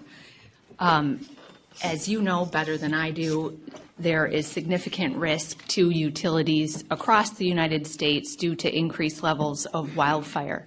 And in reviewing the record, it seems to me that having a stable source of capital that's supplemented by the Commission's oversight over your insurance that's related to, that you already carry, that the Commission regulates, could be an asset to Minnesota Power customers should there be a more catastrophic wildfire than the one we saw, or the ones that were in your service territory this past spring. Has the company thought about wildfire risk and how that particularly, the risk of wildfire could be mitigated by the acquisition?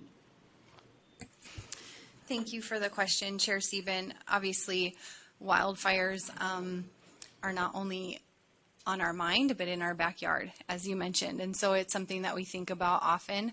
I think navigating wildfire risk is similar to navigating all of the other risks. It is simply more challenging in the public markets than if you have, long-term stable investors that are not going to sell their stock the minute something bad happens. So we think it's there's an intrinsic value in having stable, consistent, long-term investors that can help you navigate those risks and those incidents when they occur. Okay, that's helpful. Thank you. Mr. Dornfeld, I don't know, as the Department of Commerce, if you have anything to add to that overall characterization.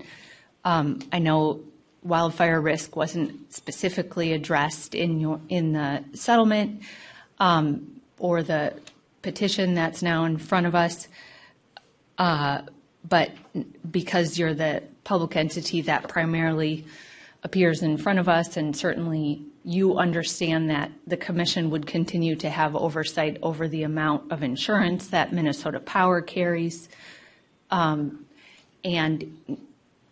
just generally, do you have any other thoughts to share about how the acquisition as proposed would help mitigate the financial implications should there be a catastrophic wildfire in Minnesota Power Service territory? Thank you, Chair Sieben and Commissioners. Certainly wildfire risk is a growing concern in Minnesota and across the country. It's something the department is looking at closely and relevant proceedings, whether that's rate cases or... Excuse me. Chair Sieben and Commissioners, as I was saying, wildfire risk is certainly a growing concern both in Minnesota and around the country. It's something the Commission is, the Department is, taking a closer look at in the relevant proceedings. I know it's a topic that we're looking at closely, for example, in the current XL rate case. So whether it's insurance costs or additional investments or sort of procedural improvements that utilities can make to mitigate those risks for Minnesotans, that's a great interest to the department, and certainly to the extent the transaction gives ALLETE additional resources or access to expertise that would benefit those efforts, we view that as a benefit of the transaction as well. Thank you. My next question is along the lines of Commissioner Partridge's, and as parties know, there was overlap where in our decision options that now in the filing yesterday, the parties accepted both of our decision options that relate to the IRP that Minnesota Power has already filed. And just to speak to my thought process around what I filed, the IRP, as parties know, was already filed. Minnesota Power has what's called a preferred plan, where they're charting out their preferred options for their capital investment up to the planning year of 2039. And in that record, which is not central to this case, but I think that there's enough components that are overlapping in both dockets to make it relevant to have a larger discussion about. There were issues raised in the other docket and then in this about whether the acquisition would really result in and was needed for the clean energy transition that Minnesota Power has explained in this docket why it's needed. So to talk through what I was thinking in my decision option a little more, I was hoping to incorporate the department's clean firm $50 million expenditure. I was hoping to reflect the updated public statements and the discussions that have taken place with Minnesota Power and the Commission about South Shore Energy or NTEC.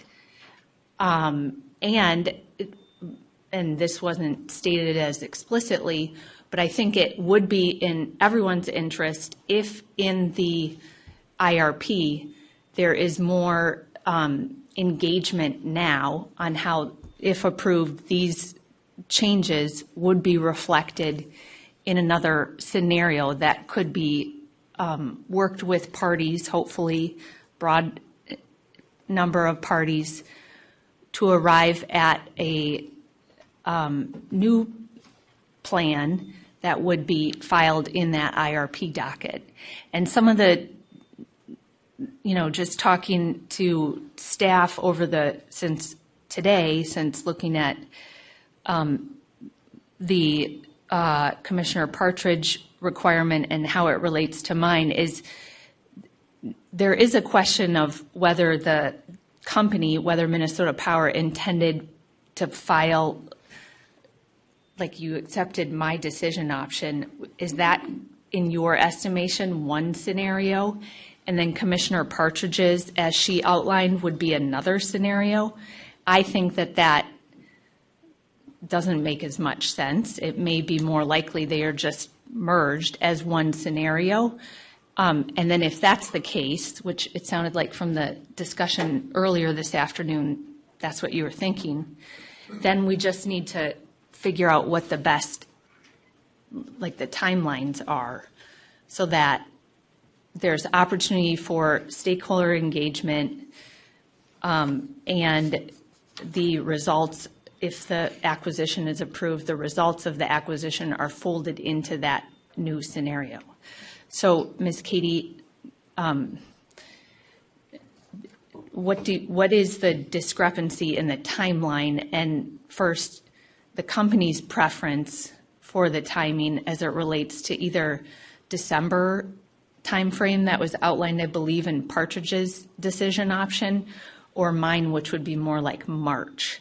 And I would just say that my preference up front is more Commissioner Partridge's time frame, because we don't have like all year to decide the IRP, and if it's sooner, then I think there's more onus on you to work with parties and try to come up with a plan that has broad support.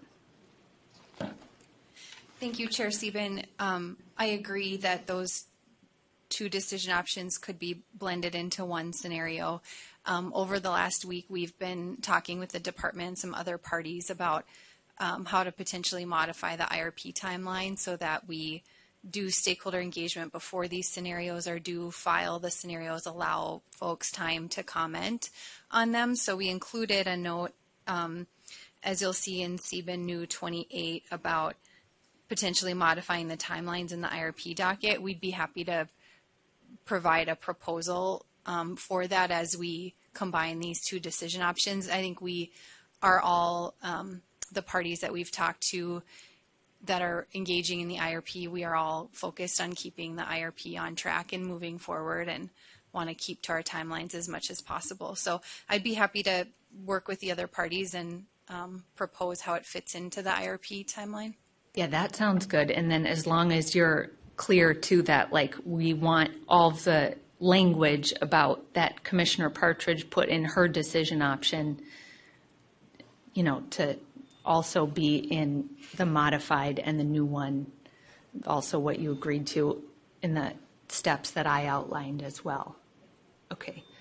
Is there any party that is especially involved in the IRP proceedings, or Mr. Gleckner, because you were, you have now signed on to this modified decision option, but I just wanted to call you up to commend your organization's work in previous IRPs.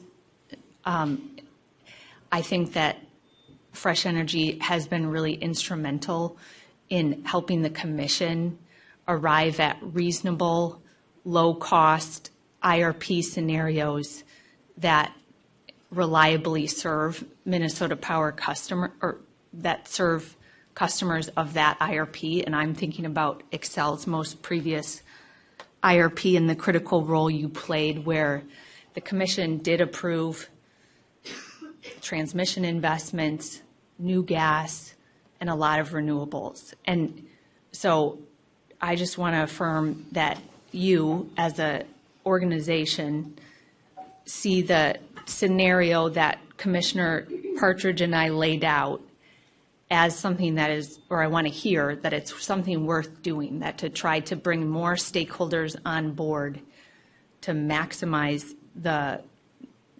benefits that you were able to help the Commission arrive at for Xcel's previous IRP, that could be something that could happen here as well.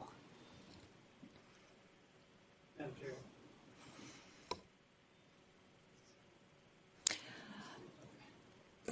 Sorry about our mics. Sorry about that. That might be me. Alan Gleckner, Fresh Energy again.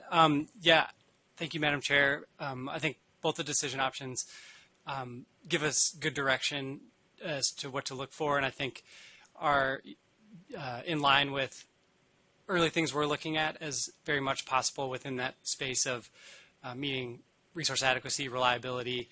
You know, our aim in the process is to minimize fossil fuel to the maximum extent possible, both capacity factors and new build-outs, and that's, I think, again, within the realm of the possible in that proceeding. And so I think it's useful direction, or it's all relevant criteria, and I think they both fit together in that way as well.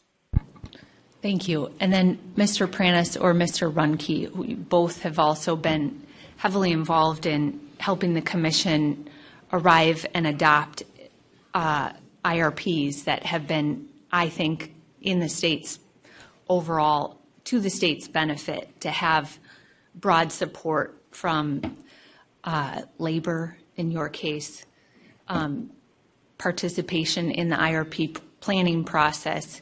And so I just want to give you an opportunity to add anything about this discussion about combining our IRPs and looking at another scenario, and whether you think you'd be able to engage and help improve that process. Thank you, Chair Sieben. I thought that those were both very helpful and reasonable proposals, right? And I think appropriately separating this docket from resource planning, which of course has a lot of different stakeholders and other elements in it, but I thought those scenarios, basically looking at those scenarios and seeing how does this acquisition potentially affect it, how would the Clean Firm Fund, are there ways to leverage that to get a different outcome? Obviously there's a desire to figure out what's the cleanest kind of resource plan we can do that's still affordable, right, that's still reliable. And so, and I also think that having this out of the way provides us some certainty, so we can, we can speculate on resource plans and what we might be able to do, but it's knowing that those resources will be available to do whatever it is that gets approved feels pretty important to having a meaningful conversation on a resource plan. And so I think it's appropriate. I thought there were both good suggestions. That's why in the conversation we're like, well, they're both good. We should just agree to all of it and figure out how to make sense of it, and agree that I don't think it'll, I mean, at least my understanding is I don't think that this is disruptive to the resource planning process, right? We're not starting over from square one. This is a new, important, additional scenario, set of information that can be considered, and I'm sure that Fresh Energy and others will be bringing their perspectives. We will be an active part of that resource planning conversation and hopefully come up with a good plan. Great, thank you. Okay, Commissioner, the department, Mr. Dornfeld. Sorry, I didn't thank you, Chair ask you in your Seaman. role. And if you could also just talk about, are you comfortable with the timeline that my decision option outlined for the clean firm funding? Because my thinking, just so you know again, which I didn't say everything, is we want to like maximize the benefit to ratepayers as soon as possible. And so that's also why I put it into the this scenario, so that it would be more specific to like not dragging it out and taking forever to wait for whatever. Chair Seaman, I appreciate the opportunity to respond on this kind of timing point. I think the department thought that your decision option, sort of folding in the clean firm tech fund into a clean firm plan, was a helpful one. We also very much appreciated Commissioner Partridge's new decision item, number 38, and agree with other stakeholders that merging those items together is a productive path forward. We are concerned, however, on the timing piece. We also want this additional modeling to be of use to the Commission and maximize benefits for, the utility ratepayers and kind of the broader set of stakeholders.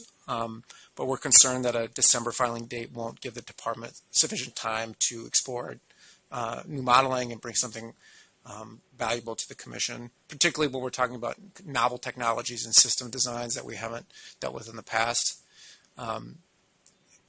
We're happy to work with the company and others on bringing some, a proposal by next week or next Friday.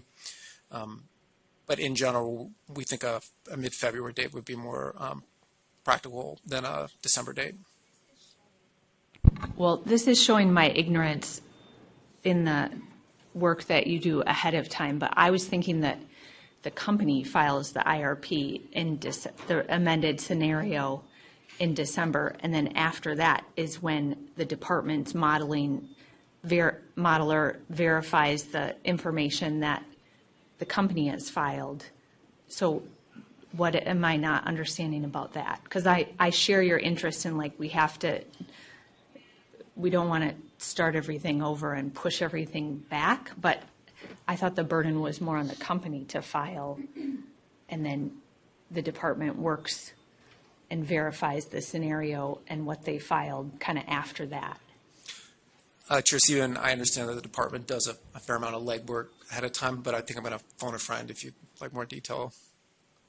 Well, maybe you don't have to come up right now, or you can, but think about that and talk about it internally and with the other partners, because if the burden is on Minnesota Power to file the scenario as outlined, then the burden's on them to meet that December timeframe. If you're saying you need to longer to have them back it up, then so be it. But why don't you talk about it with the partners and then bring something back,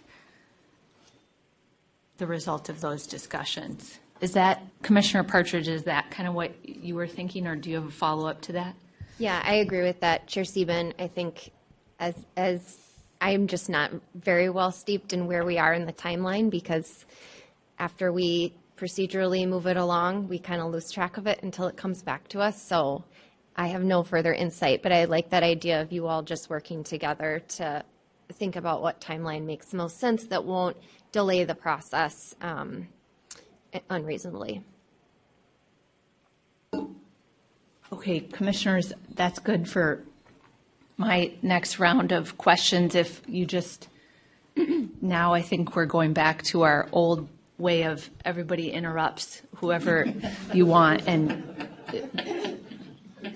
I lose any semblance of control I had. I'm But I always think the I one already interrupting. did, so go ahead, Commissioner Tuma.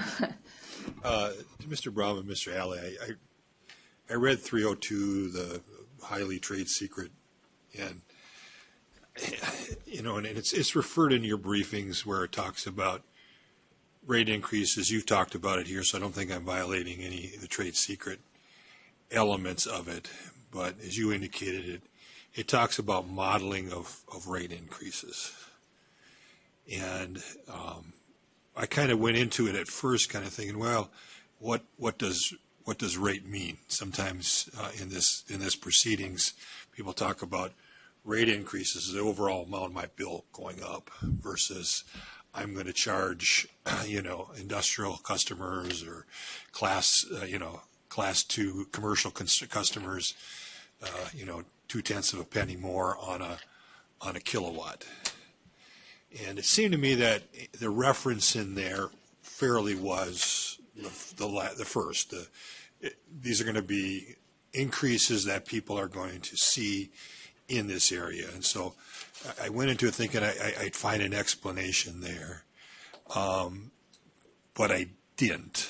And so I understand the modeling, but I just want to make sure I understand your goal is not necessarily based on that, because we have a lot to say on how much that is. In your other areas, it seems to me, and I want to know that this is what you're telling your investors, is that we see the 8th smallest utility in the nation, well-run group of folks who want to build out infrastructure.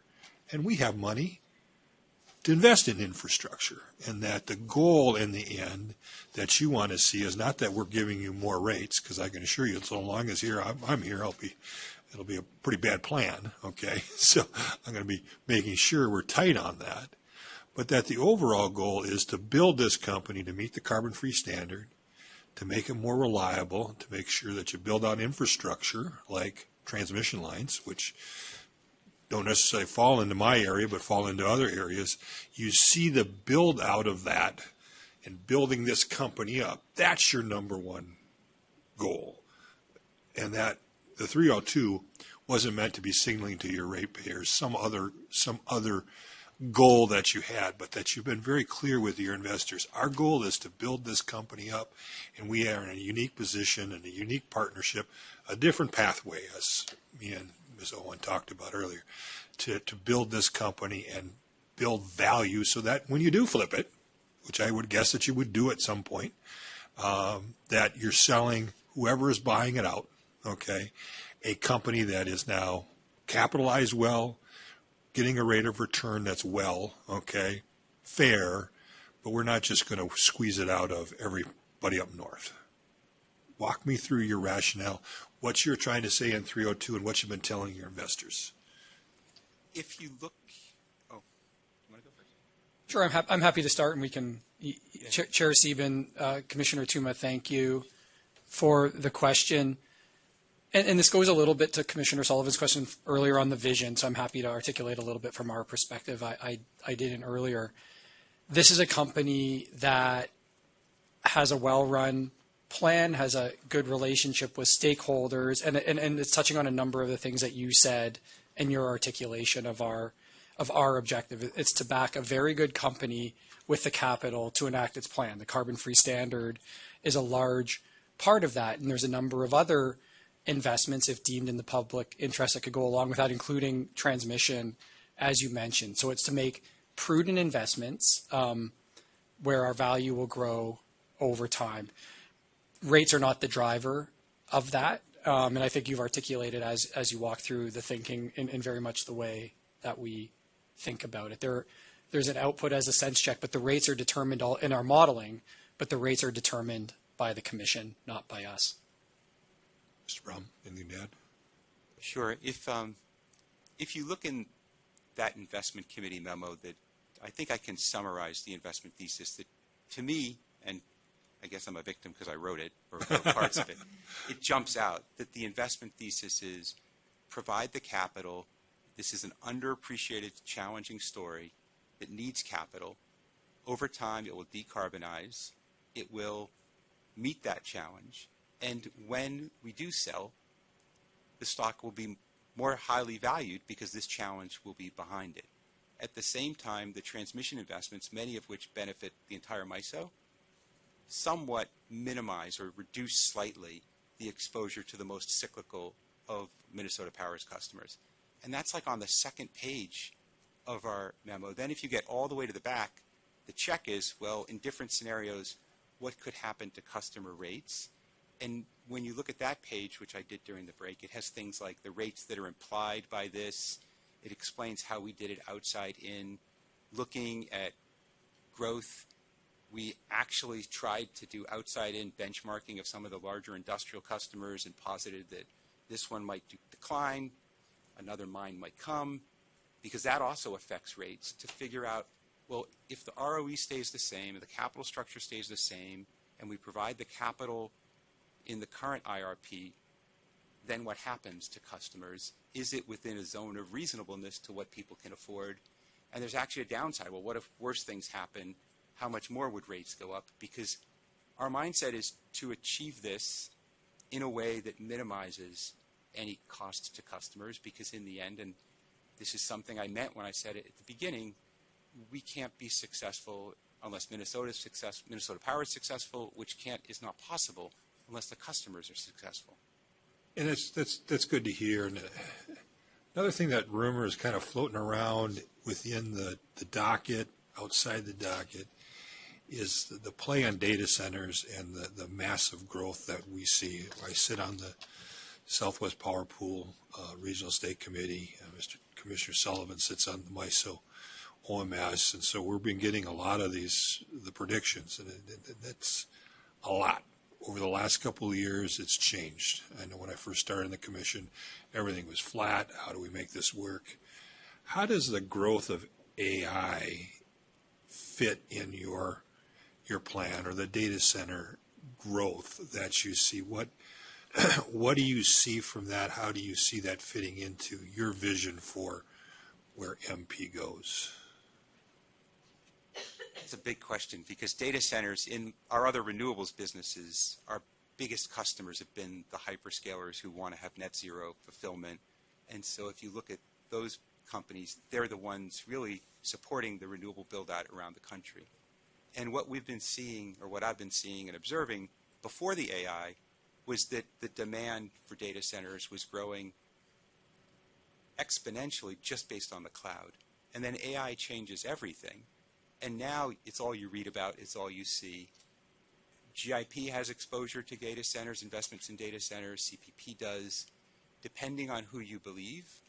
And I think Bloomberg's analysis is it's going to go from 3.5% of the U.S. power consumption to as much as 8% by 2030.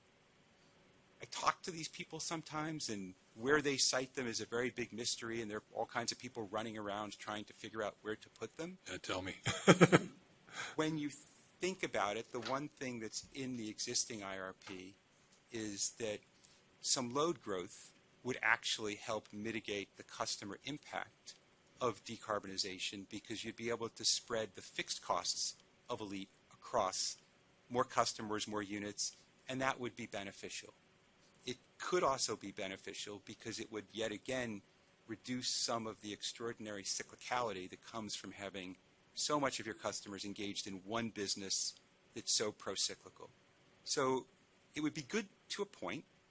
What we've seen around the country is in some cases where you have too much of a good thing, how it's done, and this is probably something that, without me assuming, I'm assuming that you're spending a lot of time thinking about this, because even what President Biden said when he had the AI task force was that we need to win this war to get to AI first, but it can't affect retail customers. And that's what's really a challenge, is to use so much of something, which is electricity, and not have it disproportionately affect retail customers, which is what commissions, I think, all around the country are trying to do.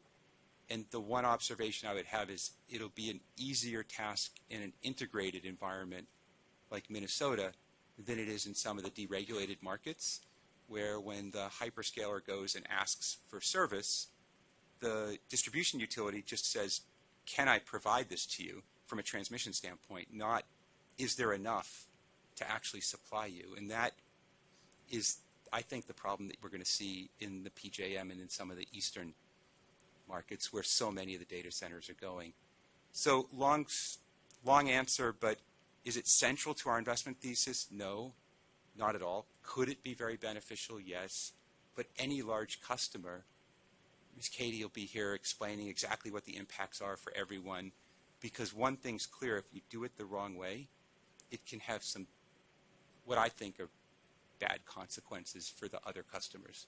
Well, and Minnesota Power has been a leader in the area of dealing with large loads like they have, and so we've appreciated the challenges they had to draft tariffs. And I think you touched on it. What I wanted to hear is that you recognize if we're going to have a tariff in Minnesota, we're going to bring these hyperscalers in, there's going to be benefit for the whole of the system. They'll get their benefit, they'll get their money value out of it, but they're not going to get the value on the backs of the other ratepayers. And I think you understand that. That's helpful, because this is a scary change for us. There's a lot of change going on, and we see it changing fast, and we want to make sure we're staying ahead of it. I just want to understand your vision of it within, and that was very helpful. Thank you, Chair Stevens. Some follow-up to Ms. Katie. So your understanding, new statute, under the new statute, what is your obligation before you serve those large data centers? Chair Stephen, Commissioner Hom, the new statute passed in last legislative session outlines a number of requirements that have to go into any new electric service agreement. So we recognize that if we had a new large customer that wanted to interconnect with us, we would bring that ESA forward for your approval with all the requirements that the recently passed legislation includes. So intent of the legislation is making sure that the existing customer is not harmed and potentially benefit from this large load. Yes. Okay, so yeah, I heard from the one party and also from public, they're concerned that these acquisition may trigger more data center, and then it can trigger higher costs for the rest of the customers. Legislators already took care of that portion, and they gave us homework to make sure that you are following through that requirements. So you file us the standard tariff and ESA, then we are going to evaluate to making sure that it's not going to harm, potentially benefit the existing customers. Chair Stephen, Commissioner Hom, that's correct, and we're aware of our obligations there. Okay, thank you.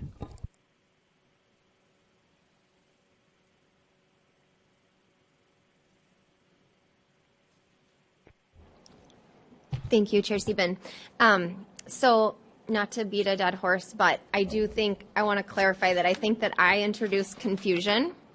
And I apologize, and I will just blame it on having a bit of a head cold. So to the department, I will offer to the parties that I will refile Partridge New 30 and New 31. It will be a combination, I think, of what I originally filed and then what you all put in here. And one thing I want to clarify is that I called this a weatherization fund, really not thinking about the implications of using that word and capitalizing it. But I was thinking of this as wholly separate from the DOE weatherization program. And only after thinking through and processing our last interaction did I realize I was probably creating confusion. So the idea here was to have it as a wholly separate program from DOE's weatherization program and from Minnesota's energy conservation and optimization program. The reason is that this fund would provide greater flexibility for the company to get measures that reduce heating and cooling loads into moderate and low-income people's homes. There are restrictions on efficient fuel switching, rightfully so, through ratepayer-funded eco programs. There are a number of requirements around DOE weatherization funds, rightfully so, as those are taxpayer dollars. And the idea here is that the partners would be making an investment in low and moderate income people's homes to improve the envelope of those homes, which would provide reduced utility bills and greater affordability for those customers of Minnesota Power in perpetuity. Because as we know, air sealing and insulation lasts as long as the building stands. And so this would be an investment in people's homes that would provide ongoing benefits both to all of the people who live there today and the people who live there in the future, as well as the energy system by reducing the demand of the loads in those homes. But it would be with less restrictions that are applied, as I said, to ratepayer and taxpayer funded programs, and provide a little more flexibility for Minnesota Power and ultimately their implementer to make sure that those projects are just getting done. I now realize I created confusion by both calling it weatherization and capitalizing it, as well as referencing an eco statute. So I will take a crack at just tweaking this, filing it by Monday, if that's okay, and then looking forward to your response. But I do continue to want this to be part of this package of commitments and overseen by the Commission with certainly the analysis and advice of the department as we receive through many of our dockets. But I apologize for all the confusion, and I will file something by Monday. Oh, if it's okay, I think Ms. Katie wanted to respond. Chair Sieben, Commissioner Partridge, just for clarity, I think it was our assumption that this fund would be for the benefit of Minnesota Power customers. And Yes. so I just wanted to check that we're thinking the same. Yes. It's not for a statewide weatherization fund? Yes, it would be just for Minnesota Power customers, and if it's not in there, then I will clarify that in my Monday filing. That it was in that is, again, I think very similar to a community benefits type of agreement where this is an investment in the customers and the communities that Minnesota Power serves. Yes, thank you. Commissioner Partridge, I think that was a helpful exchange, and I just want to clarify that sounds good to me. And I think that I was thinking about it in the way you explained, because the money will be expended and then conclude as well. It's a set amount of spending, and it's not like folding into a larger program. So I think that sounds like a good idea. And I'll also point out that, as you stated, and as it says in here, it's a real benefit to Minnesota Power customers because the funds, as have been agreed to by the filing yesterday, are going to come from the partners. They're not recoverable from ratepayers. That's your understanding, and that's the intention, correct? Yes, Chair Sieben, exactly. And I see Ms. Katie nodding her head, so thank you for that clarity. Commissioner Hunt. Thank you, Chair Sieben. If Clean Grid Alliance is in the back seat, can you come to the table? Otherwise, can I ask a company? According to your yesterday's filing, and it states that they are the one agree on that decision option, but I didn't see their signature in the signature pages. So I want to confirm either with them, or can you refile that signature page with the full signature? Chair Sieben, Commissioner Hum, their signature came in just after we filed, so we did file an updated signature page that includes theirs. So there should be a second filing in e-dockets that came after the first one. Okay, thank you. And then possibly request for next week, that is, can you quantify your decision option for the ratepayers for next 5 years, so ratepayers can clearly see what it means to ratepayers? For the opposing party, if you do not agree with a certain assumption, you can also calculate your number and let us know next Friday, so we can see both side opinion about impact from this decision option. Commissioner Hum, I think that's helpful. Were you asking for the overall package of net benefits?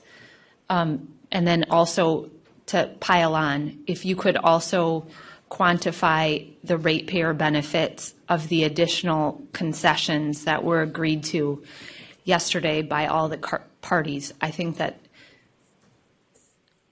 to brag a little bit, I think that the Commission, wants to be able to articulate that because of this amended process, we have not only more parties that are supportive of the overall plan, but also that because of all of the parties, regardless of your position, work in the docket, we have gotten to where I think we're at a much better place to say that the overall package is in the public's interest.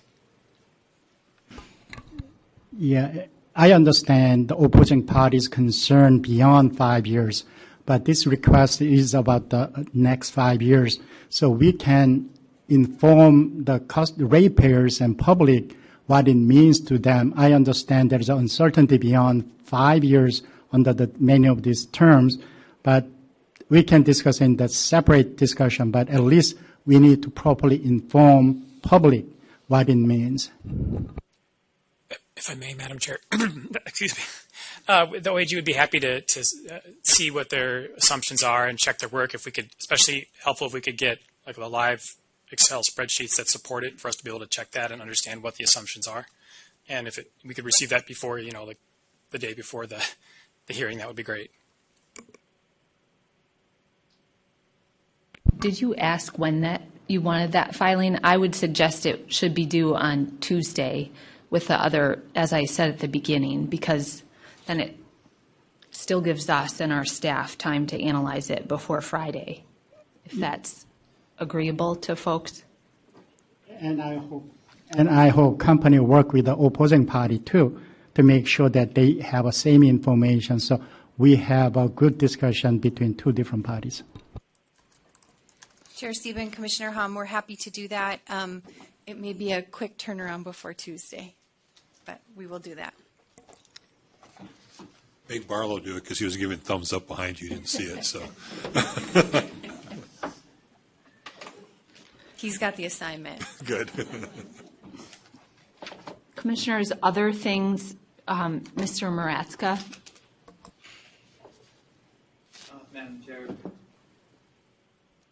Madam Chair, Commissioners, just a quick question on Tuesday. It wasn't entirely clear to LPI. Were you looking for decision options from parties on Tuesday? I wanted to make sure we're not filing things or not filing things. Yeah, the Commission was looking for something. No, that's a good clarification. At the beginning of today, after consulting with staff, we thought it would, if there are any filings any party feels they need to make, you're not, unless we asked you to and just said you should, you're not required to file anything. But if you want to, get them in, or if we asked you to and you said you would, get them in by Tuesday so that we have 2 business days, which also includes some holiday time in there, before we meet again on Friday. But I don't think that if you don't have like amended decision options, you don't have to file them. That's what I was saying. But if you do, then, and you want us to consider them, do it by Tuesday.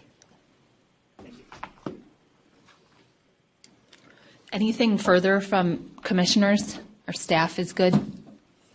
Okay, thank you, everyone. The proceeding is adjourned for the day. Have a good day.